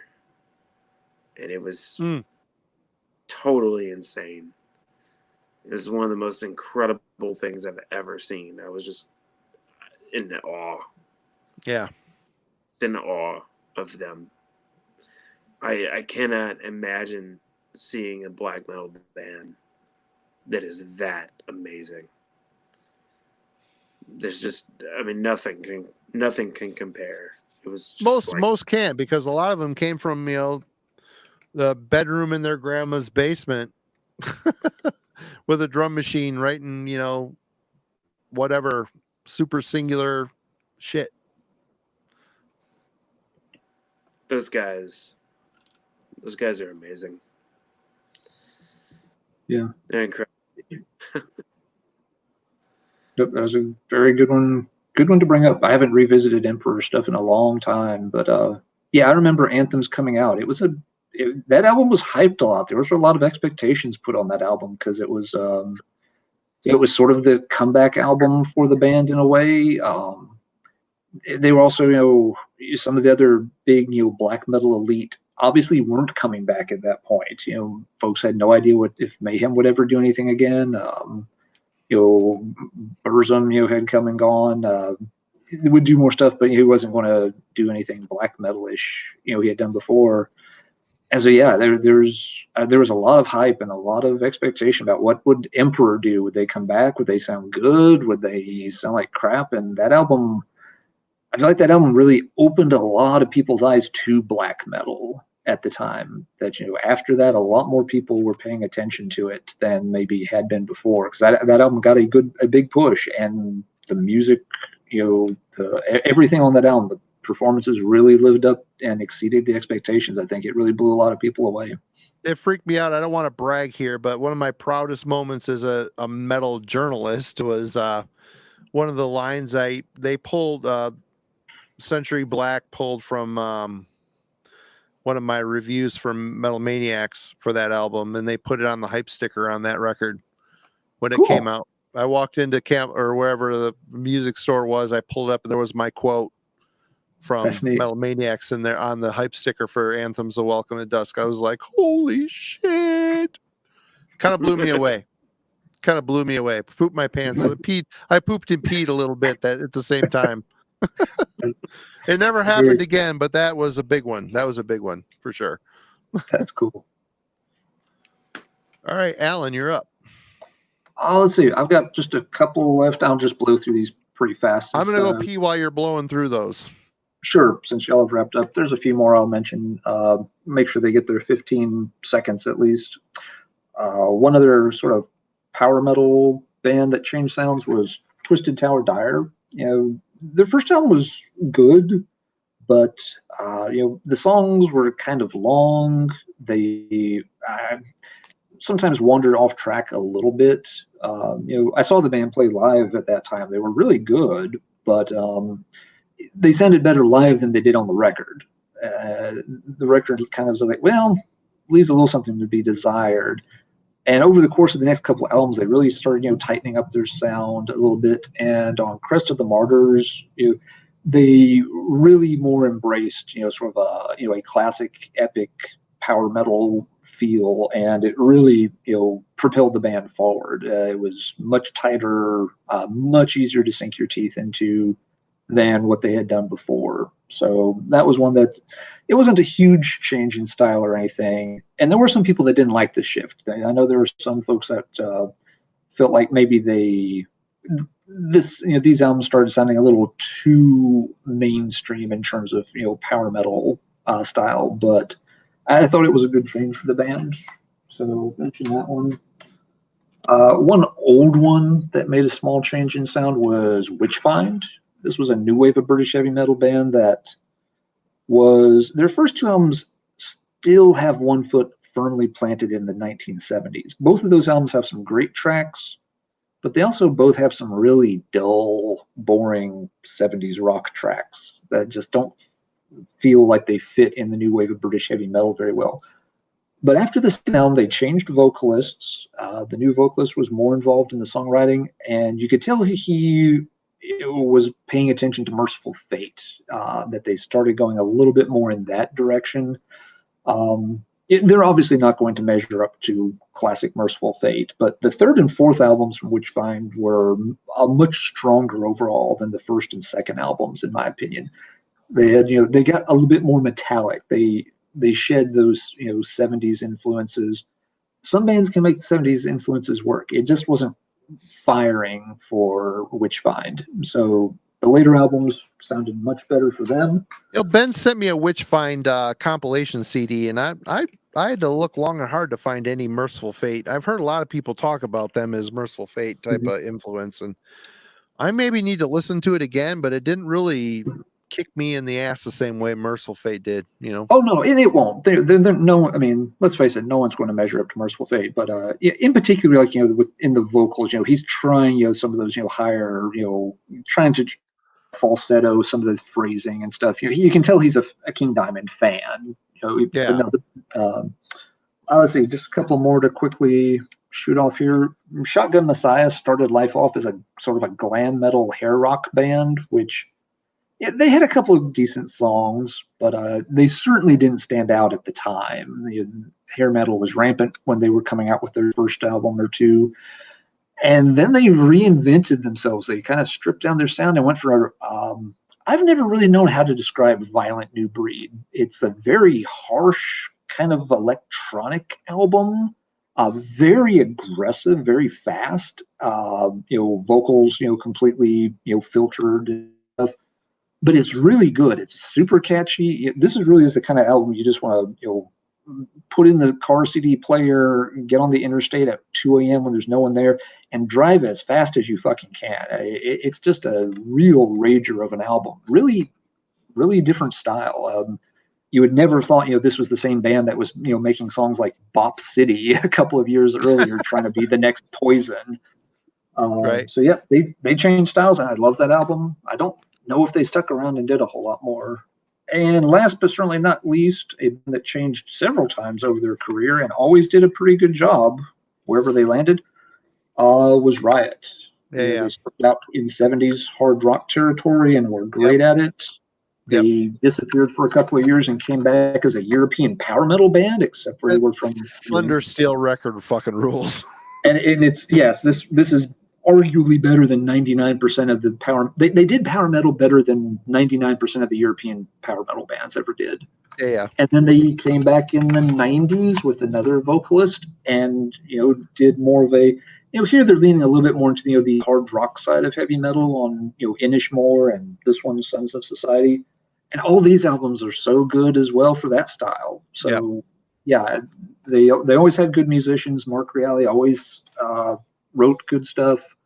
And so, the band is still around. They've, reinvented themselves. They've gone kind of back more to a power metal sound, but not as insane and over the top as the Thundersteel era. And they're really good these days too, even though Mark's no longer with us, sadly. Rest in peace, Mark. Yep. Yep. So I didn't pull one of those albums, but that's yet another change of direction for Riot, and they're still nailing it really, really well. And with that, I will shut up. So that's it. Austin, are you good? Oh yeah, I got nothing else. For as hard as it was to pull this shit, it was a lot of fun. This is a fun stream. And thank you very much for joining us, Alan, Austin. I'm drunk at this point. Sorry, folks. It's the way he is. You get me. Definitely. I had to really think about it a bit because a lot of the really underground bands have not gone through these kinds of massive changes. So mostly what we have been talking about have been mainstream bands. Yeah, but the thing of it is, a lot of bands have gone through change. I'm looking through my collection. A lot of bands have gone through changes, but I'm like, do I like these as much as the original where they started? And the answer was often no. I prefer the early stuff. But like Dark Throne, man, that their catalog got worse and worse and worse the more they went. I mean, it wasn't bad. I mean, I liked Hate Them. That was the last album by Dark Throne I really love. After that, I like some of the shit they did. I like it, but none of the albums really survived past the 1 or 2 weeks after I buy the record. I never go back to them. And their last 2 albums have been turds. I've been trying to say, you know what? I'm done buying Dark Throne records. But the collector scum in me is like, I gotta have them all. I got all the rest of them. Why wouldn't I buy this one? The new one. It's marginally better than Old Star, but it's still not good. It's boring. It's fucking boring record. I mean, they're like going and phoning it in. They know what they need to do, but they don't care. I don't know. That's just my opinion. Sorry. See, like, yeah, no, I know you love Old Star. Everybody, Noah's in the chat. You need to go check out Draughter. They just put out a tribute to Catatonia, Brave Draughter Day. A couple Catatonia covers on it, and an original song in the spirit of Brave Murder Day. It's to celebrate the anniversary of Brave Murder Day. Pretty cool. Check it out for sure. Good stuff. Go to the Bandcamp. Draughter. Yeah, some people like Wendy. I mean, she likes Eternal. Some people like it, and that's cool. And like another person likes Old Star. I don't know, man. I'm looking for more, and they're just like phoning it in bare minimum. I don't know what you guys think about that stuff, but it just seems like bare minimum to me. I haven't kept up with Dark Throne in years. I just didn't keep up with them. Austin, Dark Throne. I don't think you'd have to. I don't think you'd have to imagine very much to know where I stand on that. Yeah, we're probably in the same boat. I mean, it's still good. It's not terrible. It's just, yeah. I mean, Arctic Thunder. That was kind of a step in a better direction. There were some cool songs on that, but Underground Resistance had a few good songs on that. I love that Valkyrie song that Fenris sings, but it doesn't sound like Dark Throne. It sounds like a weird Isengard song, which is fine. It's one of those things. It's like, I respect people's decisions where they want to take their music. Sure. But it doesn't mean to listen to it. Right. Exactly.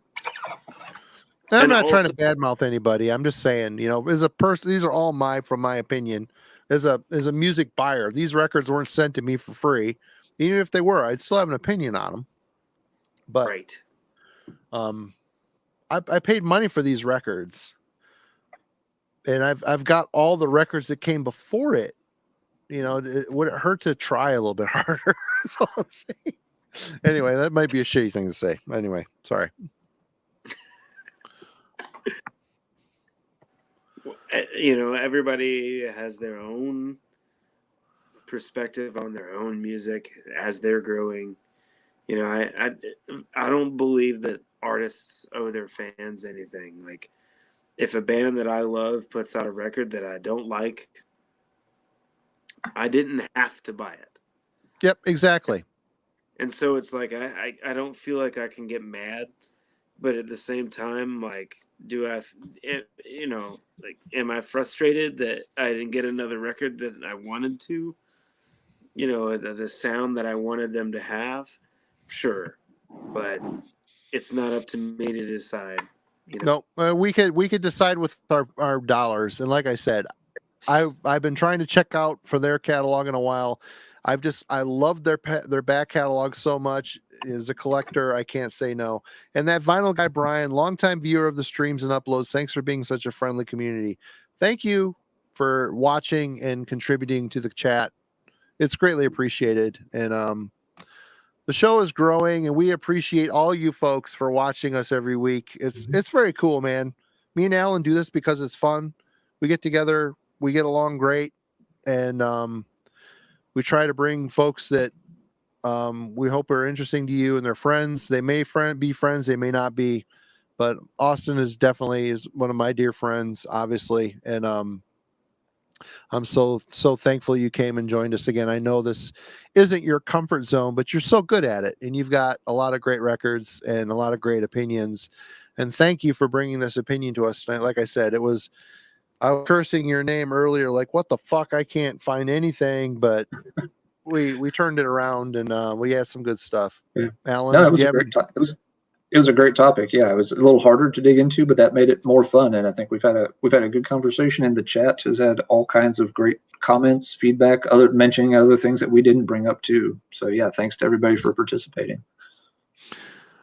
Yeah, and again, we hit 83 people tonight. That's a fucking first for us, for sure. And cheers to all you folks for hanging out with us tonight. And everybody, definitely, there's a lot of cool shit coming for Panopticon. If you're on the Binderoon, go to shop.binderoonrecordings.com.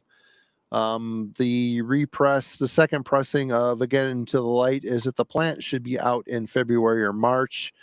We've got also Collapse, the first ever repressing of his second album, Collapse, is at the plant right now. We will be announcing pre-orders for that soon, along with Chaos Moon's. What's the name of it, Austin?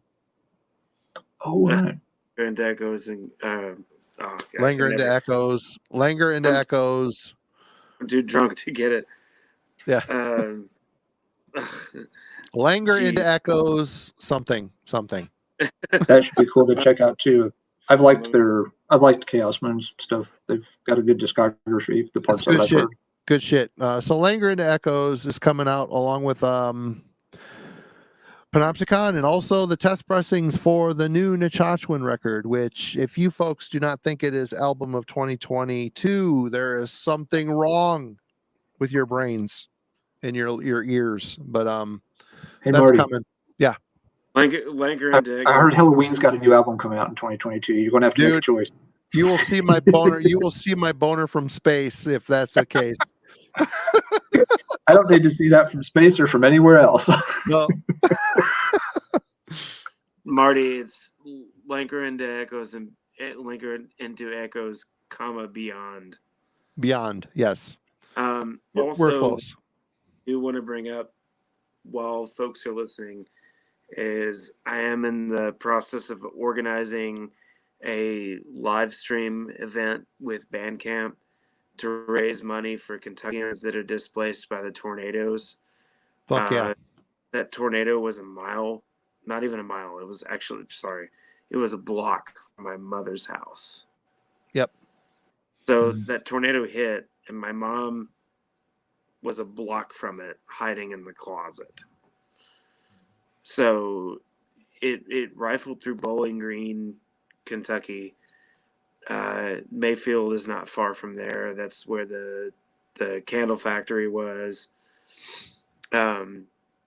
So I'm working with Bandcamp to do a live stream acoustic show with some of my band members, and we're also going to auction off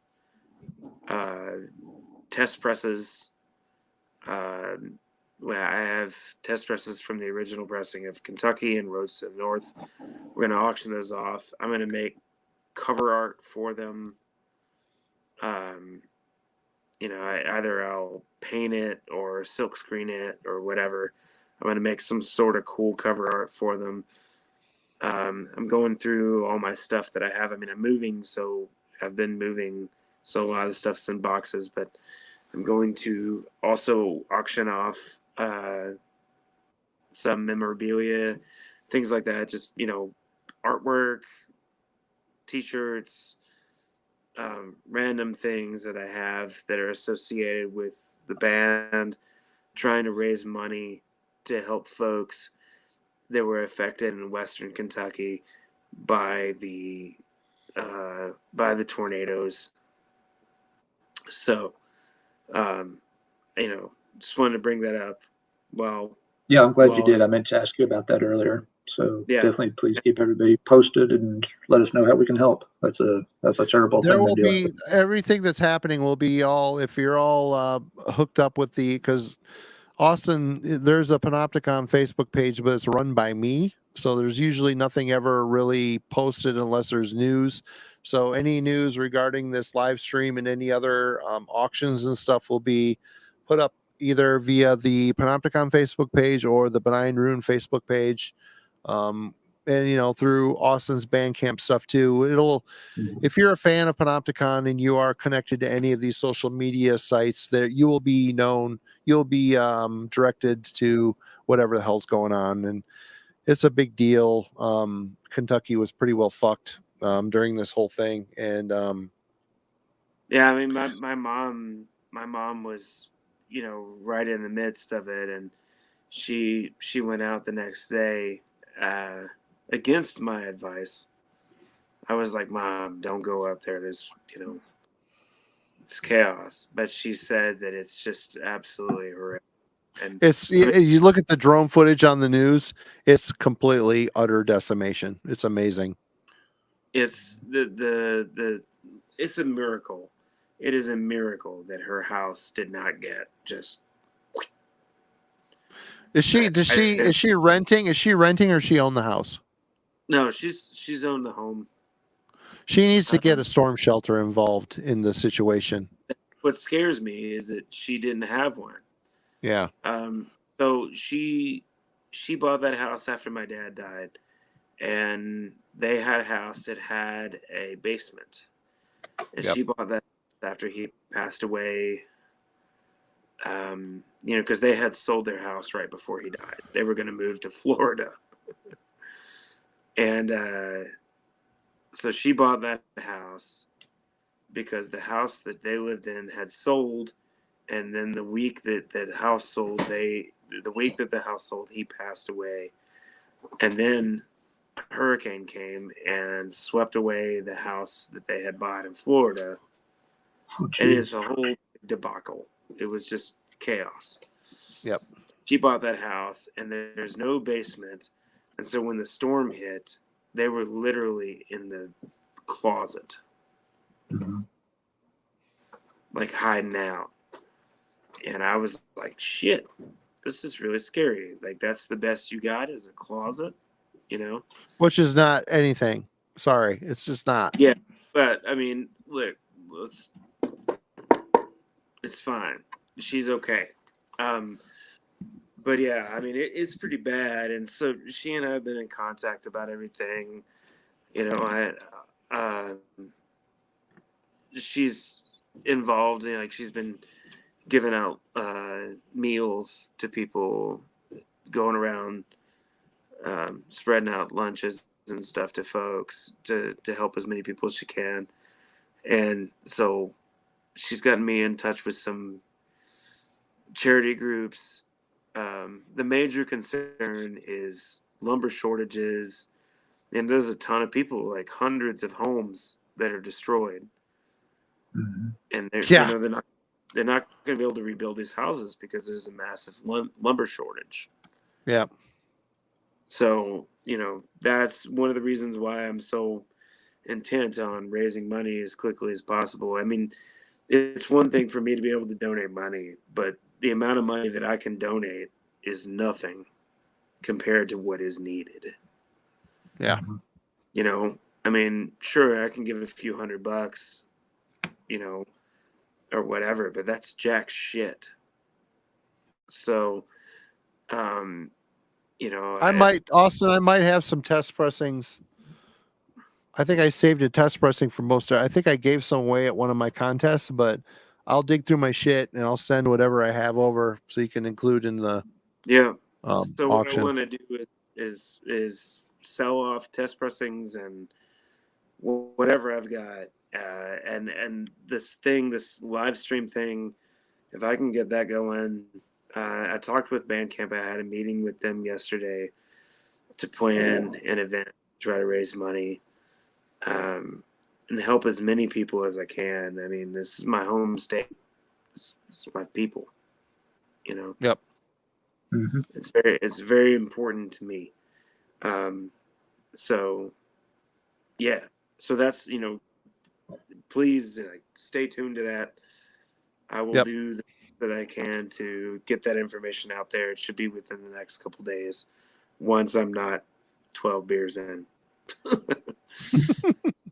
Yep, please, just keep everybody updated, and I'm sure a lot of folks out there, myself included, will be anxious to help out as best we can.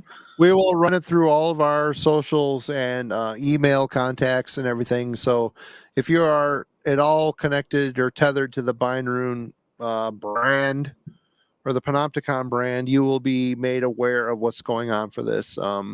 You've seen it on the news. It's utter fucking decimation, and it's really sad what has happened to these folks. And again, everybody, we love you. Thank you so much for hanging out with us tonight. It's been a lot of fun. It's been a great time. Austin, thank you again for hanging out with us. It's always a pleasure, always fun. And anybody want to add anything before we jump out of this place? It's been great. Everybody, if we don't see you beforehand, have happy holidays. But Marty and I will try to put something up next week. So yeah, we'll probably do something on Wednesday, but we will not be doing anything next Friday. It's Christmas Eve. We both have Santa kids. Claus is coming to town. Santa Claus is shitting down our chimney, and we need to figure out something for our kids. Damn, what are you leaving your stocking as a kid, man? I did pretty. I was an only child, man. I did pretty good. My kid's gonna do well too, but I haven't even started shopping yet. I got to get on the fucking stick. But anyway, we'll see you all Wednesday. Me and Alan will probably be back around with something, and but next Friday we will not be around. But cheers to all of you, and we will see you soon. Everybody Have a take good care. night. Happy holidays. Happy holidays.